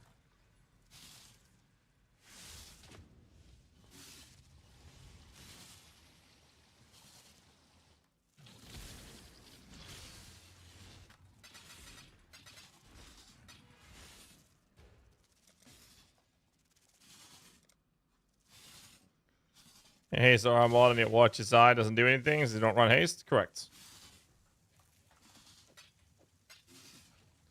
That is correct.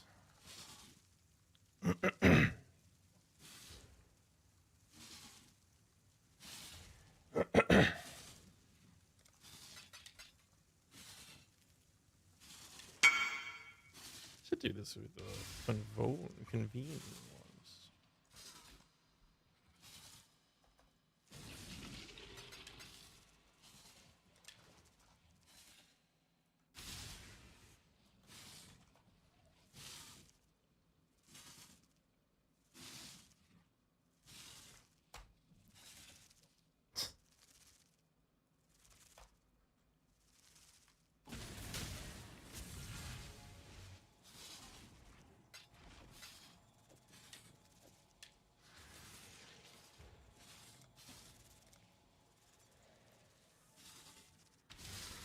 These minions are aggressive because it's extremely expensive for what you get for them.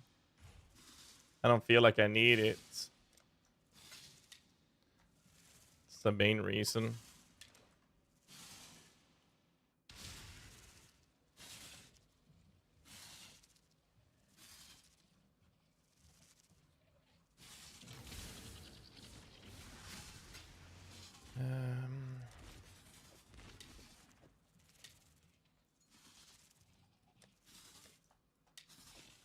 We go again.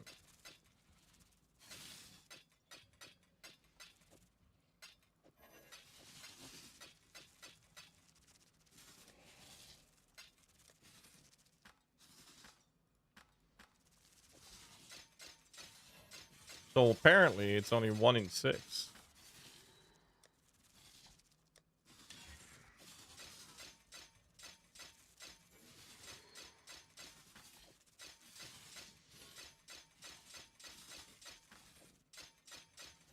With a fractured base plus the null.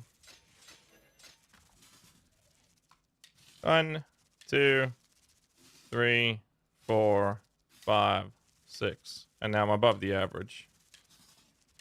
There it is. And now I have to null it. Get rid of prod speed or crit multi.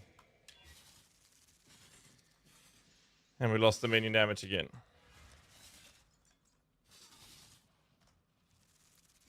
How many tries is that? It's not bad actually.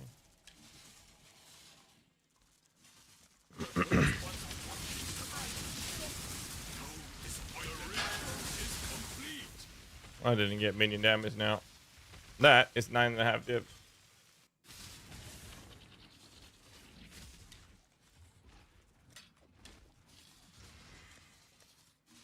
Not a lot of profits. It's a little bit of a risky round as well.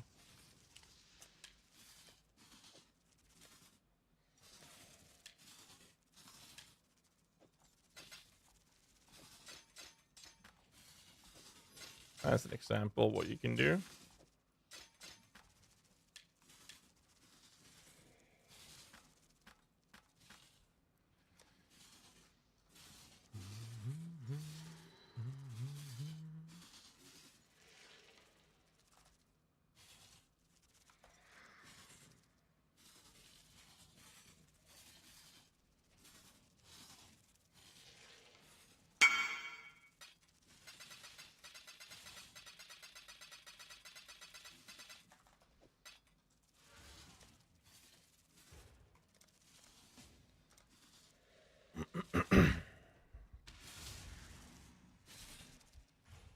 I mean, they did go down. I showed this on stream before, and it went down. People stopped crafting. I think the shuttering are the problem here. It's just way too much currency. That's normally usually the problem when it comes to these.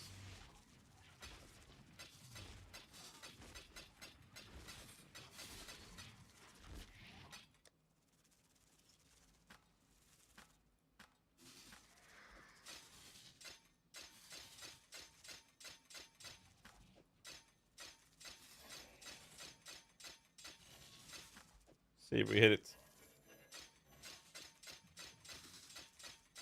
You can get unlucky and you can sit and spend 50 plus tries and still not see it.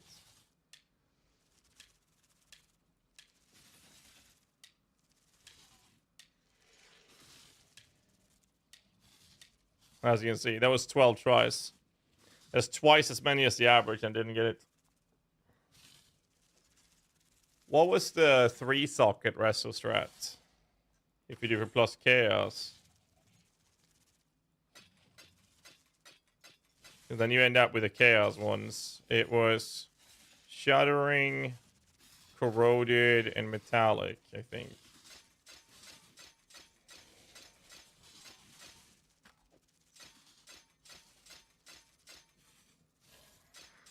Problem with this is that we don't block off the chaos rolls when you do it this way.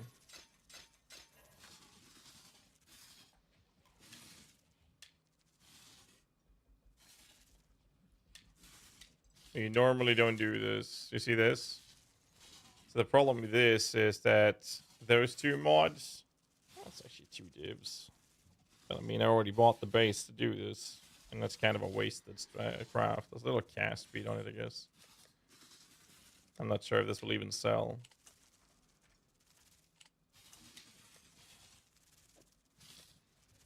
I think that's a waste, personally. So normally you don't do this on fractured races.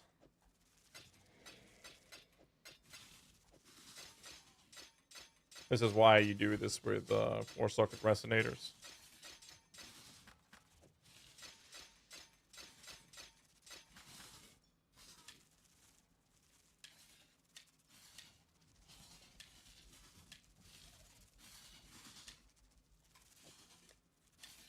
Well, that's a rip. So all in all, I lost money.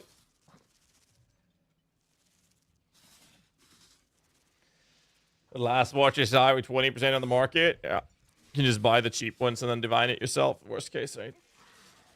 And Frostbear Spectres better? Arguably. Arguably they are. Yeah, it depends.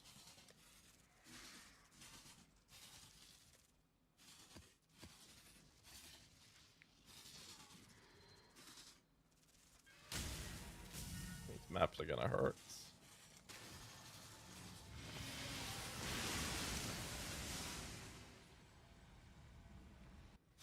Delve was super profitable this league, actually. Which you cannot control.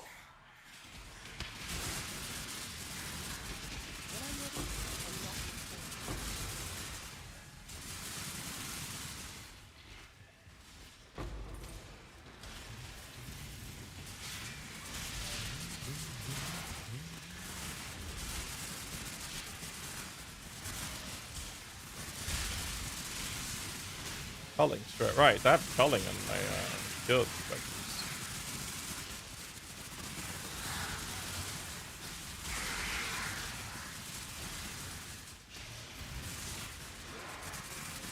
Kinda miss having convocation CDR mastery sometimes.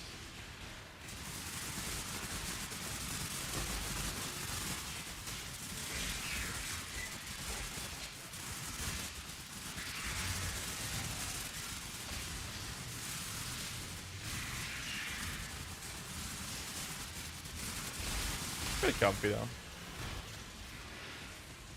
Wait, without enemies? Yoink.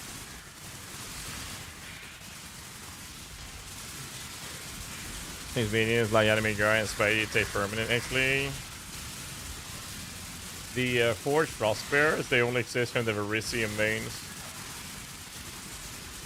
Which means that next league it's very unlikely that we'll have access to the Forged Spectres.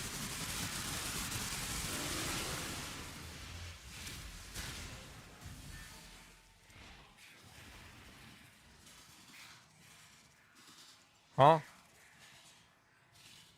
That was a nasty dot. So my recovery was down, but that was just that dot. Do you see how tanky these guys are? More alive.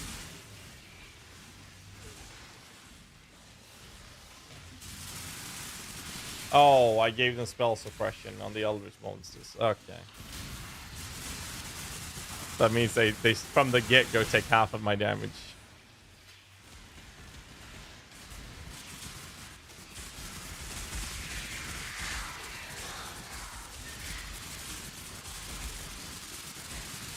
As you can see. Kind of funny. I thought the build has survivability issues. Holy shit. What is this? Life regen. Reflect certain ailments. Spell suppression. Extra life. Life regen. Jesus. One tanky motherfucker. The rest don't matter, actually. Because the enemy's resistances will be what I tell them to be. So that's less of a problem. What DPS does Spectre build have? I have no idea. Just PUB does not calculate rich defilers. Genuinely have no clue. What I'm thinking of doing with this build is actually sport gloves.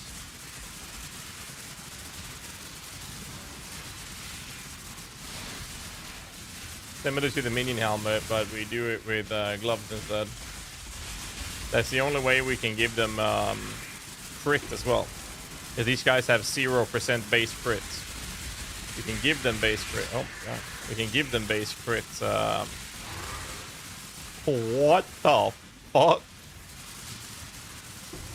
But you can give them base crit with a pair of spark gloves. And that alleviates sockets, and we'll be able to do a lot more damage. But like, this character has basically been thrown together. The only thing that costs anything in this character is actually the... well, when I bought it at least, was the ring I crafted.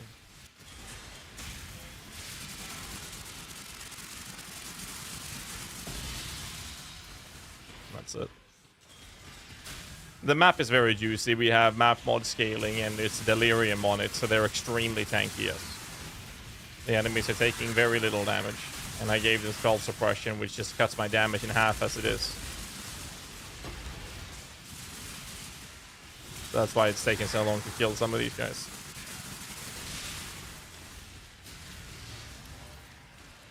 I think maybe, like, if nothing changes next league, I might make a mirror glove.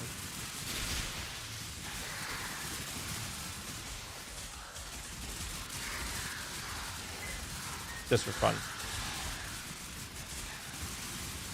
So, like I said before, what we need to do is figure out how this will work without Svalin.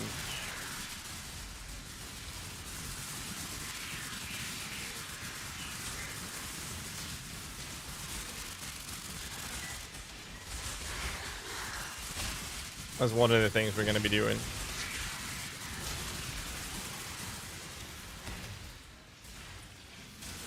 And then if Svalin is in the game, then that'll be the end goal.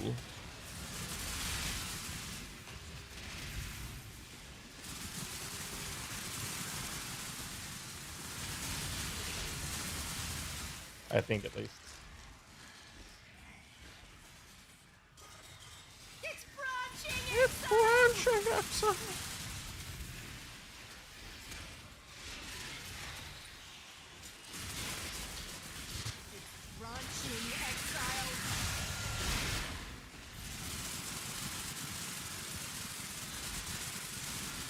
Well. As far as feels like you're alive 90% of the time, but they hit, you're gone. Well, that's what we saw with this character. Like, even without the block, when you take a hit, this character has a lot of defensive layers. The ward tank setup a lot of people have been playing with has ward to do the exact same thing.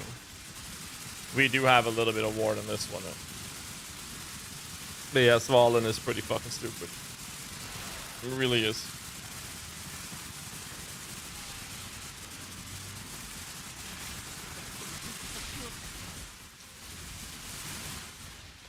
Kind of crazy. Crimson oil. That could have been a mage blood, but it wasn't.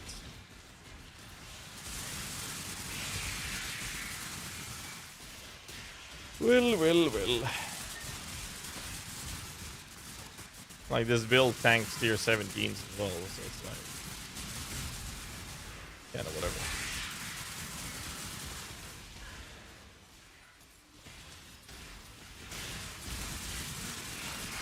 I just wish there were more minion guide creators or build creators in the community, so we could see more cool stuff. I think that'd be really nice. At least we get K Gaming's coming back for PoE 2 at least. Spectres are wretched defilers. That's the Spectres we're using.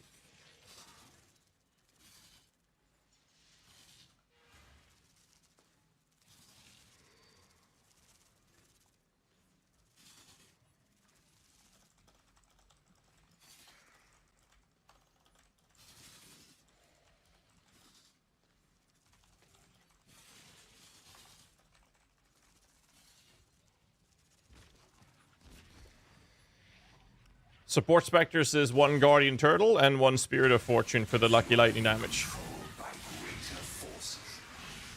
Ever seen a league starter so bad the creator had to apologize for it? No? What? That happened? Wait. Are you serious? What?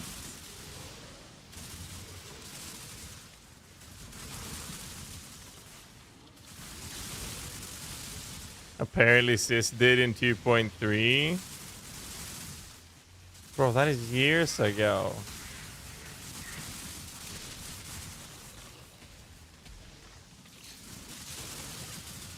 Era did 2 leaks ago.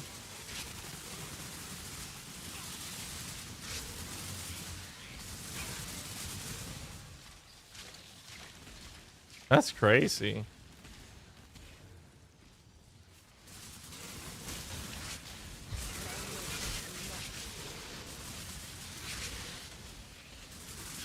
How much did your ring cost? Well, I crafted it myself, but it's like 100 and 150 divs or something.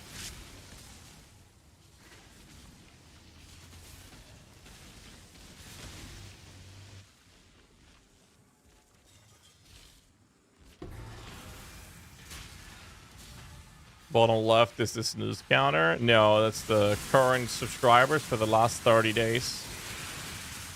Which is kind of crazy because it's been very rare that we've ever seen below 1,000 subs. It's been like the breaking point I've had to maintain being a full-time streamer. And as of this year, we've been having we've seen below 1,000 subs a few times already. I don't know what's happening. It's so weird, actually. It's super weird. It's how I sustain all the expenses being a full-time streamer. Because, I mean, it seems to me like there's so much things happening in the ARPGs that it's like, this league is the best league they've ever had. There seems to be a lot of new games releases and people playing and watching those games instead or something. I don't know. Maybe I'm doing something wrong. Maybe I just suck at this whole streaming thing. Maybe a mixture of all of those reasons. Is Pee-wee actually considered a casino? What do you mean? Yeah, sub price increase has been very frustrating as well, yeah. There's even September now. There's discounts on subs, by the way. I still get the full payout as a streamer, but that's a thing right now.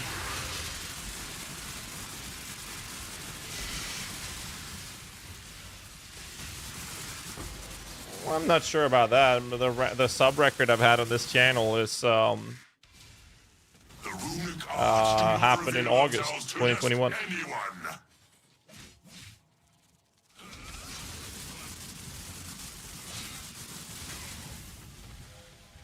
How did you craft it? Spam reflect and miss till it hits.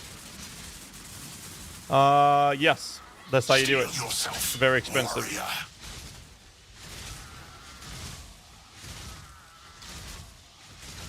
PV2, you'll have 1,000 plus again. Hopefully. Got bills to pay, man. I can truly crave this. I think you'll appreciate this one. Steel yourself, We'll see what happens. warrior. We shall see.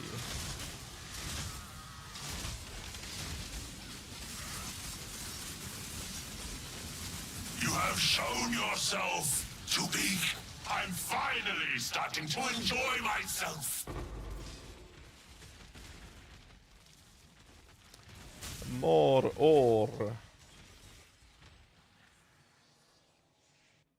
Yeah. They also fucked something up at some point where they people have like renewing automatic subs, and then when they change the prices and whatnot, they cancel those things.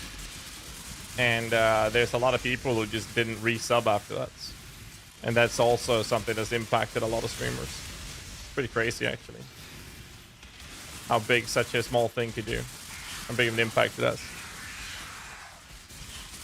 But it's like I said before, I'm gonna do this and I keep doing the guides and the content for as long as you... Oh, my rest is gone. For as long as you guys allow me to maintain this full time.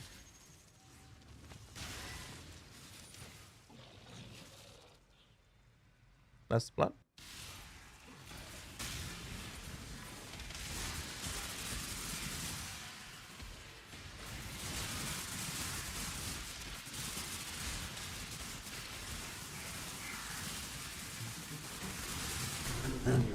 The time of the month, Demoose, thanks so much for the 11 months, man. Appreciate it, dude. Thank you. That time of the month, Keck.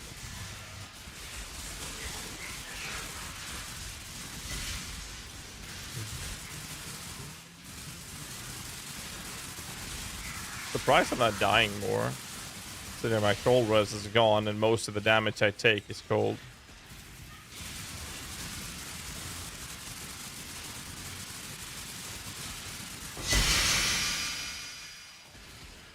Subs dip ever. OnlyFans is always an option. Well, my OnlyFans is only available to my tier 4 subscribers.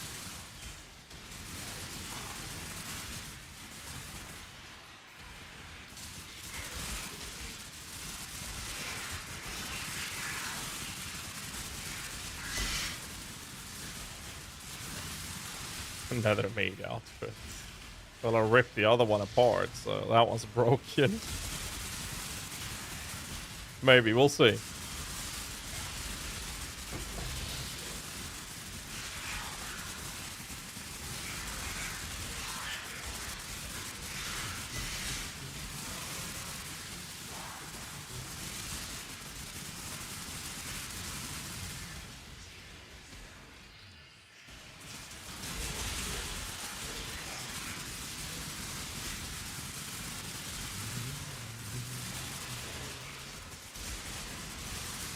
I want to see how good we can make this.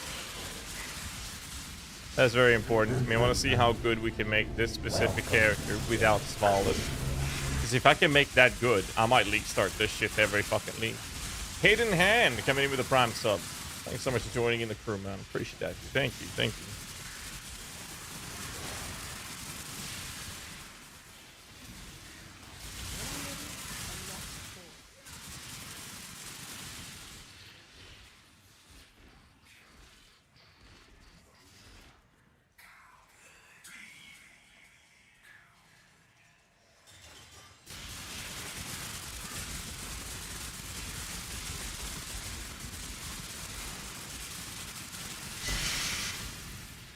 Or to get the Spectres, tier 17 maps. Just random spawn in tier 17s.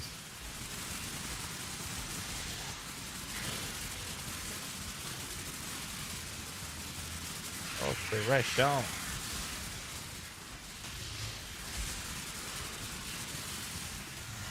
Don't need the turtle, actually. I lose some fist damage mitigation, but it's like... This is buckets.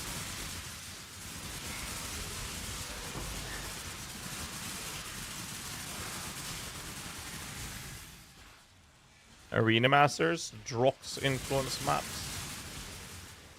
Houses, Arena Masters.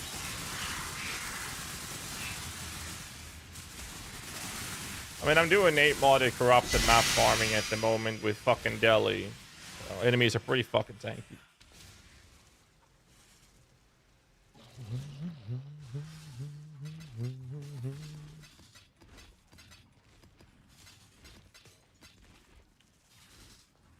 Is there any POB for your current build? Here it is, in YouTube chats. But yeah, my ring costs quite a lot. But it's the only thing that costs money. You don't need the mana cost though. Yeah, whatever.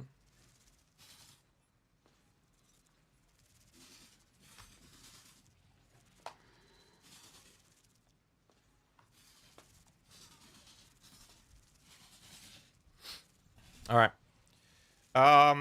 I do need to buy a reflective mist.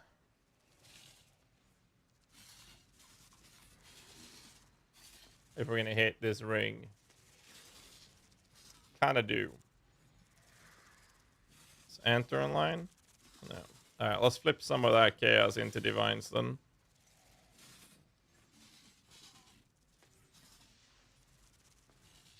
Nah, I haven't seen one either.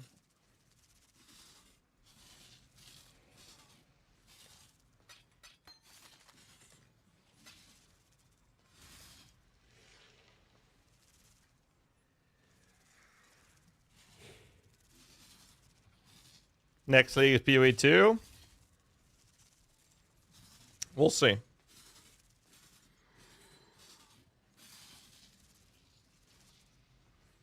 Wait. Yes. How much do I get if I sell divines then?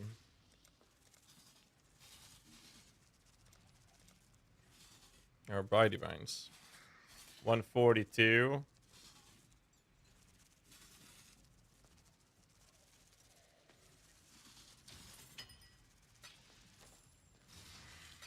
Fucking premium payments here.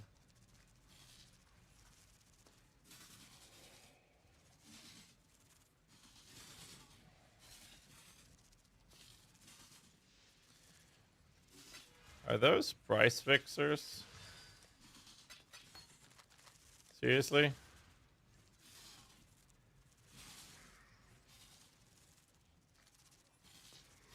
This shit went for like 7 divs just a few days ago. First time I made it into your stream. I just wanted to say thank you for all the good YouTube videos. I started PoE 3 leagues ago and still enjoy playing Hydro Spectres. I had no idea about crafting and stuff, and it was very helpful to watch your craft video, your Enemy Guardian video, and so on. I'm glad to hear that, man. I'm glad to hear that, dude. Stop if you're enjoying it, dude.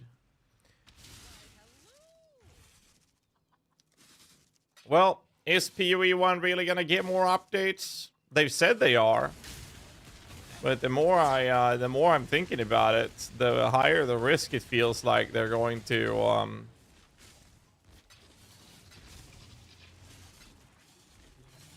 postpone leagues to PoE 1 to focus efforts on PoE 2. We'll see how it goes. I hope they're not gonna do that though.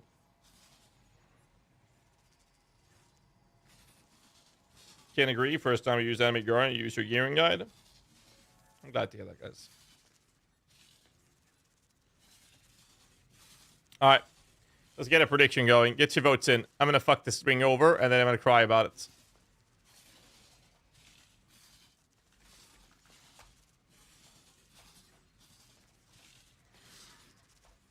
You guys ready?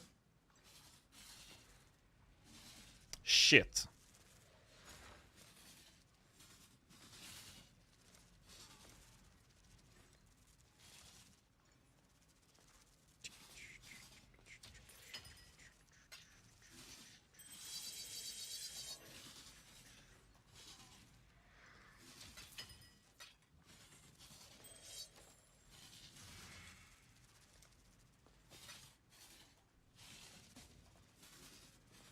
You guys ready? Nah, it's just speculations. Boom. Oh! Oh, we actually got it! Oh my god! Holy shit! That's a, oh my god, that's a fucking huge one, dude!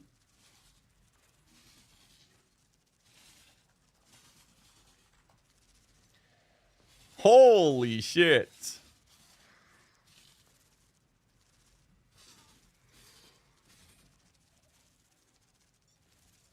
Streamer Lucky says, let's look at my tab that has all the failed ones.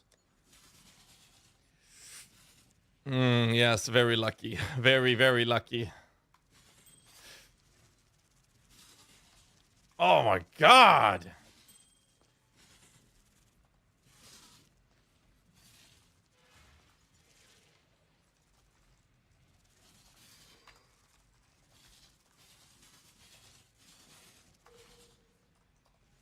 Bro, I literally did.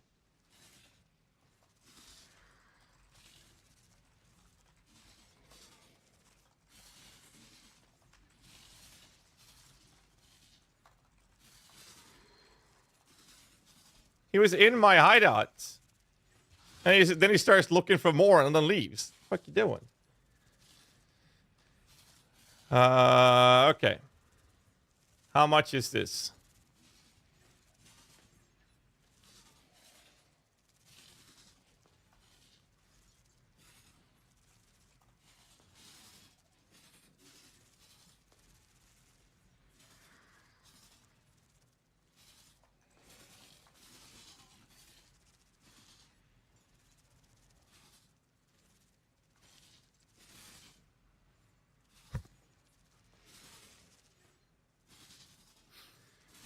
Well,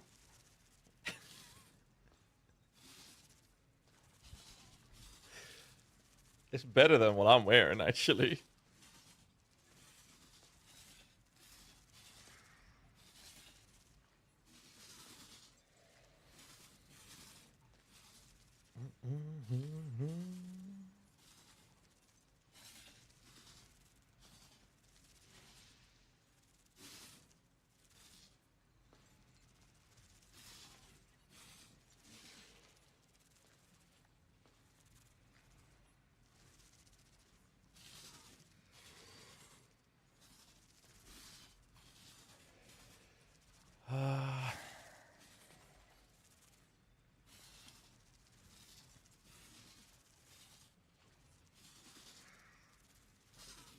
Anybody want to buy this ring?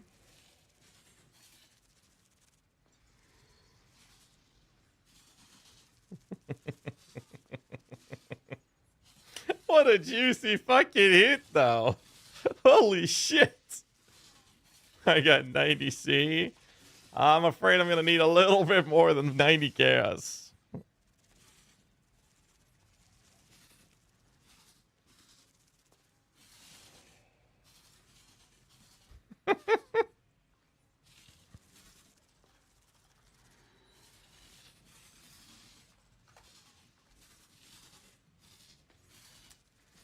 Well.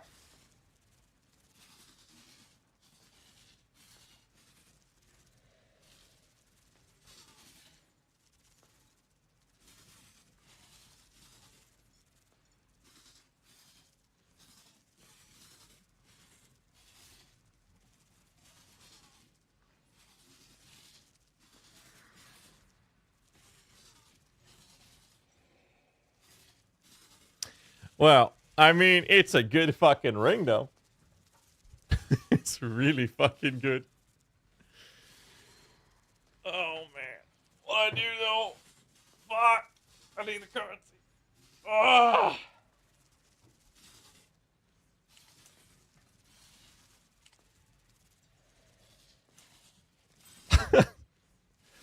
Just a casual 1.5 to 2 mirror, you know what? 1.6 mirrors.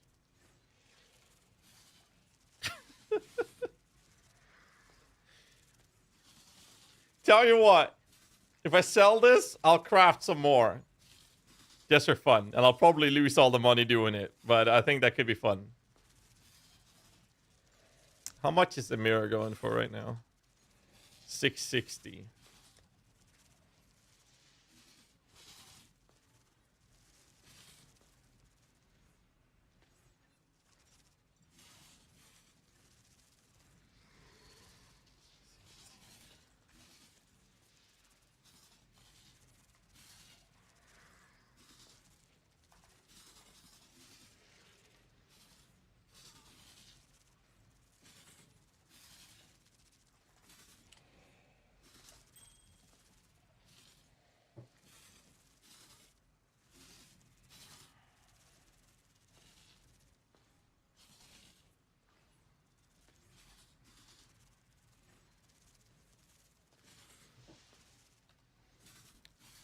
I want divines.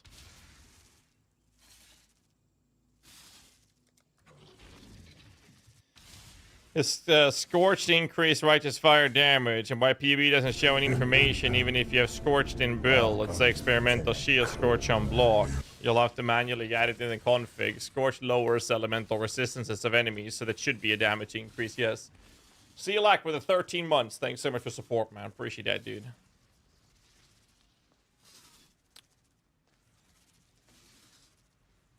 Dude, this ring is so fucking nasty. So poor English. That's all good. You'll have to add a text that says in the custom config, nearby enemies are scorched. You'll have to do that, and it'll work.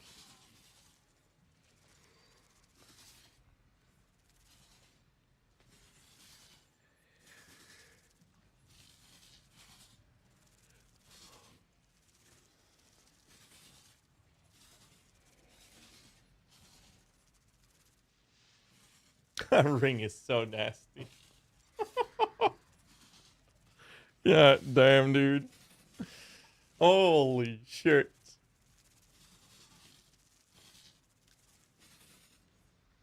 I really want to make more just for fun, but I can't unless it sells. Good fucking Jesus. Do you do PUB reviews for donations? Want to figure out where to go with my Poison SRS build? I'd rather not charge people for help.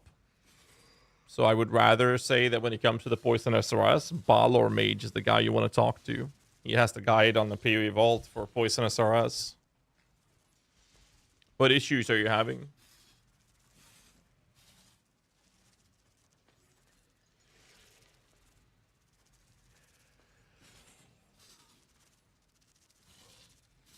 Well, if you play in Chieftain...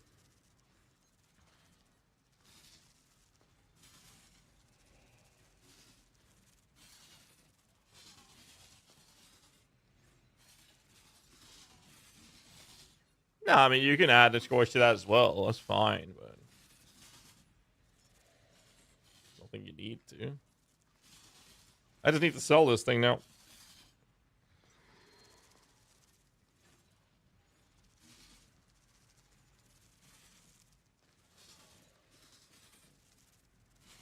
No, wait, sorry. No. Right, this is not minus 20. This just makes the enemy's fire res is minus 20. They don't get minus 20 resistance. This just makes the enemy's fire res straight up. No matter what rest they have, it is now minus 20. You cannot change this as long as you're stationary.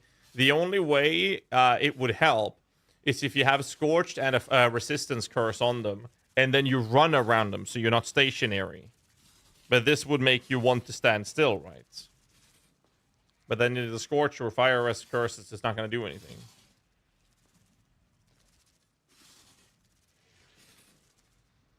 Reach past what the build has in the PUB in terms of what to build crafts. But doesn't he have like a min-max Skullmaker?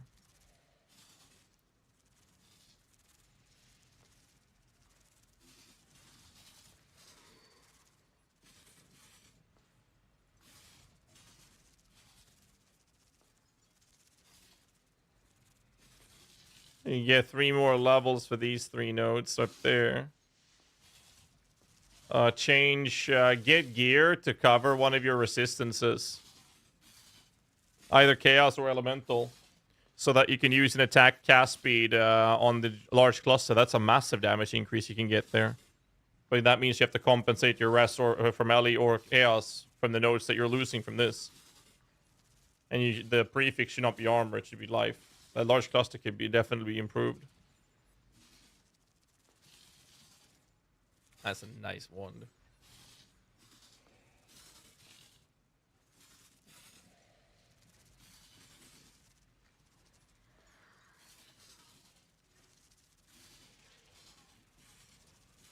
You could craft the ring with the Essence of Fear for more damage.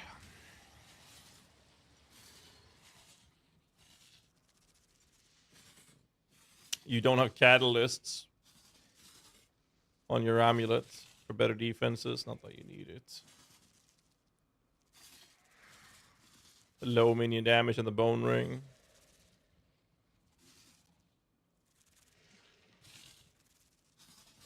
Your jewels can have flat physical on top of that instead of the region, right?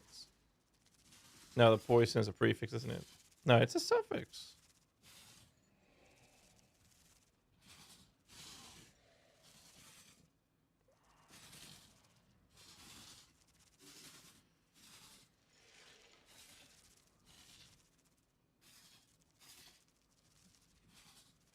That could be that's pretty decent though. This has a lacking in damage mod, and there's energy shield here, which it should be life. So this one should be changed. No life in this duel. Same thing there.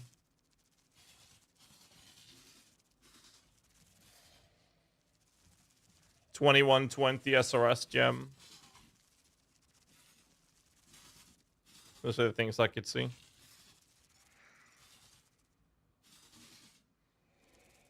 Large cluster will be the big one, and 2120 SRS should be cheap as fuck. Like actually cheap as fuck.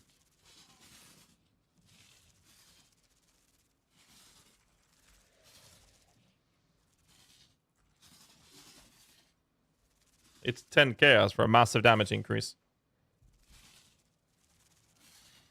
Following your Holy Relic build, I have trouble surviving. I'm just using Determination Watch as I was wondering if I should change my shield to Svalin. You could do that, and you'd be very, very, very tanky with that, for sure. That's definitely an option. So, if I sell the ring, then I can craft some more.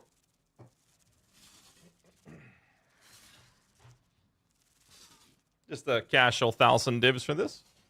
Jesus Christ. It is actually so stupid, dude. Holy fuck. Huh. I want to craft more rings, dude.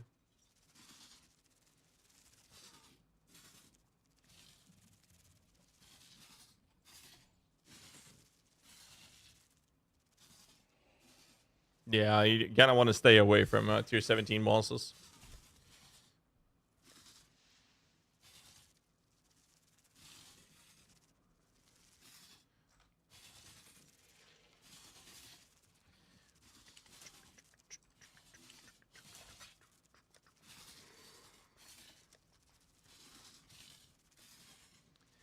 Boom, boom, boom, boom, boom, boom.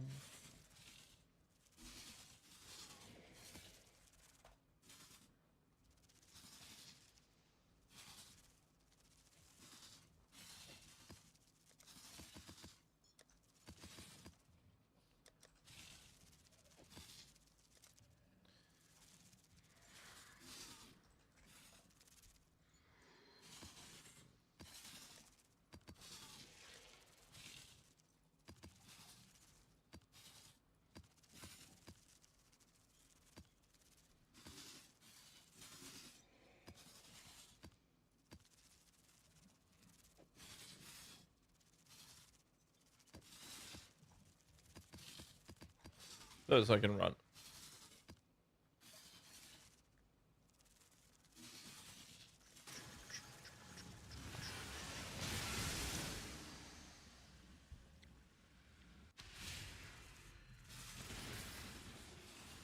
What? No, no, no, no, no, no, no.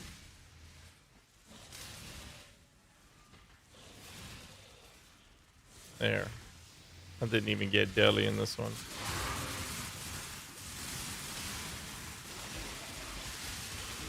Oh my god, it's a cooldown recovery map. That's annoying.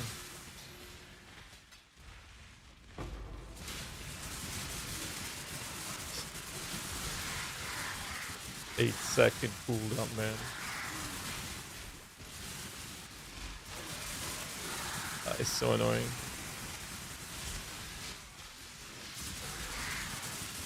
Well, there's a way to solve that. I just have to outrun the enemies a little bit, and then my minions will teleport to me. Think that I would crumble in that Can your people do nothing right? mother of death? A gift.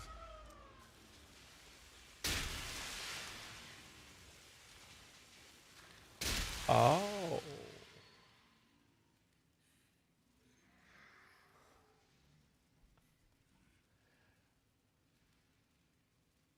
Okay, this map's gonna hurt. Can you explain in detail why it's not possible to recombine delve minion damage with a bone ring to have 2x minion damage modifier?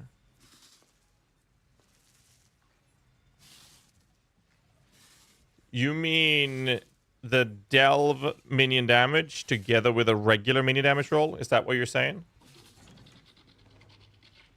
Yes, so I fully understand your question. So you want 2 different minion damage modifiers? No, you should not be able to do that. They are the same mod pool. They belong to the same mod pool. It's the same reason you can't have spell damage and minion damage on a wand. They belong to the same mod pool, and therefore you are unable to have both exist on the item at the same time. So if the recombinator is picking one of those mods, the other one is automatically discarded.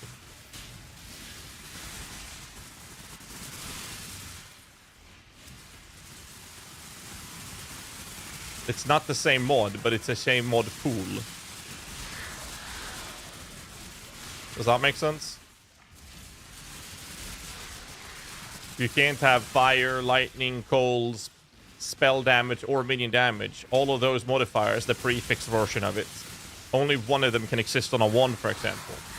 Because they belong to the same mod pool. Or modifier family, whatever the fuck you want to call it. Oh, now I get no recovery with endurance charges. Alright, I might actually fuck myself over in this map. Holy shit, we found something that can kill us. Leave some for me. Death. You really are. I guess it's time to play it spying. One is prefix, other is suffix. In some cases that can work. Mostly on wands. For rings it does not. An easy way to verify it is doing this. Bone ring.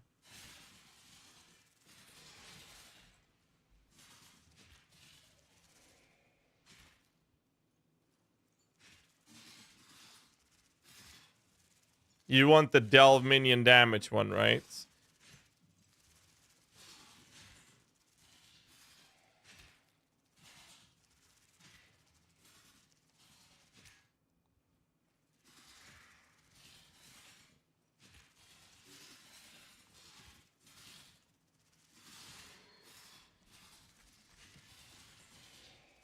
If I take this mod and I go to prefix, you see how it's crossed over? I can't put this on. It's because it belongs to the same pool.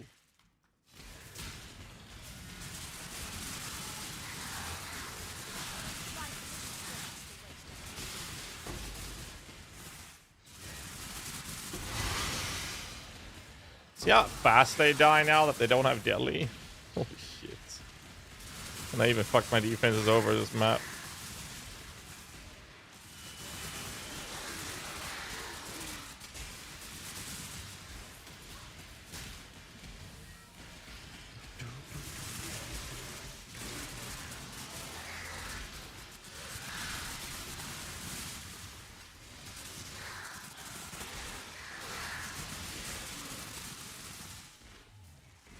Since you're there, can you check the increased effect of discipline and damage taken as chaos? Is that from the same influence implicit? Huh? On what item? Go for at least the 3rd round this time? No, I'm confused. Just go to Craft of Exile and check anything you want there. That's the easiest way to do it. +2 minions and Dorianis be a big upgrade for this build? Yeah, I mean, kinda. You gotta keep in mind that any level scaling above level 30 is kinda so-so. Because you only get 50% of its value. And my Spectres are level 30 already. So getting plus, yeah, it will do more damage. Still a bit better to survivability. Not that you need that, but they'll do more damage for sure. But is it worth it? Kinda. As because I kept rolling after I followed your build, I just couldn't until I checked.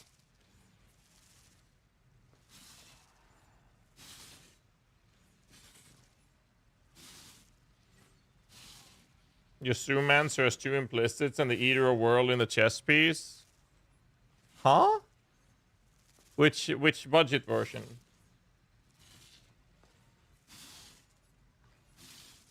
Are you sure? Because I'm about to check it right now. You're telling me that this one has 2 implicits. Taking as chaos and discipline, it doesn't have discipline. This has resistances. That's fist taken as chaos and resistance. In the mirror tier, it's physical damage as chaos and resistances.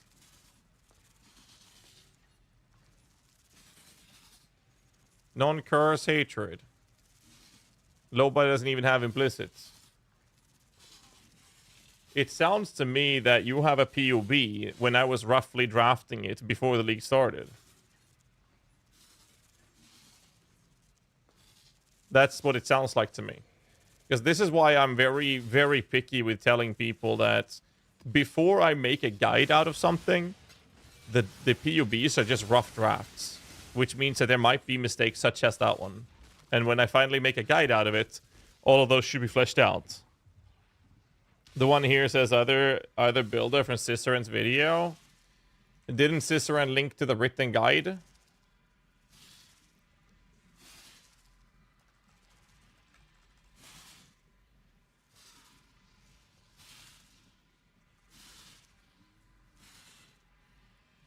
I have to use.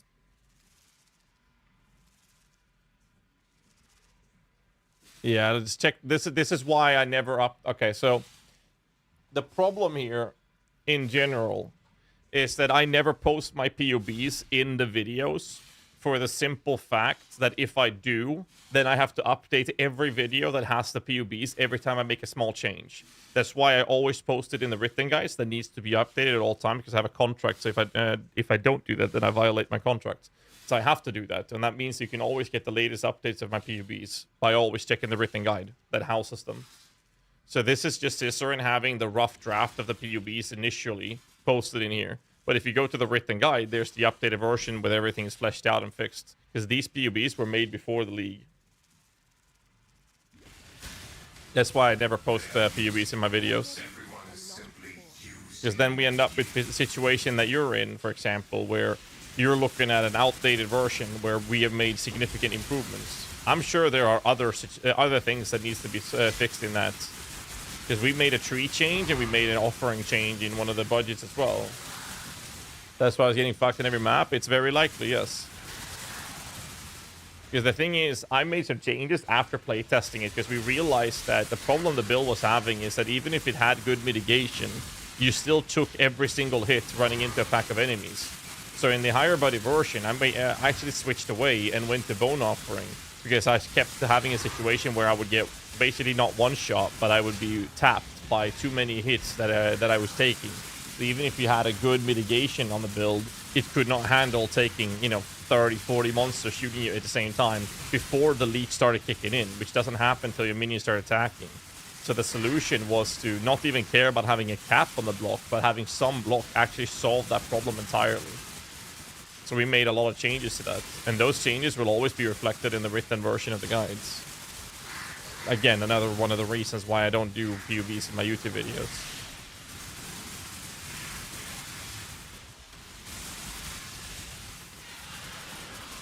I should tell Sis that next time we do a collab to not post the POBs. On the topic of POB, your high body holy relic has a flask that has attack speed mod. I think got removed. That is true. That's still in the POB. Thought I removed that.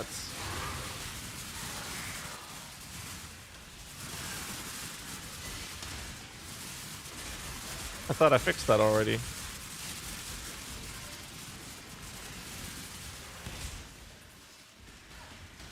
Can you verify if it's still in the POB in the guide? Because I'm 90% certain I already adjusted that. Or I might have adjusted that specific problem from another build and I didn't do it on the Holy Relic. That could also be the case.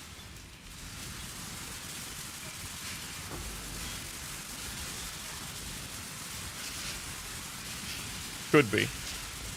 But you're right, that does not exist anymore.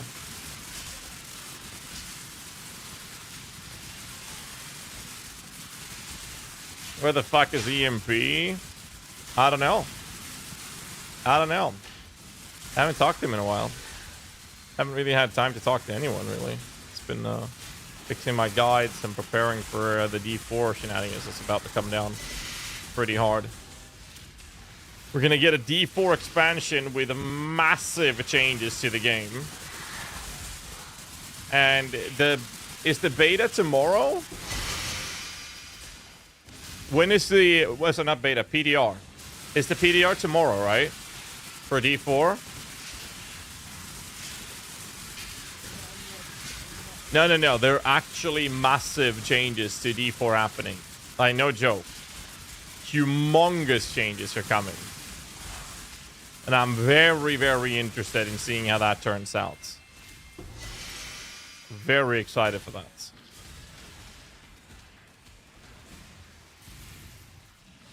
D4 okay. I would say that with Season 5, that D4 actually turned into be a good game. And with the changes that they have in store now, I hope it's going to be better. But D4 actually turned a new leaf, new page in the book, and just made it actually good. It's still not a game that caters to me, but what happens is I can get 1 or 2 weeks of enjoyment out of the game. And the PTR will be very interesting, so we are 100% going to be playing the PTR to test those things out, for sure. Yeah, the expansion changes are massive. Oh my god, I will have so much to do with updating the guides. It's gonna be insane, dude. Crazy changes happening.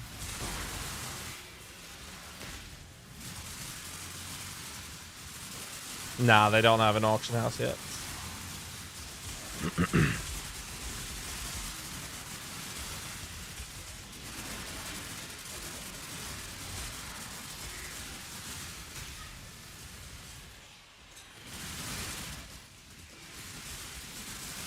I don't think they ever will have, actually. Is build uber viable? Yeah, of course. Absolutely. Already done a couple of Ubers, and we've been farming tier 17s with it. The problem with tier 17s is that it's not really worth running tier 17s right now. So I said, fuck it. I said, fuck it. I'm getting convocation in season 5. I don't know about that, but they're making some humongous changes to the game. It's gonna be very interesting to see how it goes.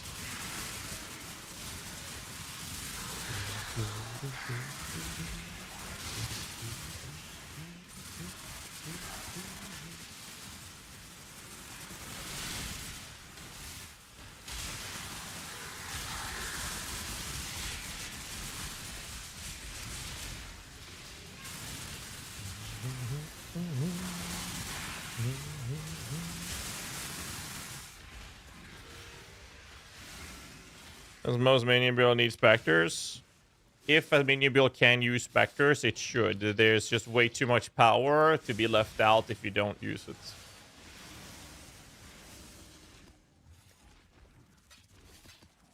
That's usually the consensus.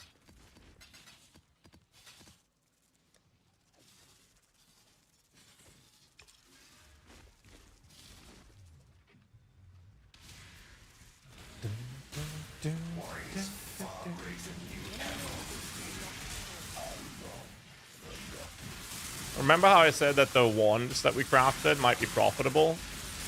Mathematically. They still haven't sold, which means that there's a very low demand on them. Since there's a low demand on them, that means that it's very unlikely that they're profitable, and it's enough that some more people start crafting them for that market to completely obliterate itself. This is why I haven't barely crafted once this league, because I don't think it's been worth it. It's been good, then when people notice that, oh, it's good, then too many people start crafting it immediately, and then the market crashes, now it's bad again. And it's been bouncing like that, up and down. Why no 9th Spectre? Because I'm using Doriani's. I can't have a 9th Spectre. Well, like, I can, but not if I'm going to use this chest. I'd have to use the Midnight's Bargain, and I'm sure as fuck not going to do that. If anything, I would like to equip a mate spell on this character, and then I'd like to make sport gloves so I can give these guys crits. That would be fucking insane.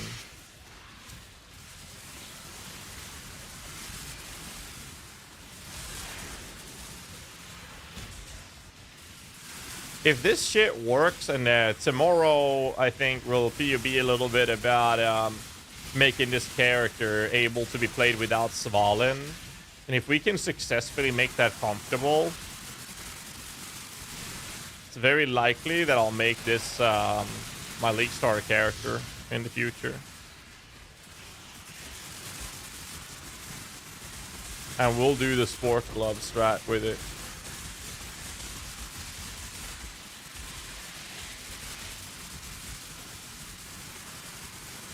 Fucking spell. Dude, look at this.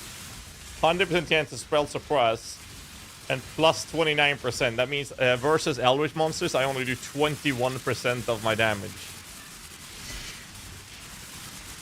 Jesus Christ. Spork gloves? Yeah, it's the Spark gloves. Essentially, it's double influence Shaper Elder gloves that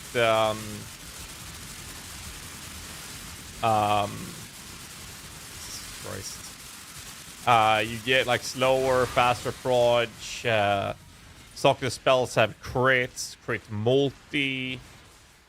So there's a couple of different modes you can do. It's basically the minion helmet, but it's on a pair of glove instead, and has more to do with projectiles, which is why they're normally used for high-end spark builds. But they would actually be, if designed properly, you can make them into projectile-based casting Spectre gloves. Since we are locked to using a unique helmet, we can't use the classic minion helmet for that approach. And there's ways to actually craft that pretty, with a pretty cheap way as well. Because some of them are tagged, so we can run down some harvest craft with it as well. The mirror glove is pretty fucking crazy expensive to make, though. But if this turns out to be good, then I am more than willing to humor that approach. Let's just put it that way. The problem is we are running this with a Sublime, which means I don't know what I would use my backup support gems, what I would use them for. I have a few ideas. Mostly it's just quality of life and speed. But I could literally just, since we are supposed to be tanking, what we could do is actually running it down with a fucking Arctic armor. And then we run up to a boss, and then we stand still on top of the boss. That's it. Then we just sit there, and we just don't die.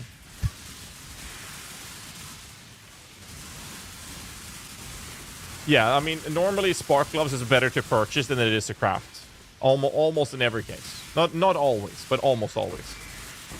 But I'm talking about making the mirror version. That means elevating the bullshit, and that's ridiculously expensive. The good thing is there's no +2 to slam like we have on the helmet, so that part is a little bit smoother to craft. But that's also not the most expensive part of that craft.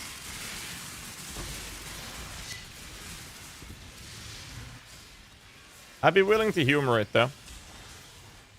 So, okay, so put it this way. I think that there are Spark Gloves already up for sale on the market, right?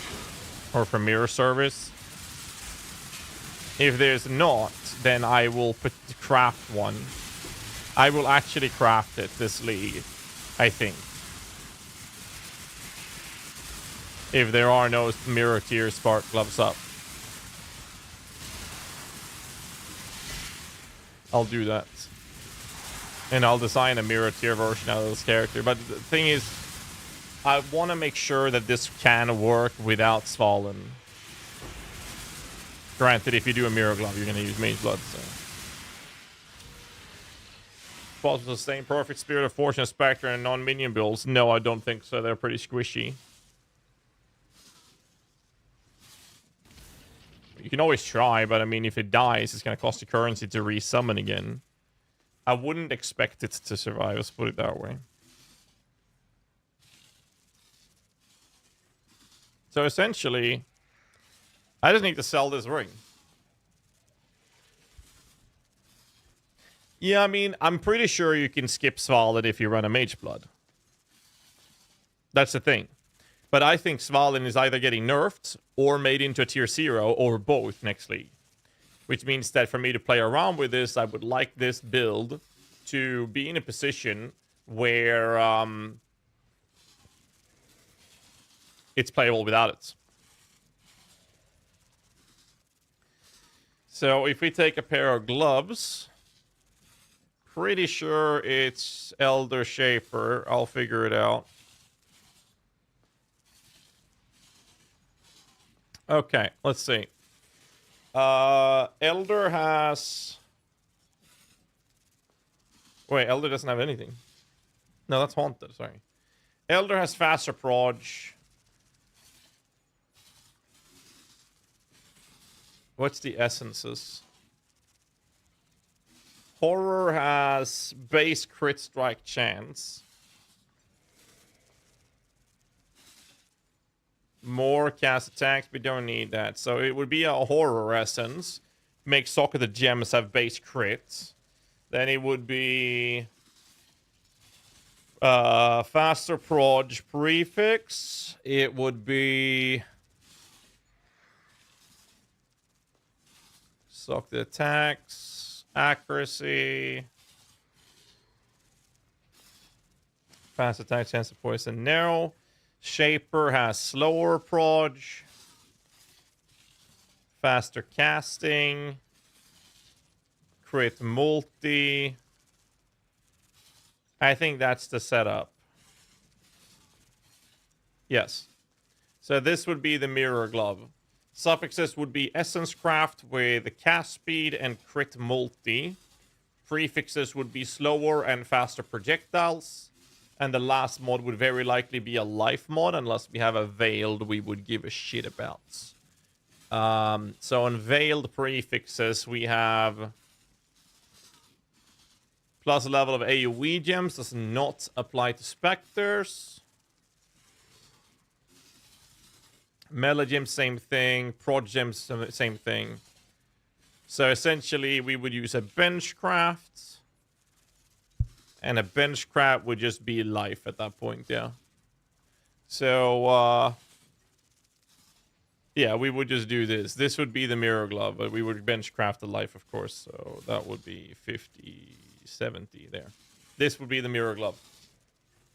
I wonder if this exists. It might actually exist. Sock. Gem crit chance. Then it was support, faster casting, slower proj, faster proj. That's 1, 2, 3, 4. One is lacking. Crit. Oh, crit multi. Spell. Crit. Multi. That's only 30 divs? What the fuck? That would be the approach I would run. But people do this on fingerless for spark gloves. Yeah, that's what Ghetto Friars is saying is 100% accurate, exactly. So you can do stuff like this. It's not that expensive to run. People want to benchcraft a proj. That's why it's important that if you do a mirror version out of it, you would bench the life so you can change the bench for the people that want to make these for the Spark, for Spark builds, basically. There's definitely a mirror tier of this. This one's mirrored, so this looks like it's the mirror version out of this. Where's the one? Here's a mirror, elevated, essence, elevated. Only one of those is elevated, that makes sense. And this one has been veiled with, okay, so they veiled this for the proj.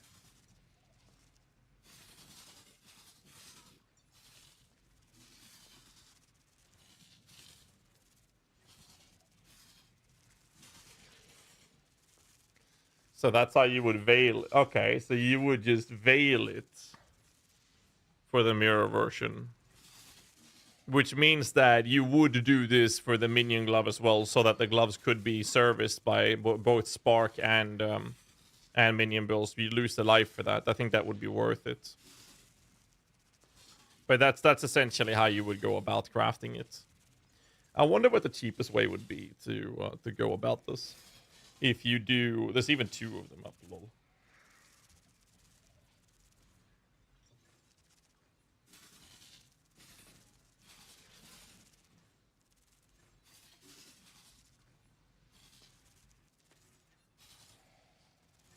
Is Holy Relic or Poisonous Rise better for late game or Ubers? Holy Relic or Poisonous Rise? Both of them does well. I think Holy Relic Poison version would be more comfortable to play, I think. It's less buttony. That's about it. But I think that something like this is what I would be willing to craft. I would be willing to craft something like that. If this build can be played without Svalin, which we'll have to look into. I'm gonna go fetch some food. It's and I just finished cooking. So I'm gonna play some matches, you guys. I'll be back in like 2 minutes. Be right back, boys.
Check this out, boys.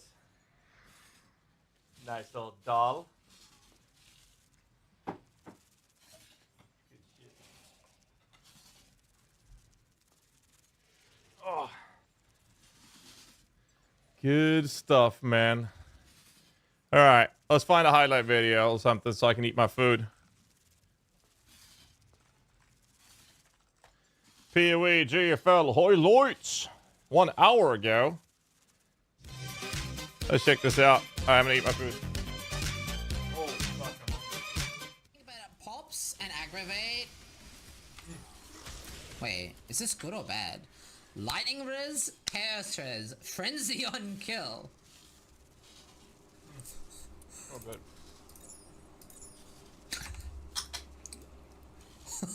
That's actually kind of good for Ruthless. Wait, yo, that's kind of good. Wait, people Yo, don't that's kind of good. Crazy? Where's Hencher 2? Oh, Mage Blood. Wait. Wait, you got a Mage Blood with no Itinerary support, dude. I think this is cursed. I think Itinerary support is cursed. I didn't ID it yet. I'm trying. They have both been ID'd. Purity of Fire! Actually! Purity of Fire! There we fucking go, dude! Yo! This is illegal! How much was that worth? The Congo was talking about that the other day. What the fuck, dude? How much was it? I looked away. Watcher's Eye. Are you guys ready? It's blue. Ace of Blue Watcher's Eye is gonna be triple hatred. Oh my god! Aiden! What the fuck? Watcher's Eye. You guys ready? No, you didn't. There's no way you ID'd this shit. I thought you were like Beast Run. You were running Beast. There's no way I believe this. There's no way you just ID'd this. Fuck off. It's blue. Fuck off. Ace of Blue Watcher's Eye is gonna be You don't ID these. Sure you do. There's no way you ID. triple hatred. Even called it. Fuck off. Aiden! What the fuck? I was Fuck going off. after you. How much is that worth? Watcher's Eye. Aiden! Oh shit. Have you seen this guy's build on Ruthless? Yeah, the Mage Blood guy. I have actually. Wait, Mage Hey, Blood look at and this Ruthless? Giga Chad, dude. He's got a fucking focused amulet.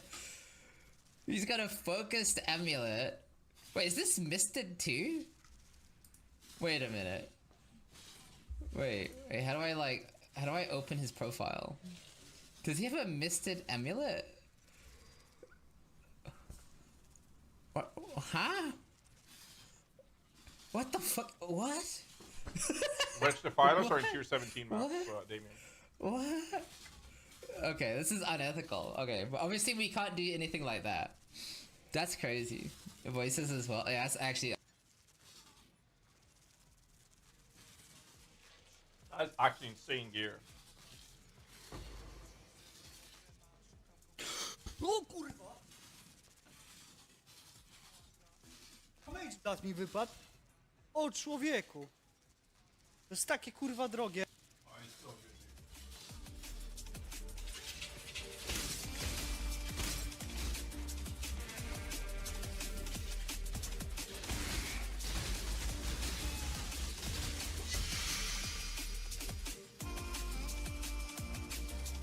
What?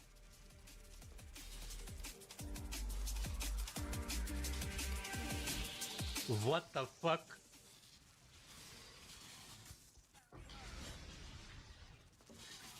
Oh, no shot. Allez, clipez ça.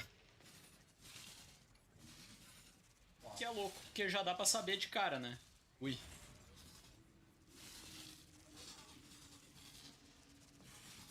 And here I am spending Okay. 12,000 ancient orbs. Nothing.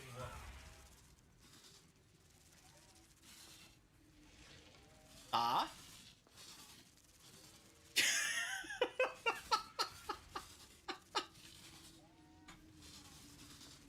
Velho.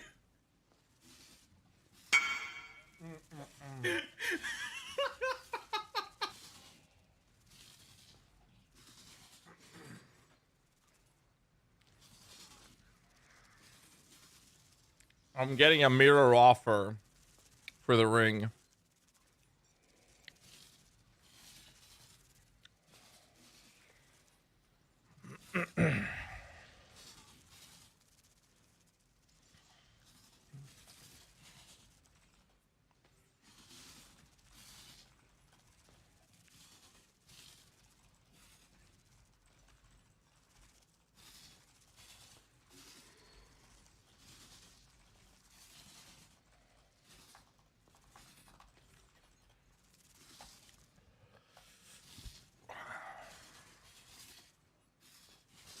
I can discuss the price with him, but I'm not going to do a mirror for it. See what he says.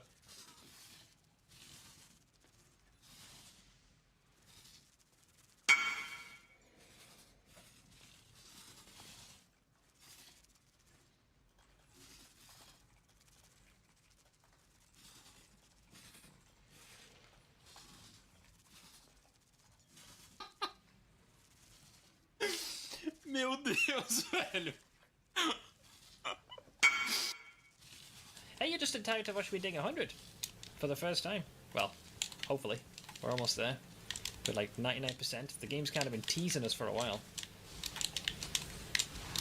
Oh, there we go. Hey! First ever level 100. Righteous Fire Chieftain. Thank you, Pox. Decent chance at a rare item. It's... Then again, that also dropped a rare item, so now I'm... Wait a minute. Hold the fucking phone, boys. Hold the fucking phone, though. That is more DPS than my fucking two-hander. Interesting. Interesting. I'm not done yet. I need another video. I'm almost done eating though.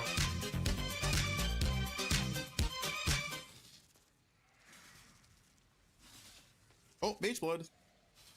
Number 2. Wait, 1 Mage Blood every 20 maps. That's from a ritual, by the way. Mage Blood from... You know, one thing, dude, I don't know why. I feel like I do so much more damage after the preload traps.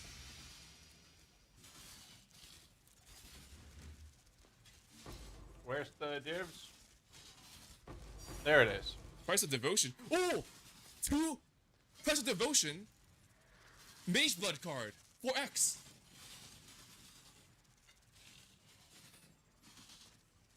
Yeah, we're only getting 10. It's not doubling anymore. Oh! What is that belt, guys? Have you seen this belt before? Why does it drop from Syndicate? What is that? Is that belt good? Was Solo I haven't found this before. Well, what the fuck? Oh, Mage Blood number 3. Alright, 1 Mage Blood every, what?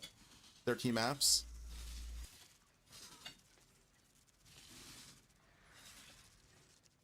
That's so fucked, dude.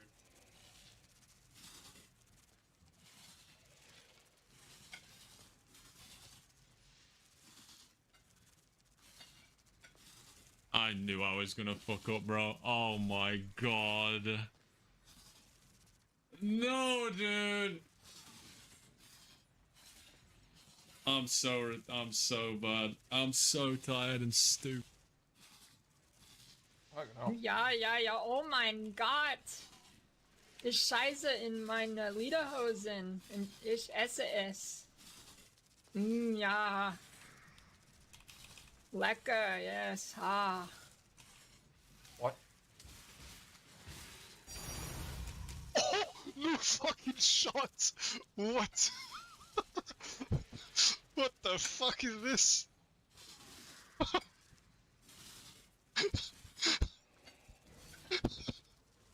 What the fuck? I've never seen this. What am I saying?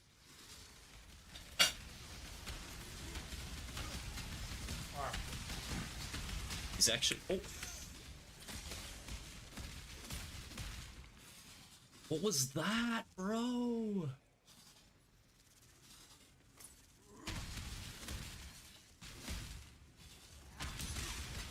Holy fuck, dude. Is this game just Wukong but with random items? Alright, I might be an asshole for saying this, but... Am I the only person that has this mentality? Alright, this is like a serious conversation, serious topic. Like, we're about to get into it.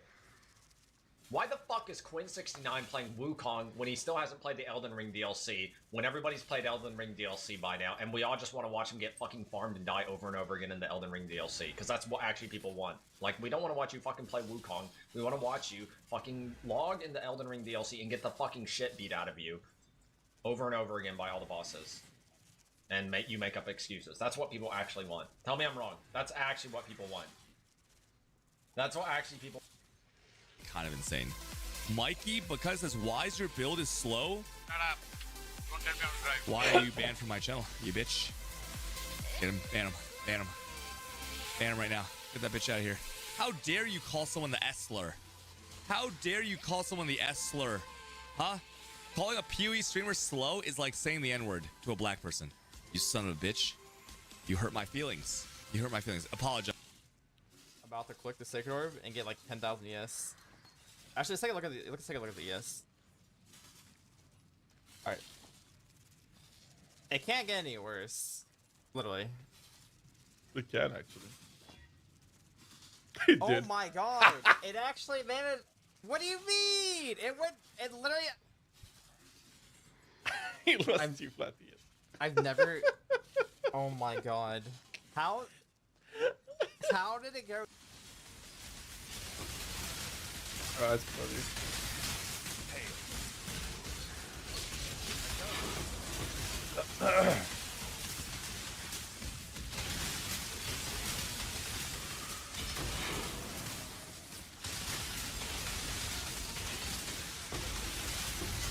Holy Whoa, shit. What the fuck was that?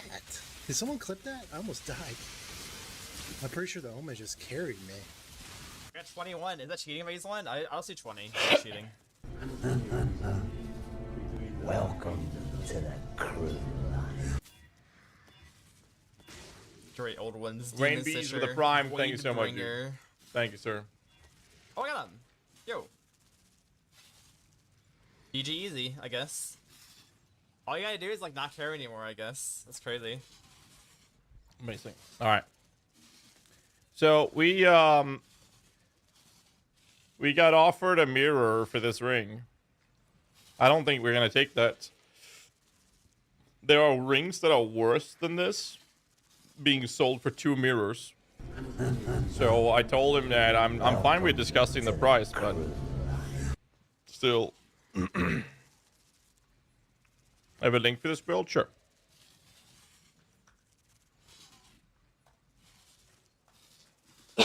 Hey guys, as I make a mini build for a duelist, I take the POB and tweak it a little. If it's okay, you can take a look at my version first time trying to make a build.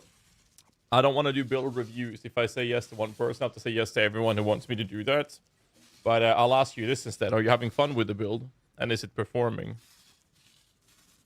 As long as you're having fun and it's performing, then by all means, go for it, dude. It's a fun build to play. I really enjoy that. So I guess what we do, it doesn't even have to perform. No, not really. As long as you're having fun, that's all that matters. It was fun. Oh, double div! Hello! Strongbox is paying. Boom. Amazing.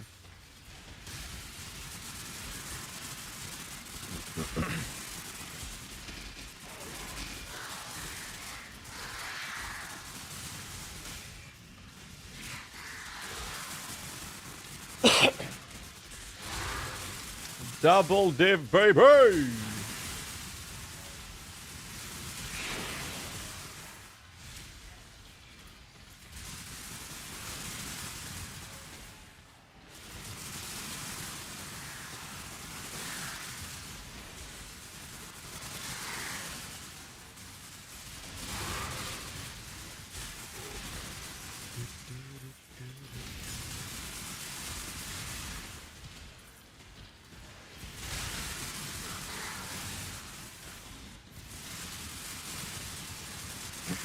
What are those Spectres? Rich Defilers.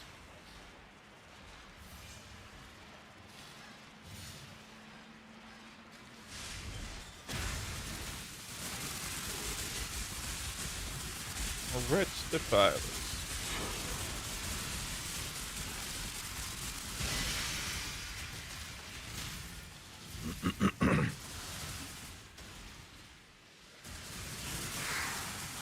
Nah, it was a tier 16. It's not really worth running tier 17. I can tank everything with this character in there. But it's not worth it currency-wise to run, in my opinion.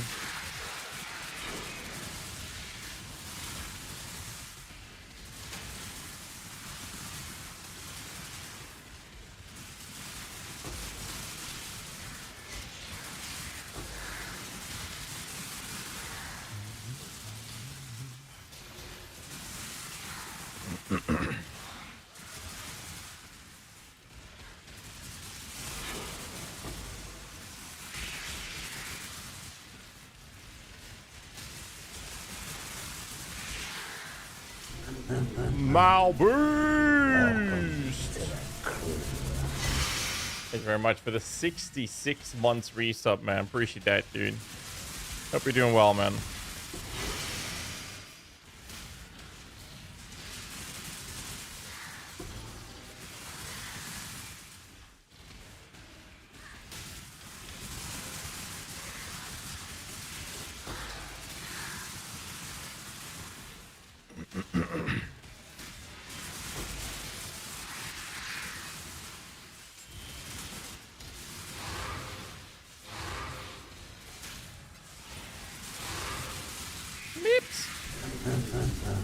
Iconic with a 14 months. Thank you. 14 months. Time just flies, boys. Thank you guys for the support. Can't do this without you guys supporting the channel the way you guys are. So thank you very much for making me do this full time. Thank you guys. What's so good about Svalin? It's broken. Block is pure, truly random. Evasion dodge is entropic, which means that even if you will have 100% chance to evade attacks, you will eventually get hit anyways because it's entropic. That's how it's designed. Block is truly random. So if you have 65-65, which is what you get when you block cap with Svalin because the max is reduced, you don't have 65-65 because it's truly random and you get chance to block is lucky. You will actually have 88% chance to block.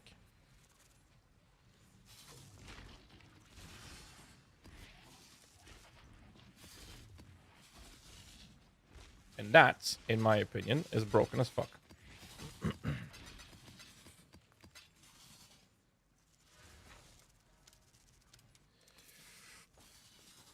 Thought about it, you cannot make lucky evasion because then you would never get hit because of the entropic.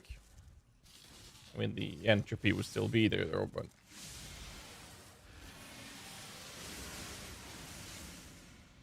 Wouldn't block combined with evade be decent? That's how the ward block builds actually work. The ward tanks. What happens is... Oh, fucking recovering that. What happens with those builds is that you have entropic evasion, and then when you finally do get hit, you have a 12% chance that that hit that finally hit you will actually hit you. And then if you're not getting hit for a while, then your entropy resets, and now you're not getting hit at all again. And then when you finally do get hit, the hits that do come through your evasion only has a 12% chance to even do damage to you in the first place. And since you get hit so rarely, what then happens is you layer a couple of thousand or quite a few thousands of ward behind that. So when you finally do get hit, the ward mitigates all of that damage.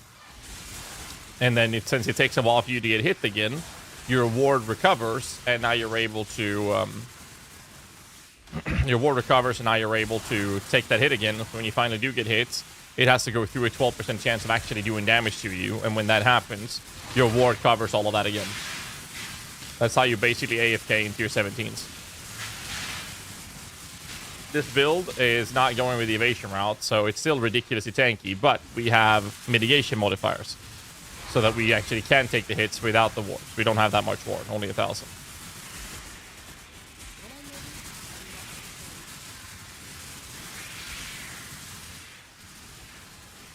A war with an Ironfly's used in Savage Hit, yeah.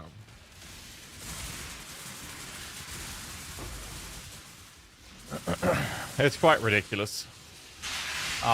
So I think that next league, if Svalin even makes it into the game, which I think they will actually, they will either nerf it by giving it glancing blows and or make it a tier 0.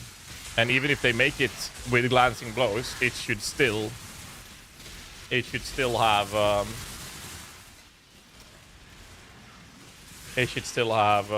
be a tier 0. I don't think there's no way in hell that they're not gonna nerf it and just make it tier 0. Because if they do, then that's just proof that they don't care about balance in PoE1 anymore. That's my opinion on Fallen.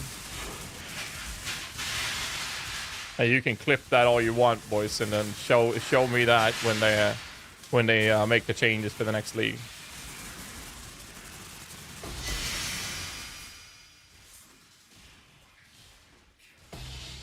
There's just no way.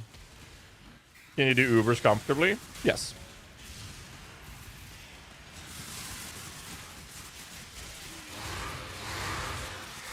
I could clear much faster as well if it wasn't for the fact that I'm doing super juiced up 8 mod Delhi maps.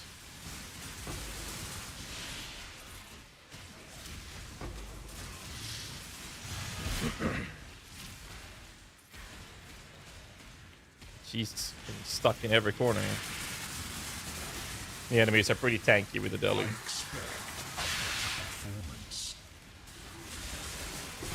And it's a cooldown recovery map as well. So my cooldown is like 8.5 seconds on Convocation. I can die with this build though. It's just very unlikely. Very unlikely. Possible, not impossible.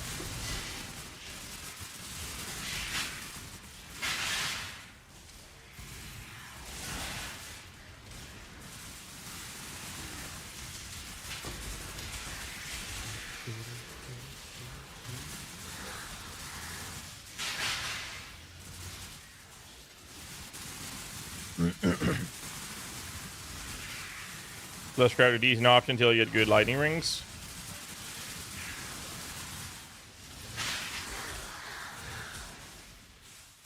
Less craft run this.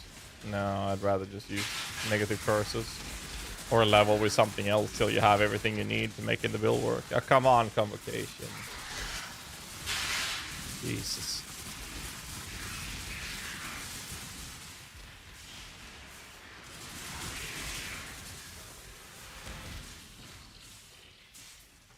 You link Frostbite with Convocation and Life Tap and GHAZZY while standing on a boss. Frostbite with shotgun 70 million DPS.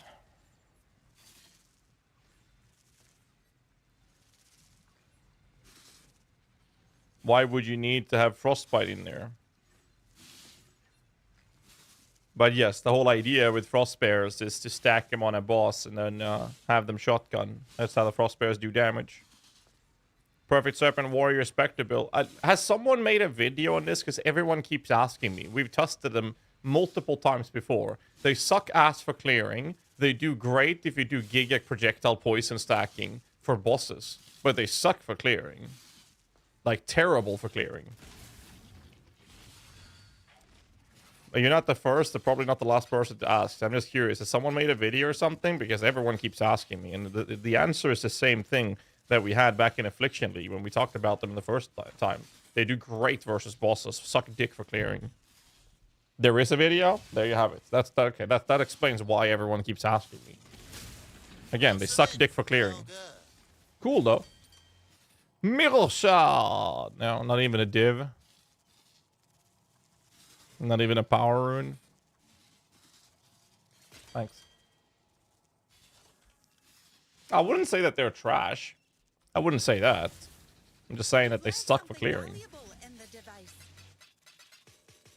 Great versus bosses, but you would do projectile stacking poison if you do that. Who made the video? Out of curiosity.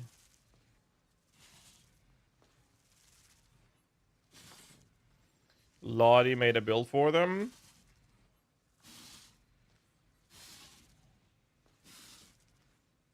And if he's showing you clearing, you'll see what I mean, right?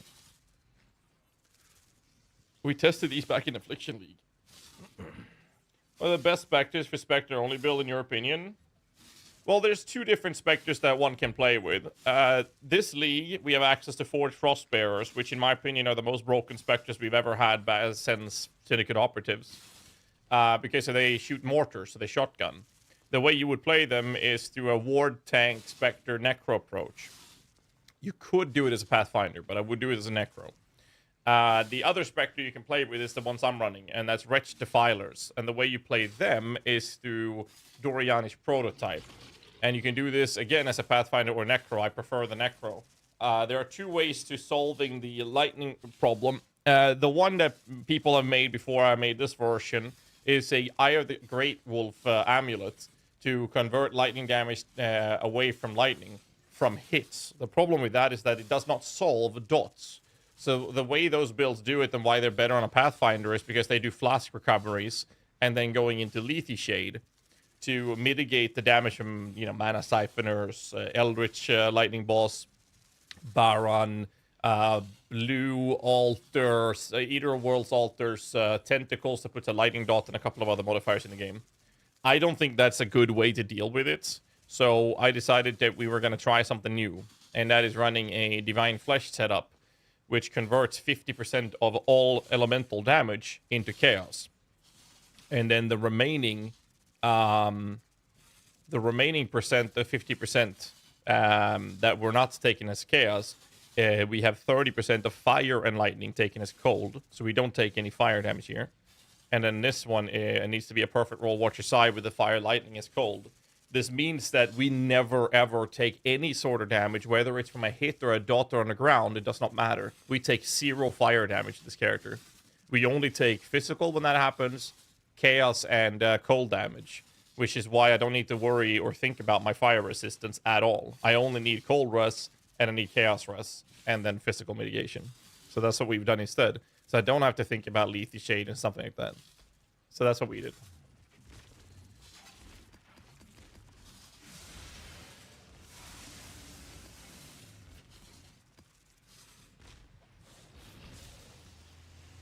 $140 projectiles that will shock you so that you don't care too much about their clear. Well, again, put it this way. Minion builds have always been great at everything, but very rarely have they been the best at something. So now you're saying you're taking a build or an archetype that can play and be great at both clearing and bossing, but you're choosing to fuck over your clearing to be slightly better at bossing. I don't see why that would be a good thing to do.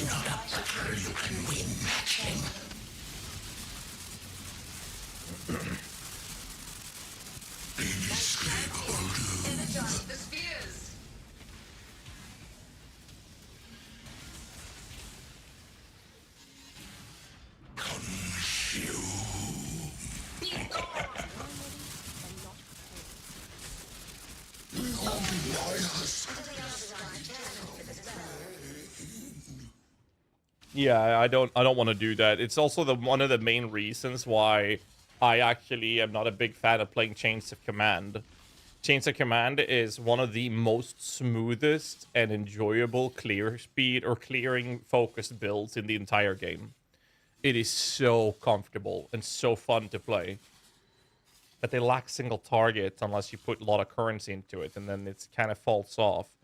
And that's why I don't like playing Chains of Command that much. Other than that, I think Chains of Command is a fantastic build to play.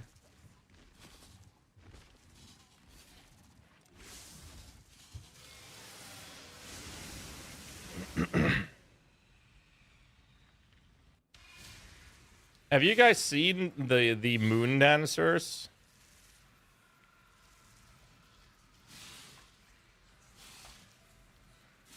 Just out of curiosity, like, you've seen these, right? I'm gonna need to get a defense. Oh, bro, this is Moon Dancers. They don't have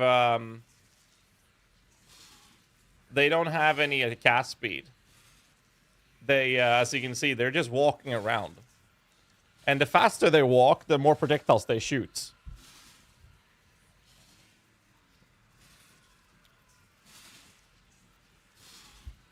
Those were good times to play. This is all. Those melted GPUs.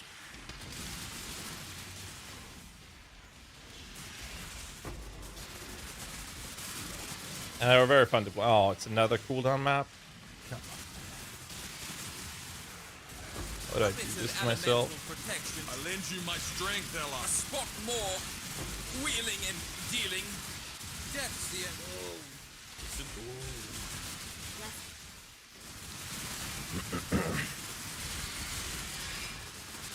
Bro, I don't have convocation.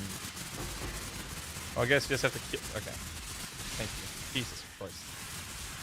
Cooldown map.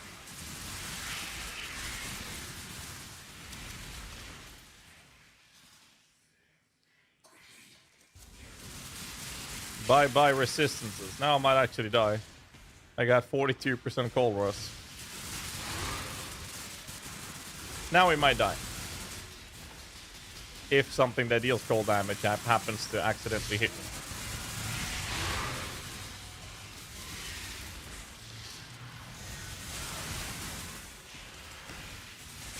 No, we can't get access to Moon Dancers. You can't play them. They don't exist in the current league.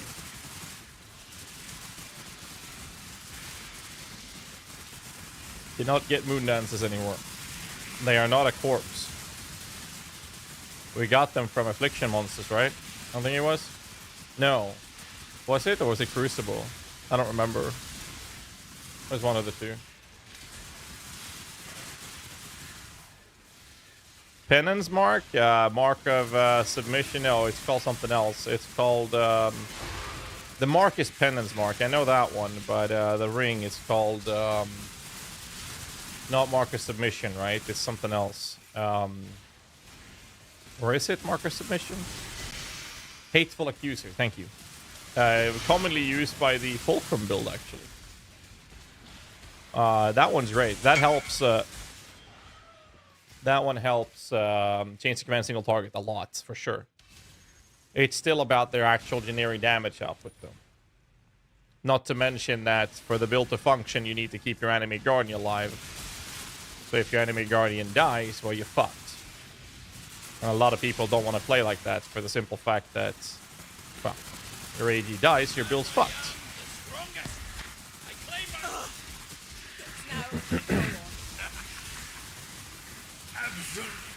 I knew we could see eye to eye.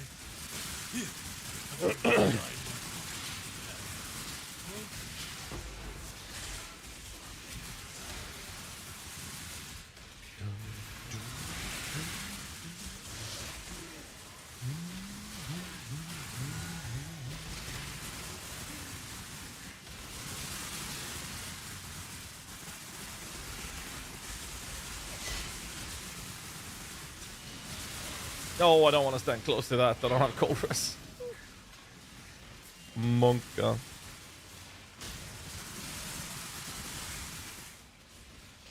%42 cold rust. We're good, boys. Don't worry about it.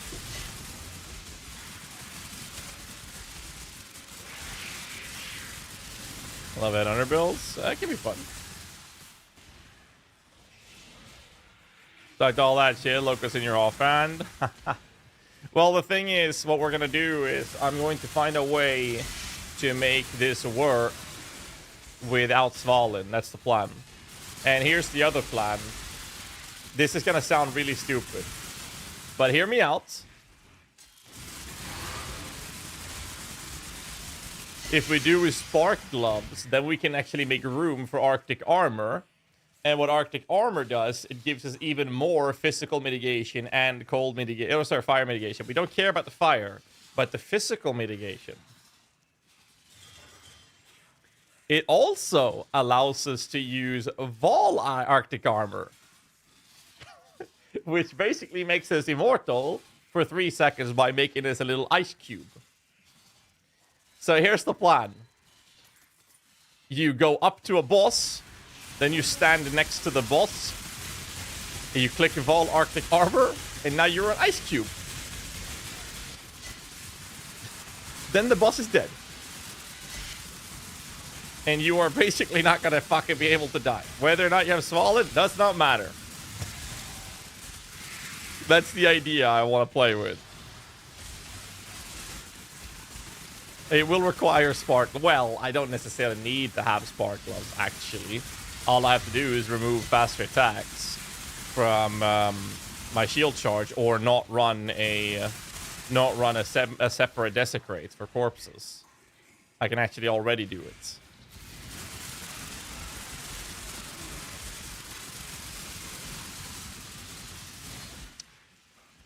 You know what? Why don't I?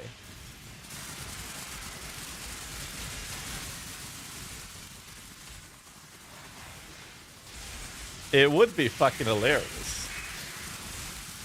It means that versus packs of enemies, you just stand still. You run up to a pack of enemy, and then you stand still. That's it.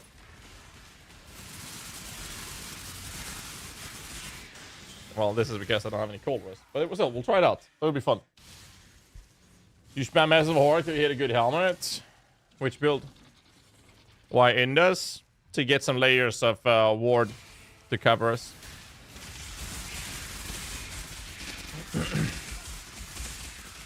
Dude, kill these guys. I don't have cold rust. Thank you.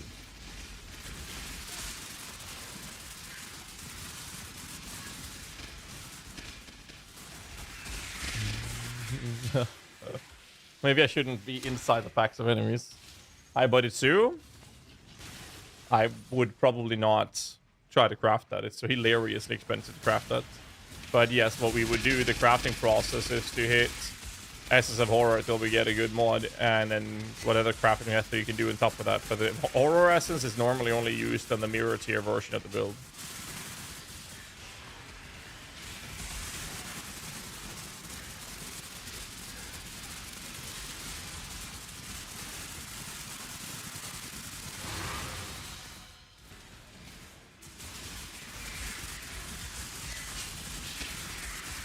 I'm gonna buy myself a Vol Arctic armor. I can't believe those words are coming out of my mouth, but I'm gonna do it.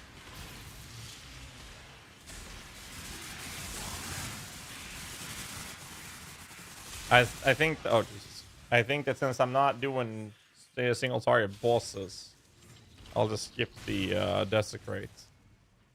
And when you're doing single target bosses, you skip the faster attacks.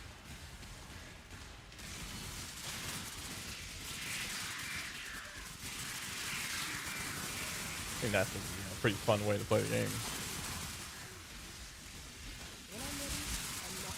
And maybe I should be careful with not dropping my cold rust so much with the altars, because that's the only thing that's killing me right now. I can't use Holy Relic because Wraithlord prevents me from having non-animated minions.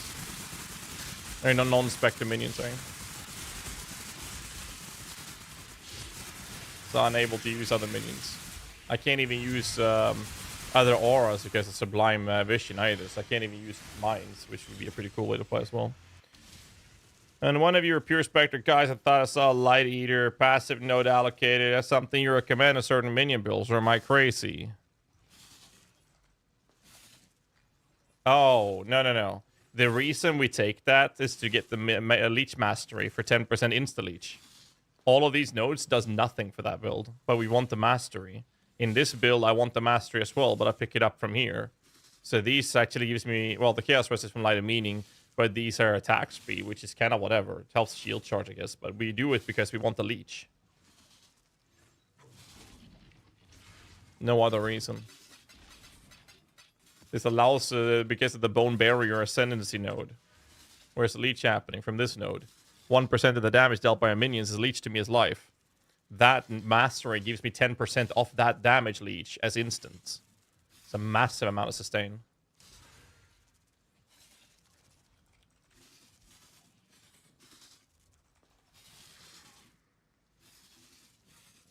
What the fuck?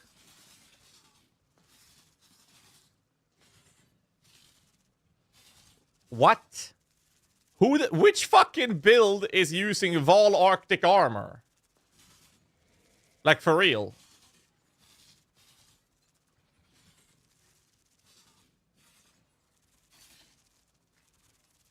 Oh, LS Layer? They actually use the Vol version? Yeah, but do they use the Vol version?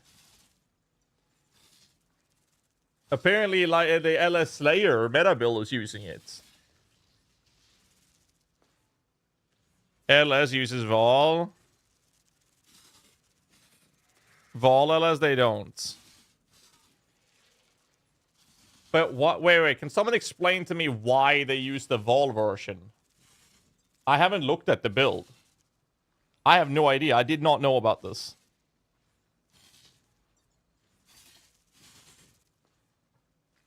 I mean, the Vol version makes them immobile. And they become an ice cube. Why would they use it?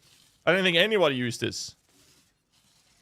I have not checked the bill, so I don't know. That's why I'm asking. Dodo TD is fun. I know. Yo, Sims, how far have you gotten? I actually want to play with people. Bosses. Kind of your corpses looks very nice. Please write in the comment section. Can't hear English.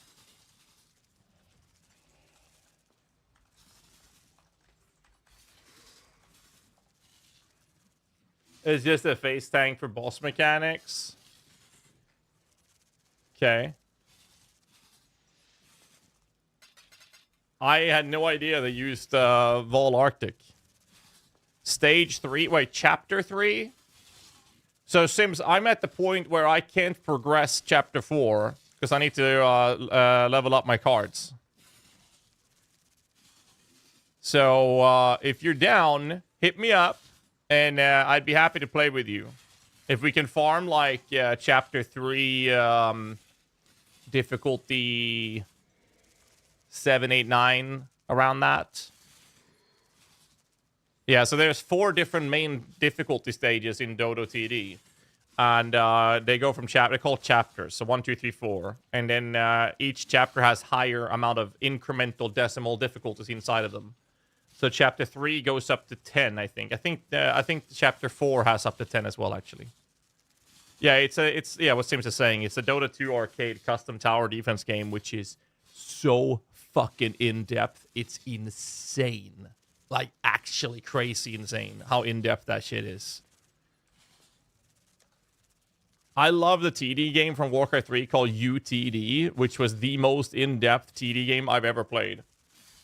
And Dodo TD has basically a lot of features from that, except that they also have gear that you drop from finishing the game that is for your builder, an actual skill tree, gems, and that you can craft. There's an auction house that you can sell and buy these things as well from people. And then there's the obvious, that's just your character. That's not the gameplay itself. Then that's just the builder stuff. And then there's a bunch of shit in the game as well on top of that. It's so fun. Dude, I'm gonna log in and show you. Let's see, where do we put this? I'll move that for now. And I'll do this.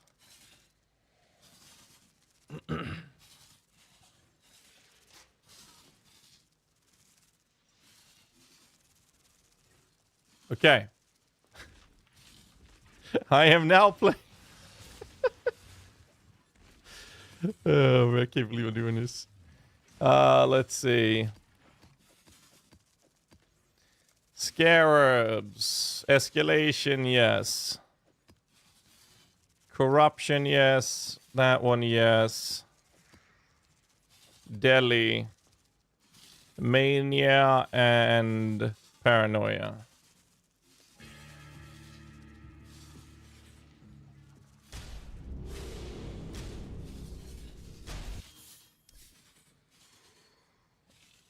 Where is it? Update.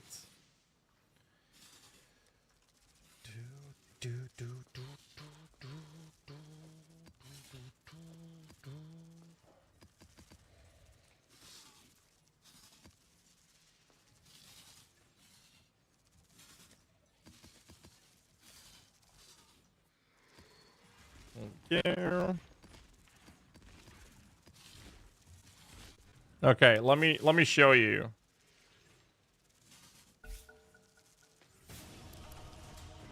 I'm just gonna show you the depth of this shit that I'm talking about. So Dota 2 is free to play, by the way. I'm not talking about playing Dota. I'm talking about the arcade games. It's basically the best equivalent that we've ever gotten to get as close to Warcraft 3 custom games that we've ever had, that I've seen at least. Made this, I'm a happy man. God damn! Oh, that's not bad, dude. Same about the life, though.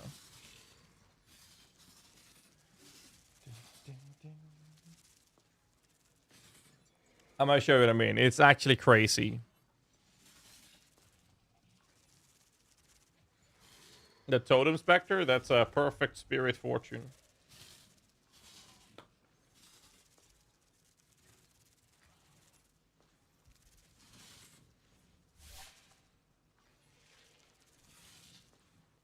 I'm just gonna show you what I mean with how fucking stupid in-depth this is.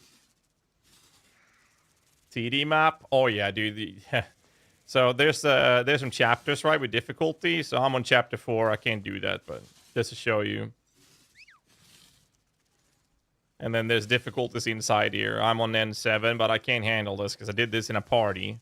I can maybe handle around here right now. Doesn't matter. I'm just gonna pause the game anyways. So let me pause the game. Okay, so where to start? So basically, you have these card systems where you roll towers and you basically place them, and you can upgrade them and whatnot. You have wood income and gold income down here. So that's basically how you do it. And you can upgrade it here. For example, when I buy the same, now this is a 2-star unit instead. So there's in-game settings that you can run and whatnot. So you can change all the things of how you view the game. You get some items. You have this little tower like your houses for some passive bonuses you can get over here. Items in here. You have an item system and whatnot. But that's just the simple things, right? You can build your own deck so that you can have like you can have heroes that shows up with a star when you're rolling through the tower buildings. So it's easy for you to spot them. So this is the build that I made that I'm currently running with. And then there's some same thing with items and relics that you can have an easier time spotting when you're playing. So that's what I've done. Then they have this system where once you play, you can get a bunch of these crystals, and you can basically roll to get some bonuses that are passive to upgrade your heroes and whatnot to make them stronger. That's how you progress the character, so that you're able to handle the higher difficulties. There's a bunch of these things you can do as well. Then there's dailies that they have. If you play in a party, you get more bonuses. Oh, here's yeah. If you're playing here, use my code and you get a bonuses. There you go. Didn't even know they had this. Use my code. You get this for free, so you can get some of these crystals and whatnot. So this is just a way to do this. And there's a shop that you buy some things. You can get these things as well when you're playing. There's a world boss where people are doing this on the servers. This is just a simple event stuffs. They have an in-game auction house for buying and selling facets. Oh, I sold some. Wait, I sold some. Nice. Oh shit, I actually sold some. And these are things you can extract from your gear as well. So then there's some leaderboards, of course. And then you have this. There's a battle pass you can get some stuff from. And here you can upgrade your towers. Same thing here. Like, it's so in-depth, it's insane. There's an achievement system. Same thing here with like upgrading things as well. And here you can have more upgrades. So I have, like, for example, this one here, level 2 here, for some extra bonuses. Then here's the crazy part. So this is your builder. You can have templates of different setups. So you can have different sets for different things. So this is a full gear setup. And you get these gear pieces for clearing the game. And you can equip these stats to get some different effects on your character. You can enhance these with the currency that you get for just clearing the game as well. As an example. Wait, why didn't that work? Well, maybe I have to do it after the game then. Or you can extract crystals out of the gear and whatnot. Then you have your gems for your characters. You can have different gems doing more stuff for your character. It is so stupidly insane.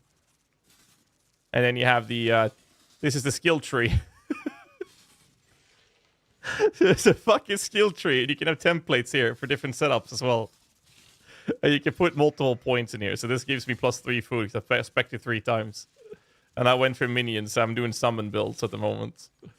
And yeah, I have 40 talent points now, so next one I'm actually spec'ing here is going to cost me 80. So this is just the basic stuff. It is such a fucking advanced TD. It's insane. I fucking love playing it. So that's what I've been doing lately. All right, let's do this map, boys. But that's what I've been doing. How much do I deadlift? I have no idea. It's been a while.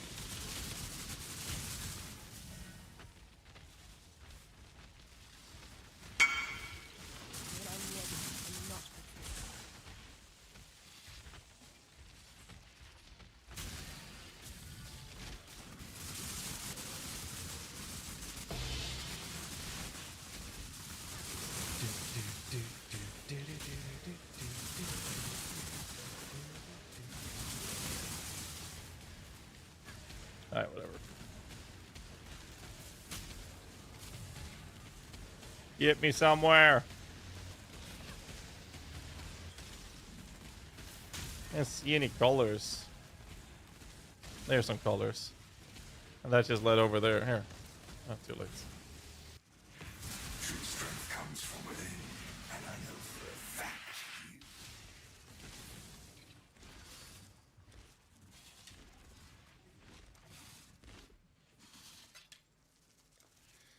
Don't question, are there any defensive Spectres besides the turtle? There's a couple. There's a Thunderbird, I think it is, gives grace. There's another one that gives discipline. Naval officer, I think, is, that gives that, unless that's the one that gives precision. Oh, thanks, man.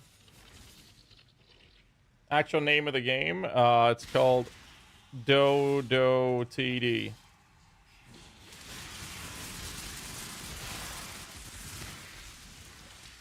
I can't move. I'm frozen. And I'm cursed with temporal chains. Wait, you can't manually break it either? That's hilarious. Wait, percent strength?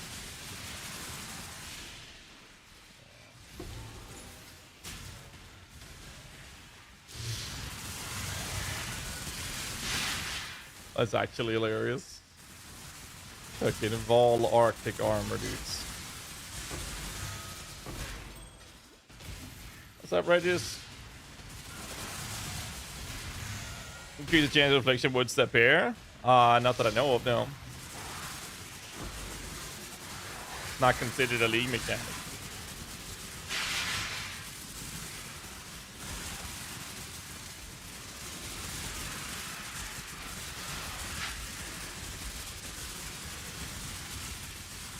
Unique items. Sure.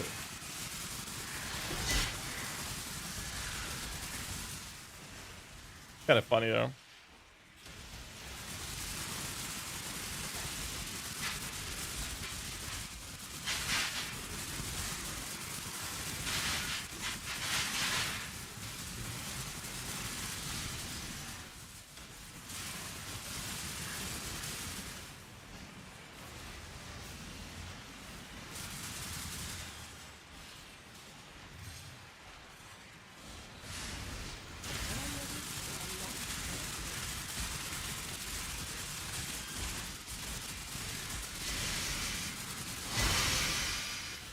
Dude, I actually kind of like the Arctic armor approach. He just stands still.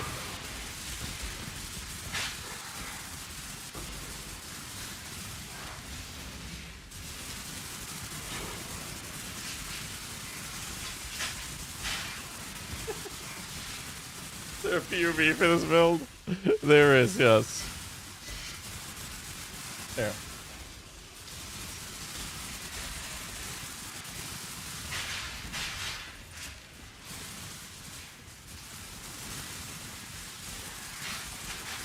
Have fun though.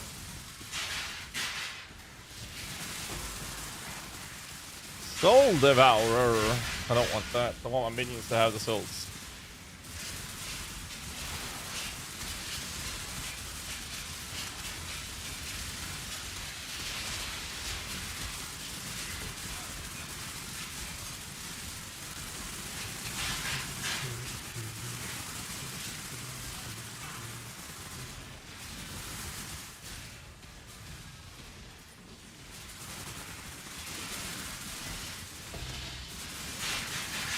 Get right.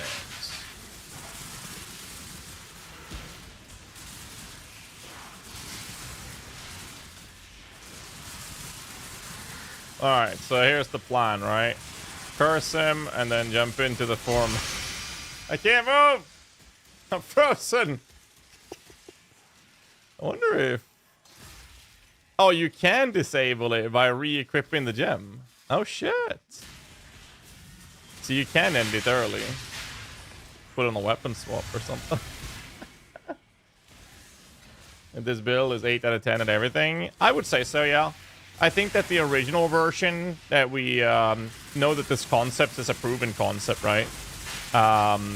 Is pretty solid. The problem is that they solved... I don't remember who made the build, but the solution they had to the Doriani, in my opinion, was really bad. Because it only tackles hits. So they have to then, on top of wasting their amulet slot, they also have to now be in a position where they are compensating lightning dots. And we solved this by not needing to care about it ever. So my next goal, which I'll do tomorrow, most likely, we are going to POB to see what we can do to get this build to be comfortable without Svalin. So even if they nerf it, or if they make it,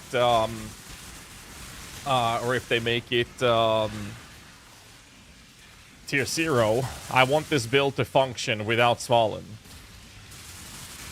That's my plan. Dawnbreaker? No. I don't know. We'll see. We will see. One step at a time. Oh, I got a dot on me. Help. Jesus. That was a nasty dot. So, this build never takes fire damage. That's why I have negative fire rest. I don't care about it. And we never take any lightning damage. We only take cold, physical, and chaos. It's the only thing we can take. What a cool way to play this. Lethe Shade? No, we don't need it. We don't need Lethe Shade. 50% of all elemental damage that we take, no matter if it's from a hit or not, is taken as chaos.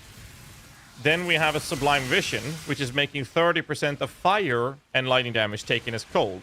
That doesn't matter if it's from a hit or not. And then we have another 20%, which is from a perfect roll of that modifier from a Watcher's Eye. Of fire and lightning damage is taken as cold as well. That's it. Like, that's literally it. We do not ever take fire damage. Half of fire damage we take becomes chaos, and the other half becomes cold. Same thing with lightning. 50 goes to cold chaos, and 50% goes to 50% goes to cold instead, which allows us to use stupid shit like Purity of Ice through the Sublime Vision, as an example. So right now, I only have 81% cold rust, and I have 80% fire chaos rust.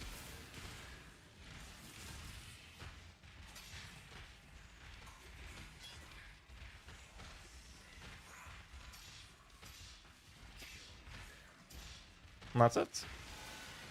Can you do the same with fire and Purity of Fire?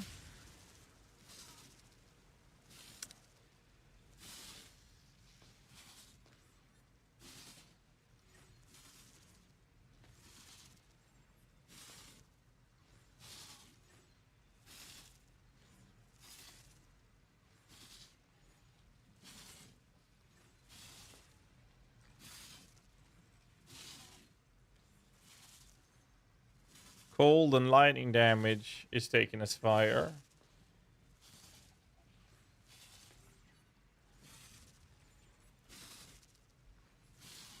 Yeah, you can do the same thing. If you would rather have your 50% of lightning, you can either choose to take it as cold or fire. That's up to you. But you wouldn't do fire because right now, Sublime Vision of fire is ridiculously expensive. But you can. You just wouldn't do it.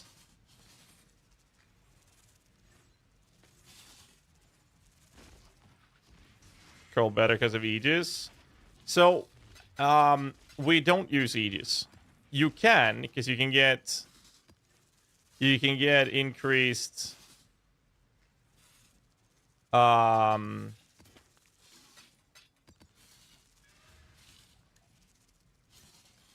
can get increased. Sorry,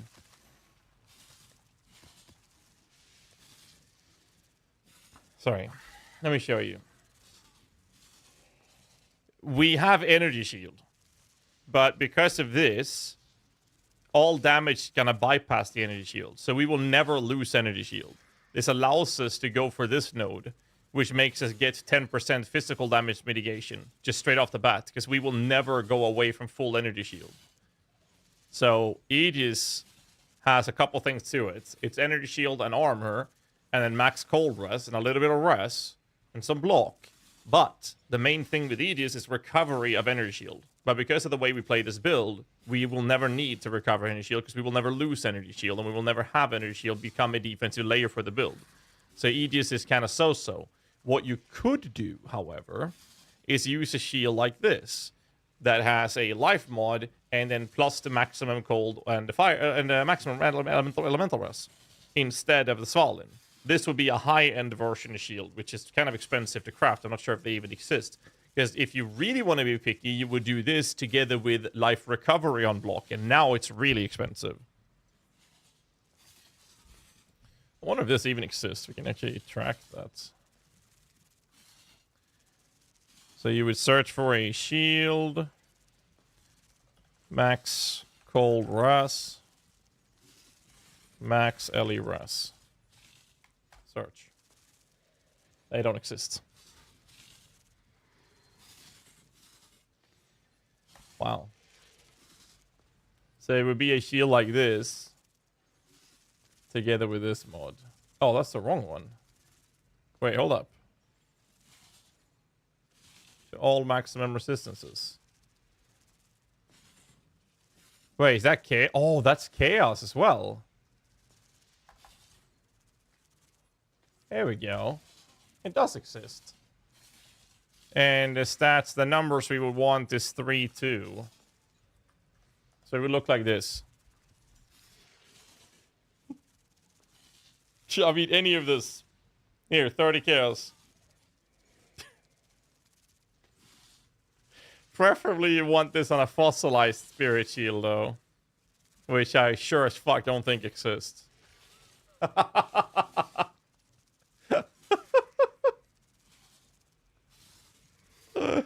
What the fuck, man?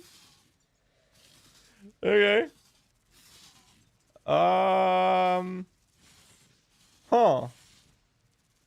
Interesting.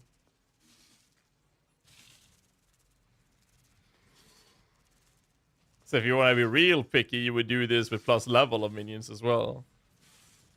Not that you need it. I'll buy this shield, actually. What the fuck, man? You do need to think about your block a little bit, because you lose some of the block because you need to get to 75% now.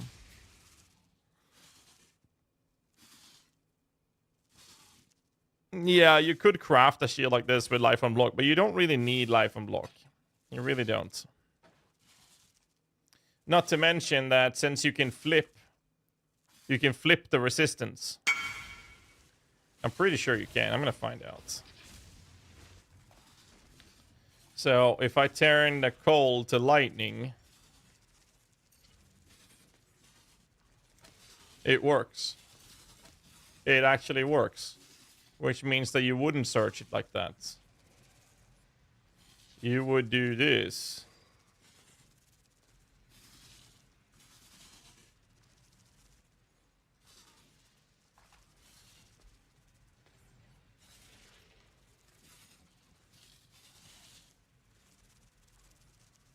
You would do a search like that. And yet now you have tons of them. This is just the spirit shields. If you don't care about the minion stats, I mean, you see how cheap this is?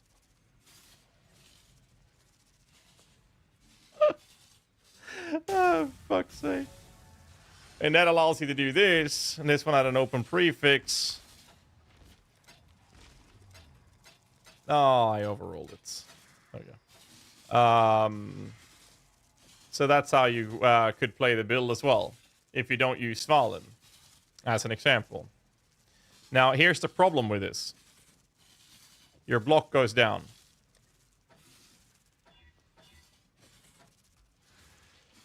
We can try it just for fun. If I were to equip this... block. 65, 65. If I equip this... block. Am I blind?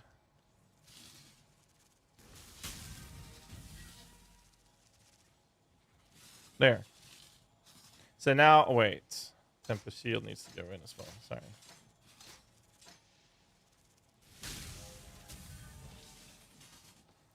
So if I did this, block attack here, 67, block spells 55. So what I would need to do is bring it up higher, right? That's what I would need to do. And there are solutions to that. And we can have a small cluster. We have access to spell block right here. And we have access to attack block. We have the mastery for blocking spell damage per chance to block attacks. So that's another way we could do it. So let's say I respec some points to making this work just for the lulz. Not sure we would need those 3 nodes, but we're keeping them for now. So let's just cut one of those. Chaos Rest is still Giga overcapped, and I take this mastery, block spell, and I do this. Now we're on 67, 68. So now what I would need is... I think it's easier to see it here. We can also tattoo, for that matter. But we want attack blocks right now. So the options we have is actually going in for Sanctuary. That's another rest, but I don't think we want to go into Sanctuary. Best way to get this would be to get attack block somewhere. And we should have access to one of these nodes. That's shield. This is shield. So we would want these nodes. So if I then do decide to cut these 3, we could grab these nodes. 3 attack. We do this. And if we then look at our block now, we are overcapped in attack blocks. And we have 70% on spell. So I would need 3 more %. Again, all we have to do is... can Enduring Composure roll on a block node? I don't think so.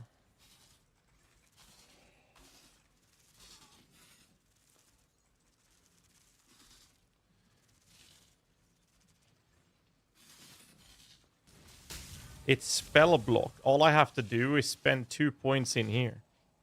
There's like even 3 points in there. That's 10%. And we get max block from it as well. How much does my mastery give me right now? 78.70.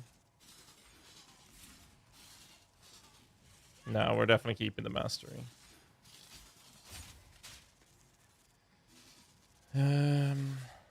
Do I even need that last one? No, we do.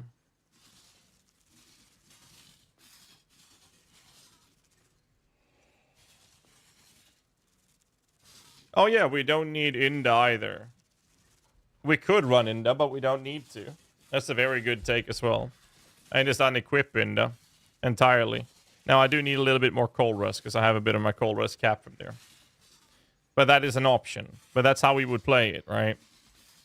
Well, let's fix the block first. I need 2 more points somewhere. I can probably skip those 2 for now without my Chaos Rust.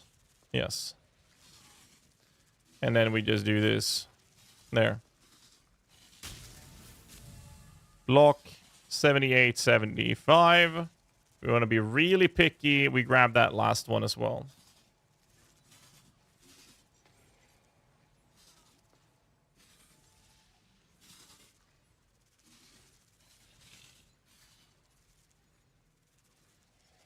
But from where?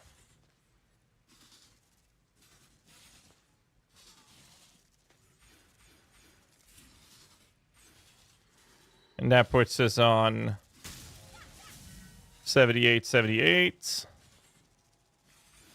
Grab those 2 back.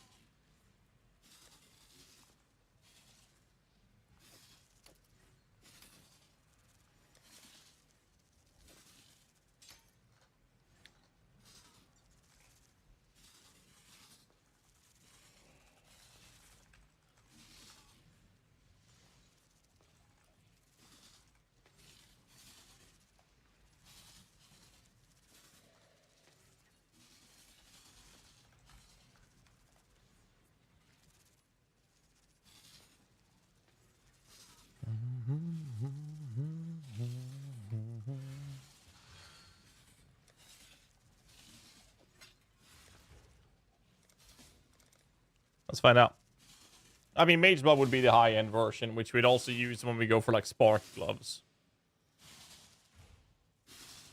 Also, I don't need Ward Gloves now. Okay, let's find out.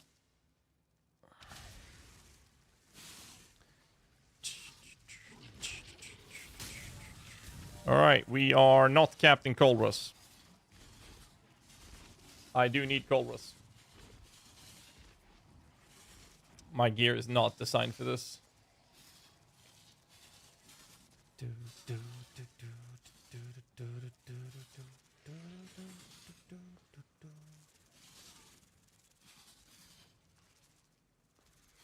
Wait, I forgot to flip the rest.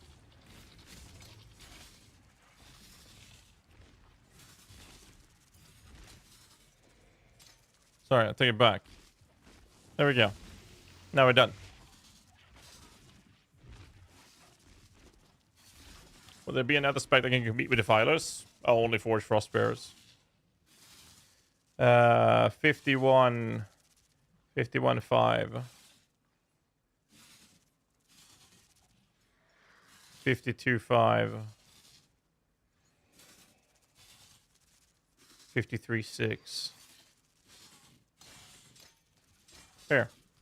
Now we're no longer playing with Svalin. You happy, Dino?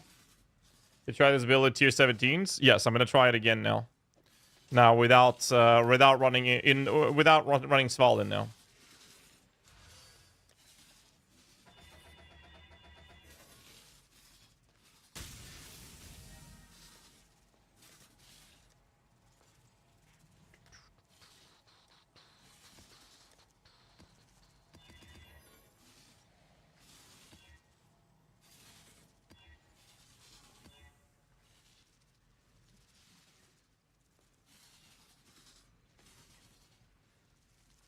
This would be a great map to try it on.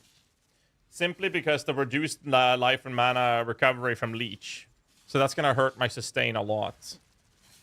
We are not going to run those, though. We are going to run... I'm going to try it with a... so here was the big thing. It was surviving Harbies without Svalin. So I'm going to try this.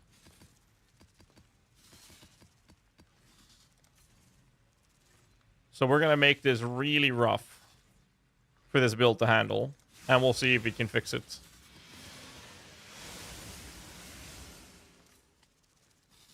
Let's find out. Gladiator Aegis minion. Alright, so again, no Svalin.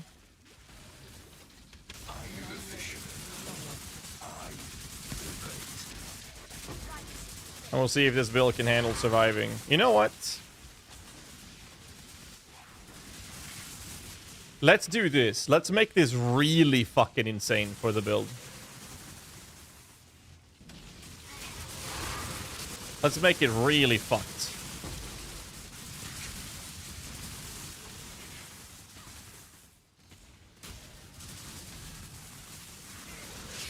Alright, so in case it's not clear, don't try this at home.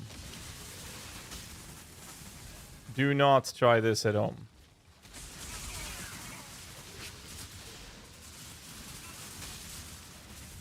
This is beyond stupid.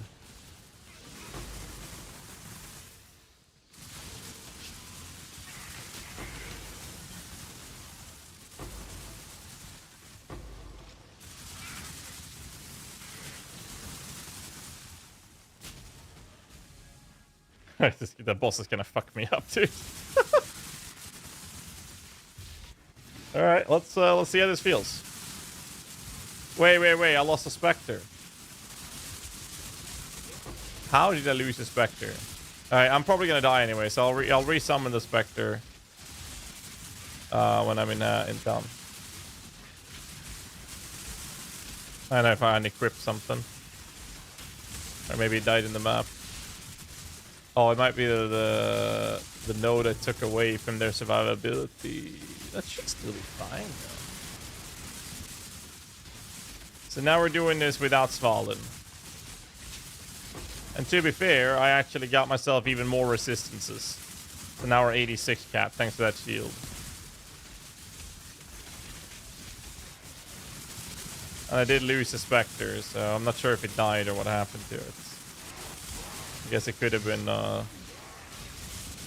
juiced up shit from Wildwood. I mean, this is as hard as it can get. And I want to see a Harby with this. The Harbies will hit me so many times. We'll see how it feels.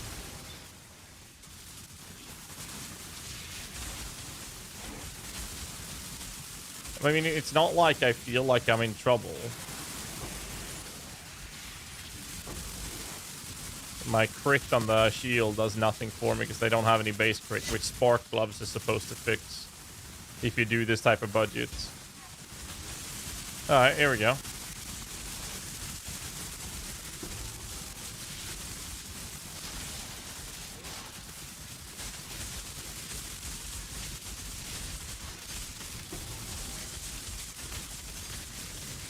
So I remember Lolash saying that you couldn't do this without Svalin.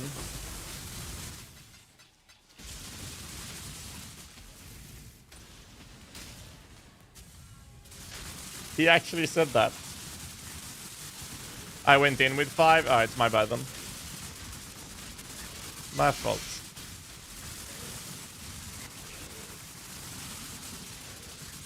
Now, when Lolash came in and said that this wouldn't work without Svalin.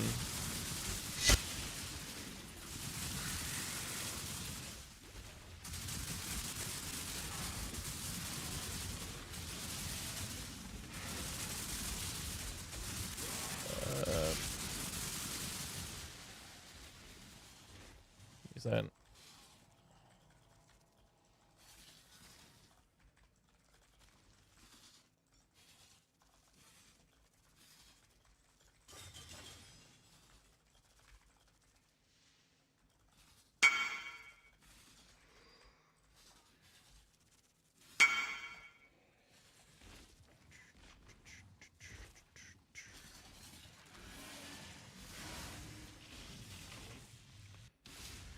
He makes some t-shirts, just fuck Svalin. I should do some merchandises. I really should. That would be fun to do, actually.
There we go. Sorry about that. We'll do this. So, right, I was gonna type to the boys. Where are they? I can find that. Lola. So.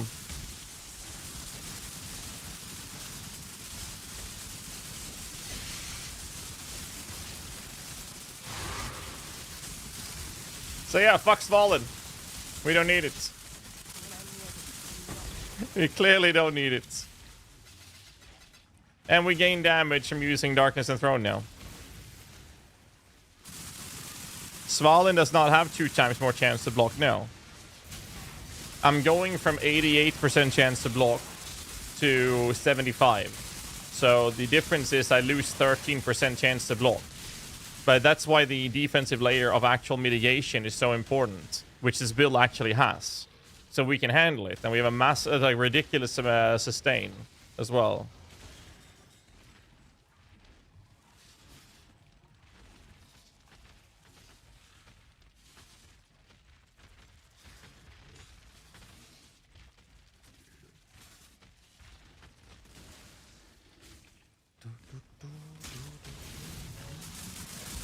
%, he's still 78% block. Well, right, I actually have 78.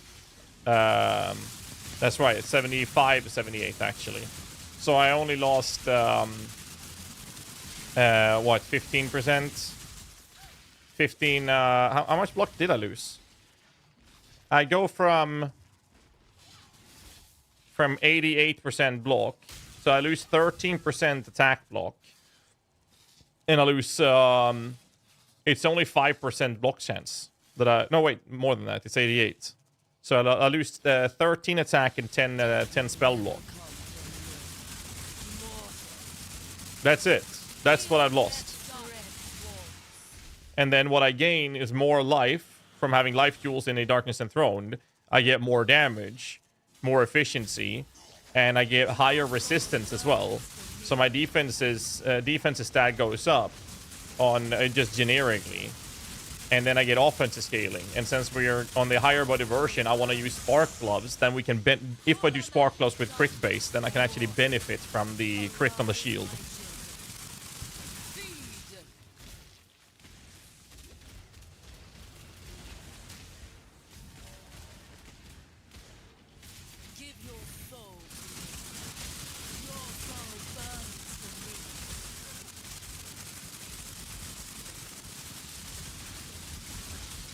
I'm stuck because I used the fucking thing.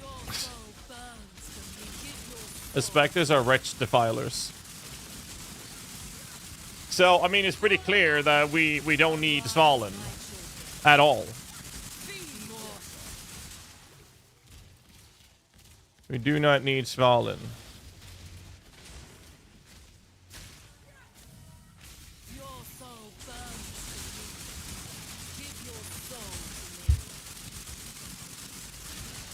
You don't need Svalin for the build.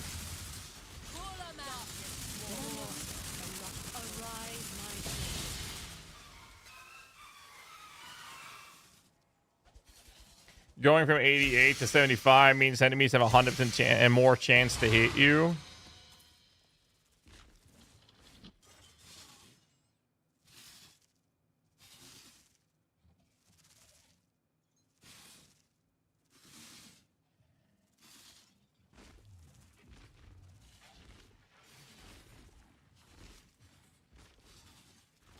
Yeah, that's about it. They're twice as likely to hit me. Little less on the spell front, but yes, the math is about the same. About that, yes. And the thing is with this build is that I'm able to handle those hits, and we have a lot of sustain from the insta leech, so we actually don't even need to use Svalin for this to work.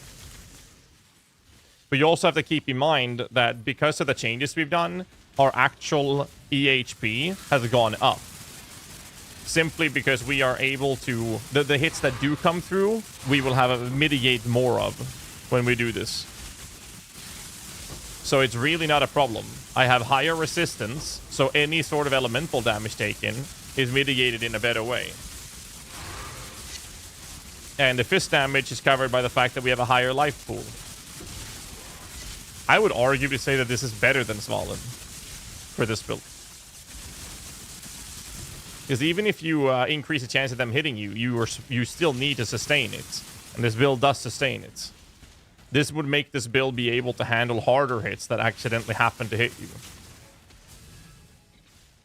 Yeah, okay, so EHP goes down, correct. Sorry, you're right. EHP goes down, whereas my max hit goes up. And because of the insane sustain the build has, that's actually a net gain of defensive layer for us. So you're correct, yes. Yeah, the thing is, if I go Svalin, I mean, you'll get hit by fewer hits. But the result remains the same. You still need to be able to survive those few hits that do come through. And that's why we've done the build the way we've done it. And you don't need Svalin. So now it really doesn't matter whether or not they nerf it or make it tier 0, because I would still rather not play this. I would play this without Svalin.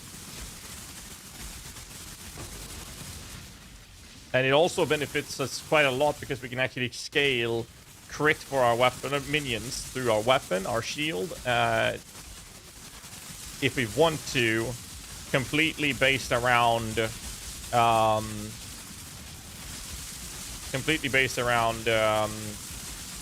spark plugs.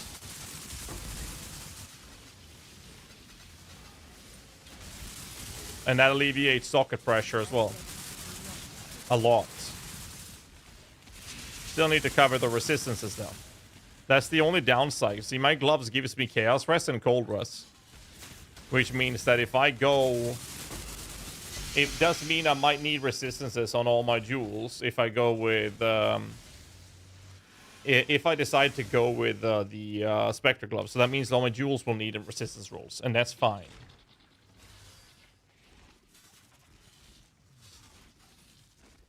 And then PV2 come out at the end of the league. They have early access happening in November. Yeah, but the second this becomes popular, the Sublime Vision will be fucked price-wise.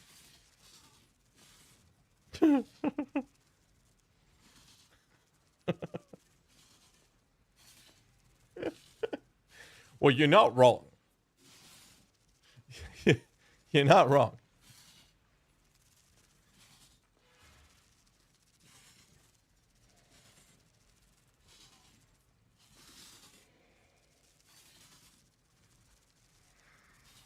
I mean, they're already up to 13 divs. No set date for PV2. They have early access coming in November. That's all we know. How many div for this build? I mean, this is 13. I don't know what the Watcher's Eye is going for. You need that mod. Oh. So, if you only go for that mod, it's 3 divs. If you do it with this mod as well, then it's going to be way more expensive.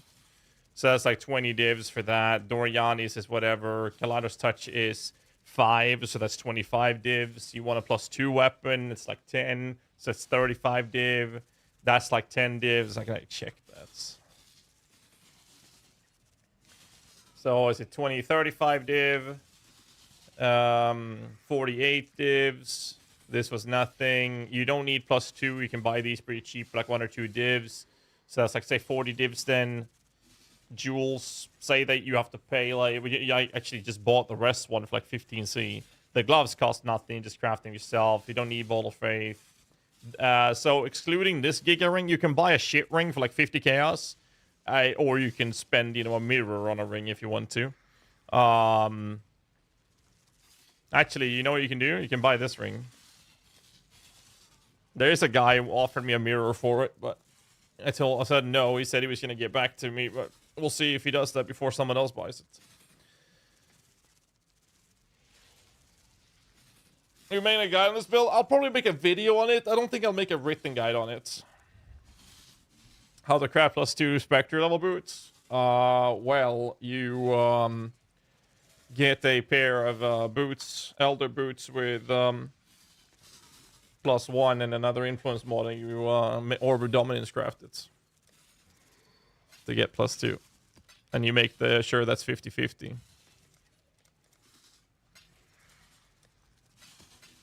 And you go from there, and preferably you want to buy it. Do I have a Dominance Orb? I'll have to buy one. I can show you.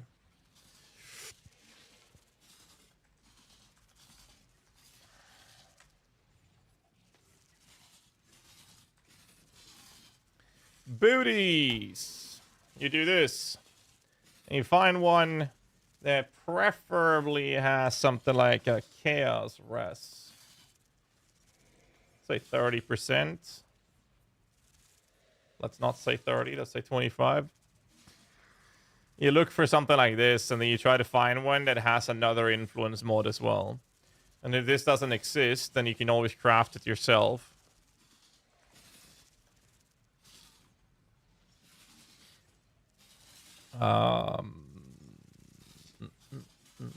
You do this.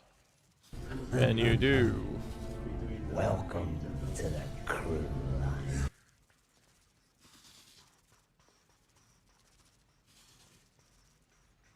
Swoosh with 36 months. Thank you so much, dude. Appreciate it, man.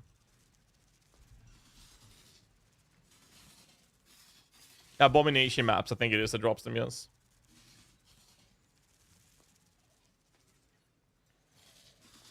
Or it has those monsters. Time flies, it does. Yeah, that's crazy, dude. 3 fucking years, man. Hope you're doing well, dude. Thank you for the continued support to making this possible for me, man. So, Aberrant and Bound Fossils. And it cost me like 1.6 divs to make. So, if I do this, then what I'll do is this. Elder Influence. I want to be able to roll 84 at least. What kind of base boots do I want? Armor Evasion. At least armor. Search. And then we buy one of these boots.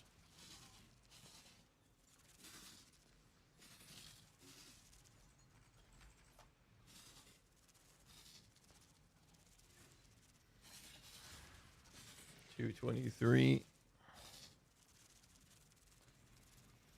Leviathan Greaves. Let's see if that exists.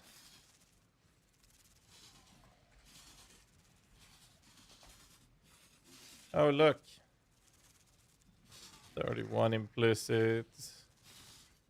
Base percentile.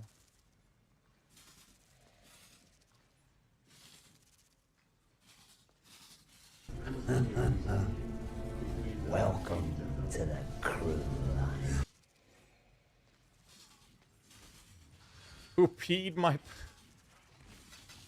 What a fucking name, dude. Thanks so much for the Prime sub, man. I appreciate that very much, man. Thank you, thank you. So the specs are called. Curious about their spell. Wretched Defilers.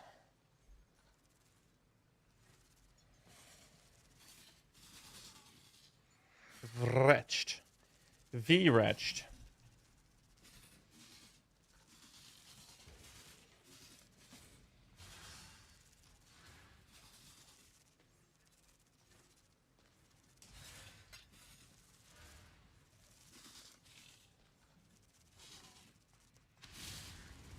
Aberrant Bound.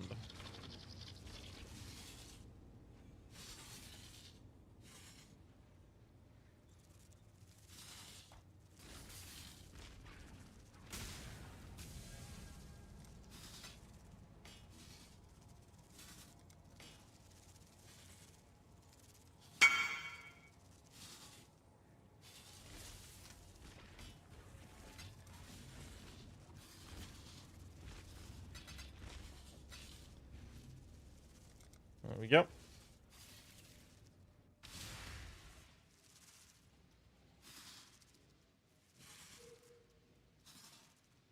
Yeah, you can divine it without the mod changing. I wonder if I have 2 socket resos. We'll see.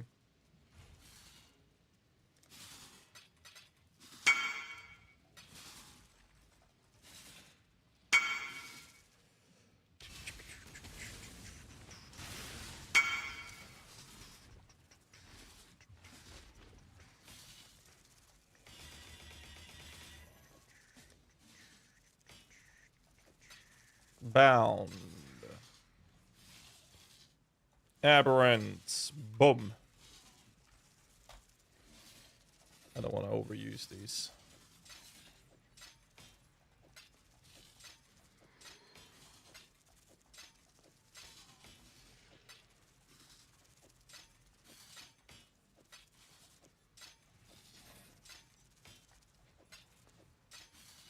Could just chaos craft it, I guess, as well.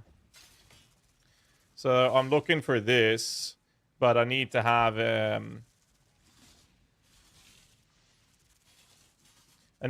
that together with another influence mod, and then you preferably want a good suffix next to it as well. Could have slammed that one. It had good chaos rest actually, which wouldn't actually be bad. But this is how this is specifically crafted.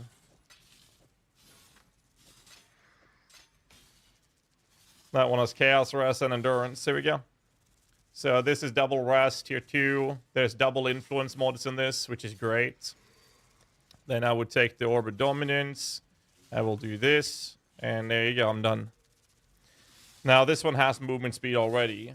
If you want to be really picky, what I would do is I would basically remove that. Min-maxing? No, I just thrown the shit together. You can min-max this a lot, though. A lot. I haven't done that yet. So, if I want to... I don't have any wild bristles. I do. Yeah, I mean, boots... The gloves... The boots are a bit so-so, but the sport gloves is what I really want to do.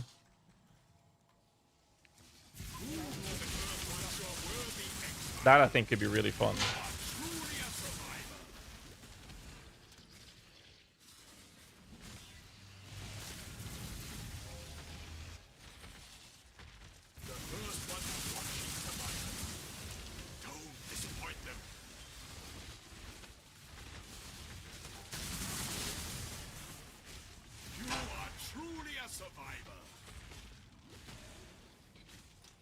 Holy shit, that's expensive.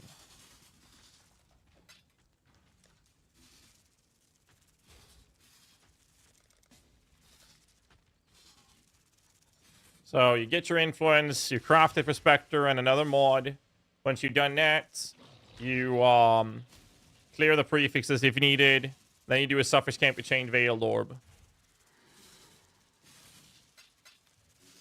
Once you've done that, it looks like this. Suffers Can't Be Changed. Veil Orb. Good. Now I'll bench block life or mana, doesn't matter which one. And since I'm going to use life, I'm going to put life on it already. Like this.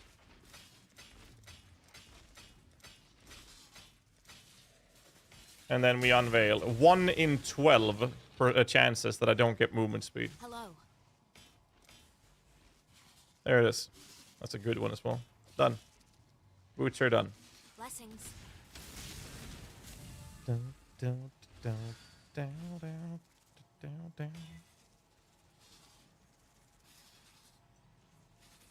I got a tier 1 hybrid. That's the boots. Now, if I want to use this, I would just do this. There. Now I can use them. And they're actually really fucking good. Not that I would need this, but... that's how you craft them. Wonder how much this is going for.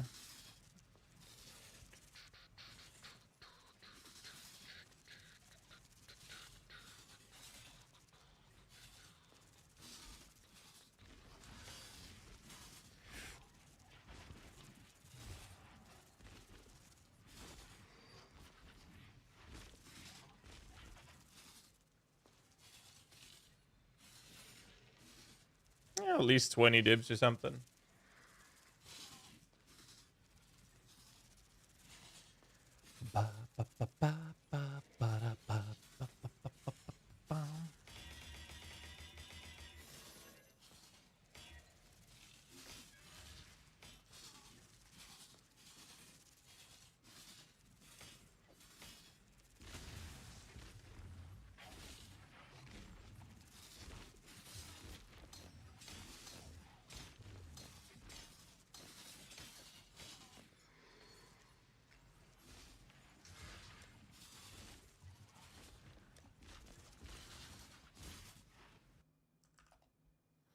It's a favorite way of making currency at this point of the league, or any suggestion that it could be profitable.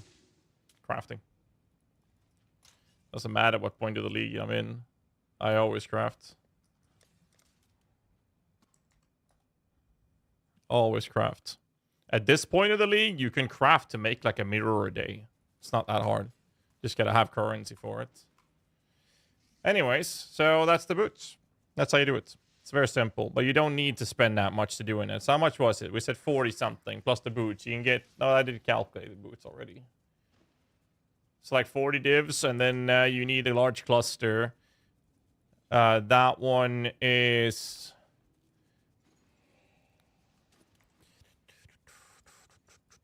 think I bought it for like 20 something. It's even cheaper now. 15 divs now.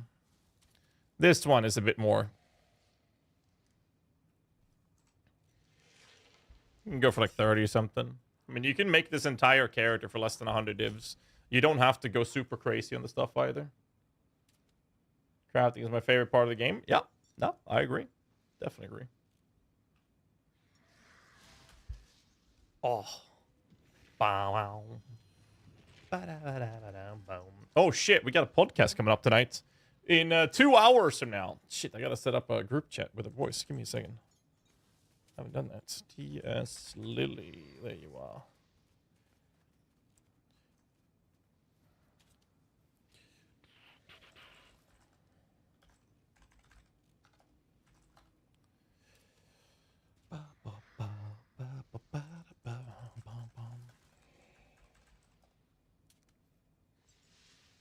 That's your opinion on Ward? That's pretty cool. I'm pretty happy that we made this build function without...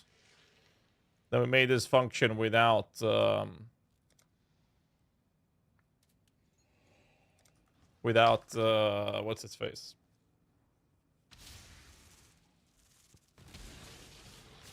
Without the shit. Plus, we might actually might want these nodes. So instead of that travel node right there, we'll move that there, and then we can get this. If we do this, we might as well use Sniper's Mark, can change over to Assassin's Mark, potentially. I love the fact that we don't use Fallen. Well, the entire idea that I went through for this character was to not run Svalin. That was the intent of what I was going to do. We could do this.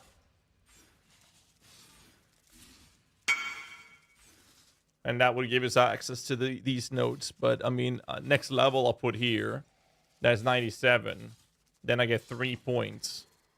I can go this way just to get there, I guess. But those 3 points I might as well put in here instead. I'm not sure I would do this at all, actually.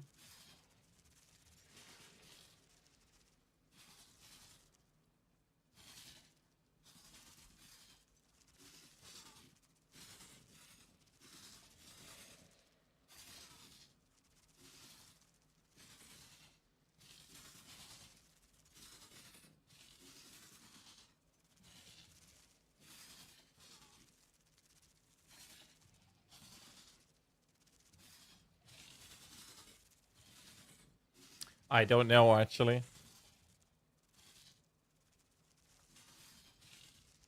There's no safe way to remove it, no.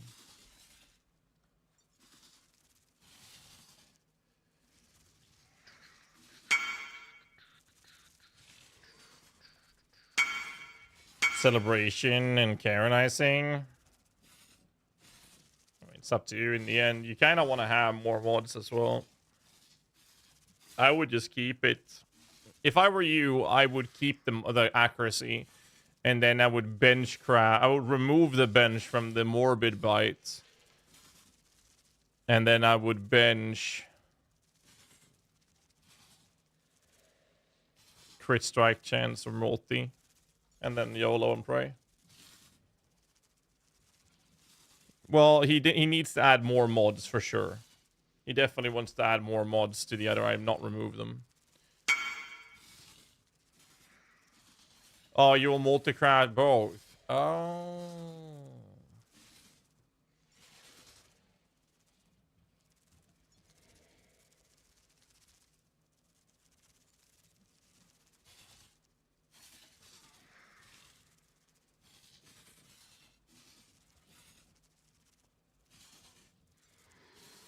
Annul it. Don't be a bitch. If it fails, just go harvest Reforged Fire until you hit it again. And then annul till you have the base again. Don't be a bitch. I'm gonna take a toilet break, so I'll be back in a second. I'll be back, boys. Oh, you hit it, TG. Now do the recomb. Good luck. Alright. I'll be back, boys. Enjoy some ads.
boys.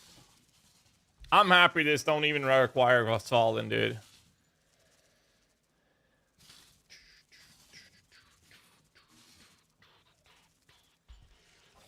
It leaks into Spectres right now. Theoretically, yes. Problem, of course, is the what's its face? It's the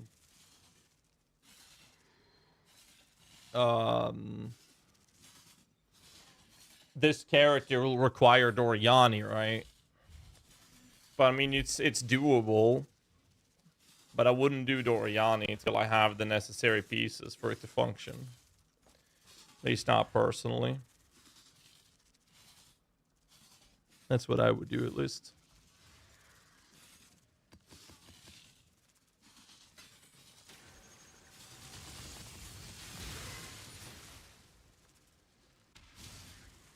Your absurd defiance ends here, hatchling.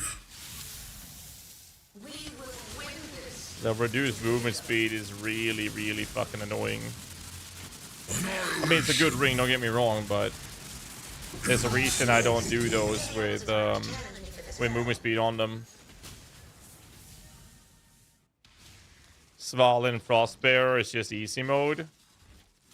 Well, I've literally just shown people how to do this, Einstein, without having any problems with lightning dots whatsoever, because we're not taking lightning damage of any sort or any kind. You don't need Svalin at all. I bought this shield for 1 divine. And you can do tier 17s, just AFK the shit as well. And you don't even need Svalin to make it happen. Now, I will argue to say that the Svalin one is better in terms of defensive stats. It really is. But I'm saying you don't need to. This means that this build will be functional no matter what they do to Svalin. Which is pretty cool.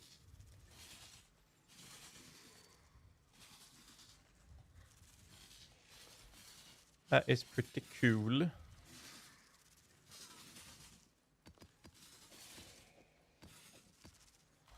Pretty cool. I'm very happy with what we did here. It's pretty nice. We ran this with Sval and Inda, but it's not needed. The entire idea behind this. Sorry, what? I even spec the extra one. Yeah, the chances of this like shit not spawning is ridiculous. So we've done a tier 17 where I just stood inside Harbingers and shit and we still can't die. Or we're not dying to that. So the difference is with this is that I get to net gain more damage output. I get a higher max hit taken. So the few hits that do come through, I'm still going to survive.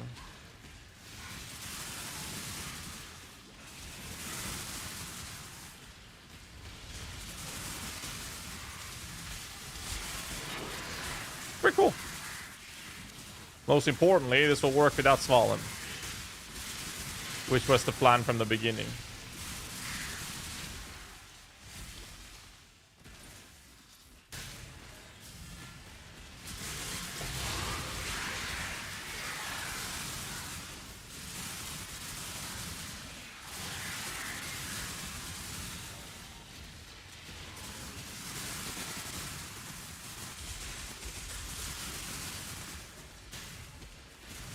Pretty cool. Yeah, it's either going to be a tier 0, nerfed, or both, right? And the whole plan that I had with this was to make it functional without Svalin. And I would arguably say that we've done that. Considering I couldn't tell the difference running a tier 17 with a build. Oh, insane.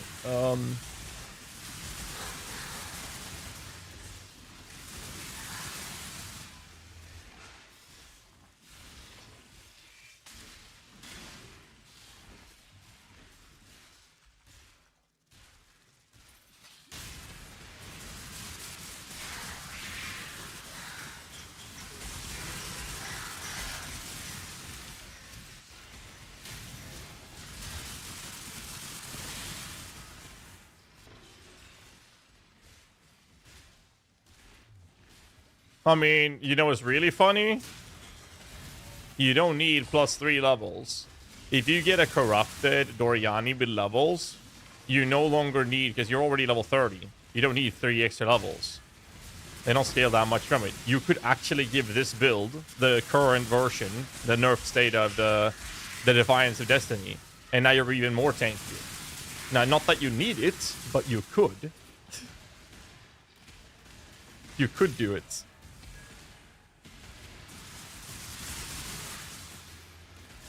Which is pretty funny.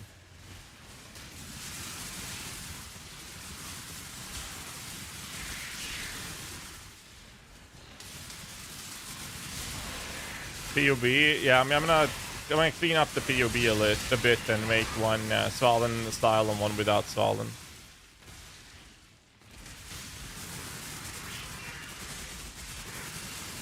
And then I'll probably add another version in there for, we'll add another version with the Spark Gloves. And that we can scale crit with. For even more damage, and eases up on socket pressure. I don't even know what to do with the sockets, I'll be honest. But we can. If you want to. It's more damage either way, and I think we'll do,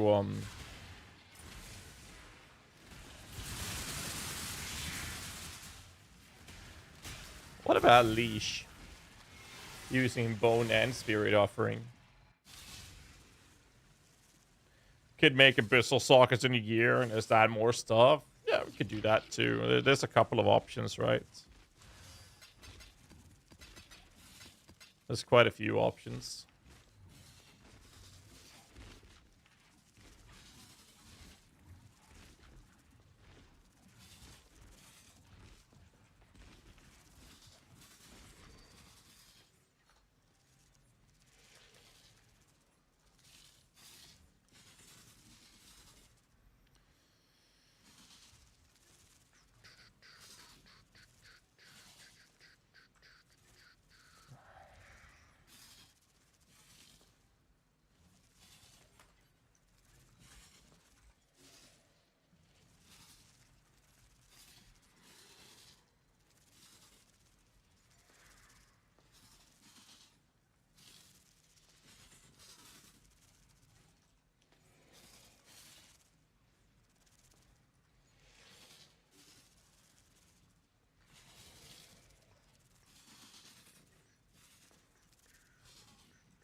It's not bad.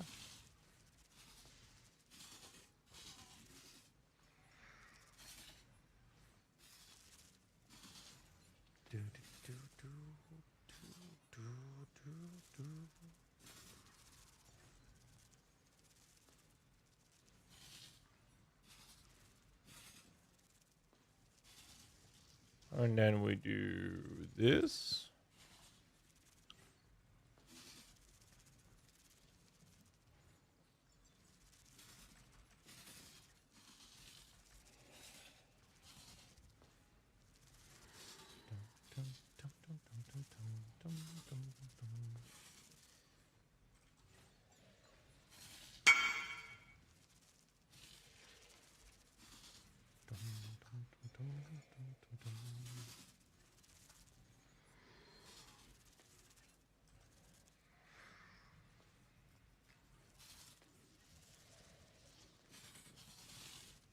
We do this.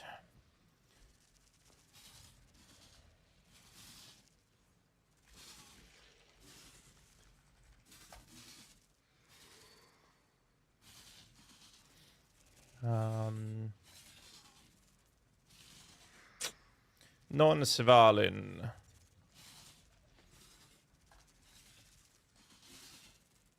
We do this.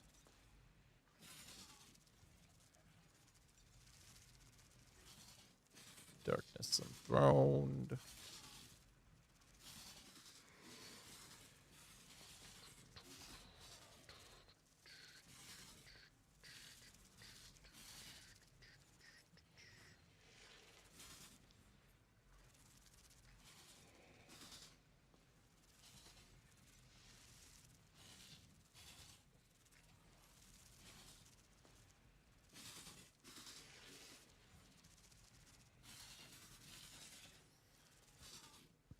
You do that. You do this.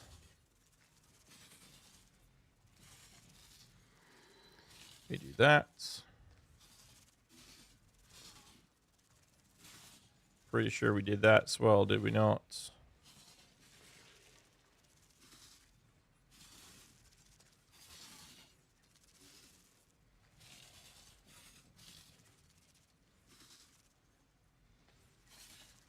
Let's find out.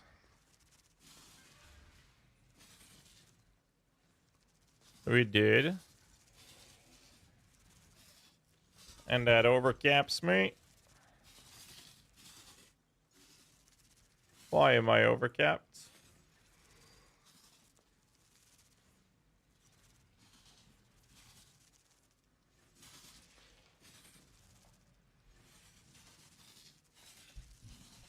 Why am I overcapped?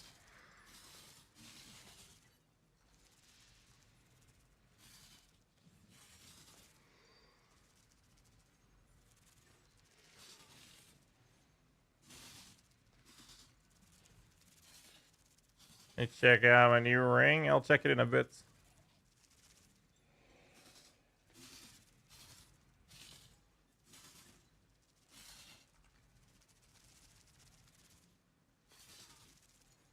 Right. We cut those. And we do that. There. There you go. Yep. There you go. Not bad. Here's the version without solid.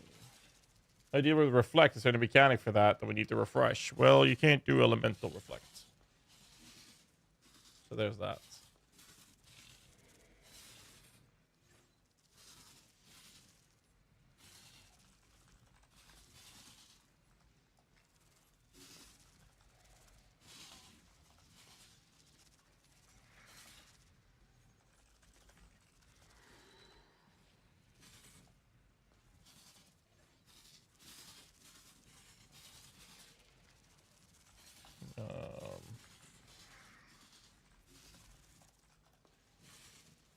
Over you. Pretty comfy. Fun build to play as well. Don't even need the Svalin.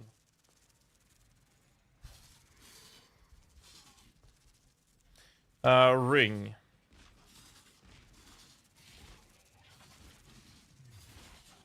Attribute quality, what the fuck? That's alright. That is alright.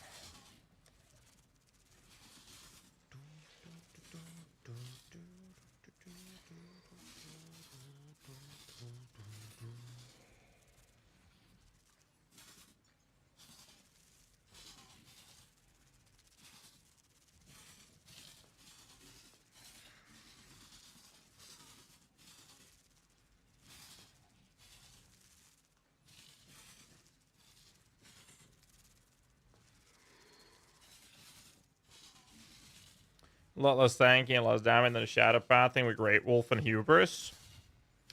So, what is the exact wording on Hubris, sir? It's converting your damage away from hits. Now you're still having problems with lightning dots. The way to solve that is now have all of the shit that you need with Lethe Shade to tackle that problem. The version that we're running right now, we're using Sublime Vision and Sibaka Divine Flesh, Glorious Vanity, in combinations with a VE. This makes us never take fire damage and never take any sort of lightning damage whatsoever either. We either take it, we take 50% of those damages as chaos, and the other half we take as cold, which we have max resistances for. So it is not less tanky, not even close. Quite the opposite. It is much tankier. Much tankier.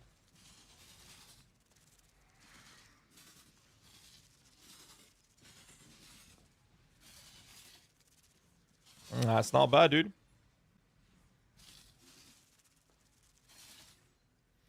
was it that wanted to buy the ring? I need to make some currency.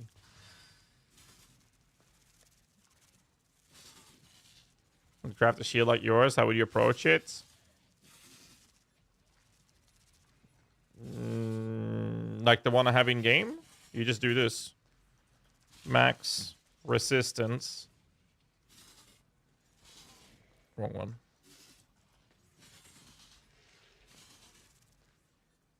Two, you do a count group of 1.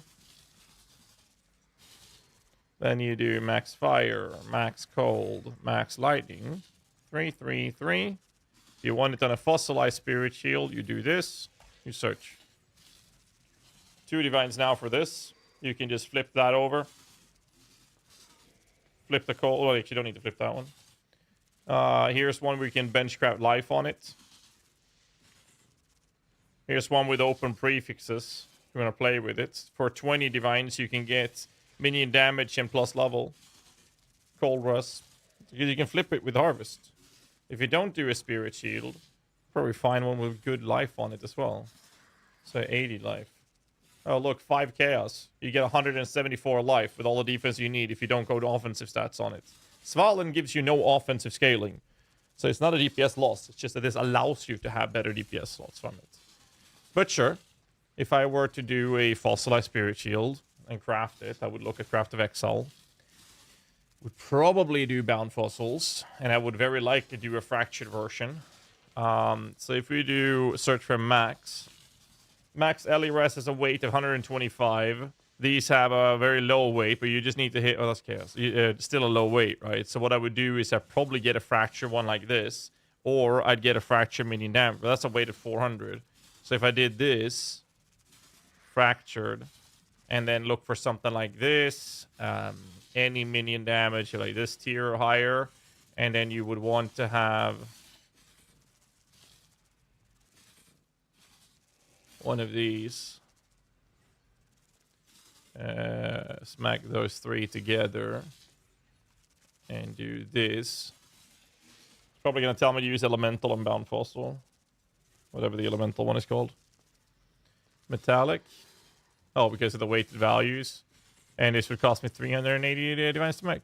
If I skip the minion damage and just go for the level, it's probably going to be the same fossils, but we can verify it. You can also skip the level because you don't really need it. Bound and prismatic, that's what I was thinking. And that's going to cost you 98 divs to make. It's a bit too much. But skip the level of minions and we go for minion damage of, let's say, this tier. It's probably going to be bound and prismatic again, but let's verify. Yeah, the Pathfinder version? Yeah, it's really good. I just don't like the idea. Oh, just spamming Scorch, really? What? 72 divs? That's crazy. What the fuck? Yeah, I'm not sure if I would craft it, personally. I would just try to buy it. People will hit these things randomly. Can you AFK Blight in this build on medium budgets? I have no idea.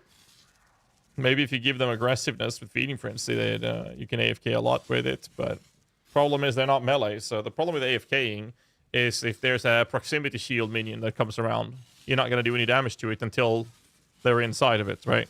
The other problem with this is that you need to make sure that you trigger your bone offering, and that's not automatically happening. You have to cast spells every 8 seconds. Now, I guess you could theoretically have a low-cost ability and put some weight on it and go from there.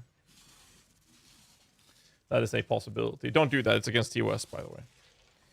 It is against the TOS. So there's that. And the Runic Skeleton Corpse, you have seen, if you've seen it, the perfect Runic Skeletons. Yeah, we try to make a build around it. The problem is the PoEDB is not updated. POB is, and they are... So, GGG decided to nerf minions, or the Affliction Corpses. When we asked for details, the answer we got was, oh, the auras are worse. Turns out that they've done a lot more than that. They have lowered the attack speed on some minions. They have lowered the damage of some minions. They lowered the defensive stats on some minions. They lowered the abilities of some minions. They've increased the cooldown of some abilities from some minions, as well as decreasing the efficiency of some of the auras. But the only information we got from GGG was, hey, we lowered some of the auras. So runic skeletons does not work the way they do in PvEDB. They work the way they actually look in PvP. And the problem with that is that they suck fucking dick. But we try to make a build around them. We actually POB'd that a couple days ago. Ay. Oh shit, I forgot Kiki's. Well,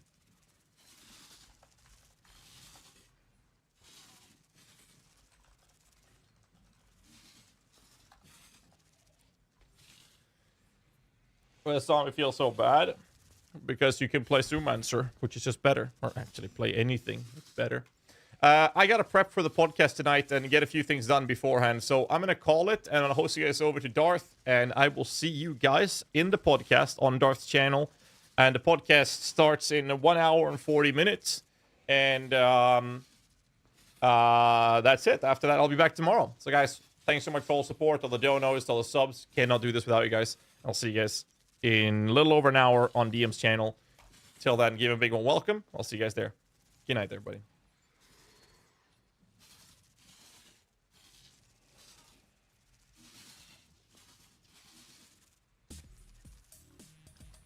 Okay, let's put that on.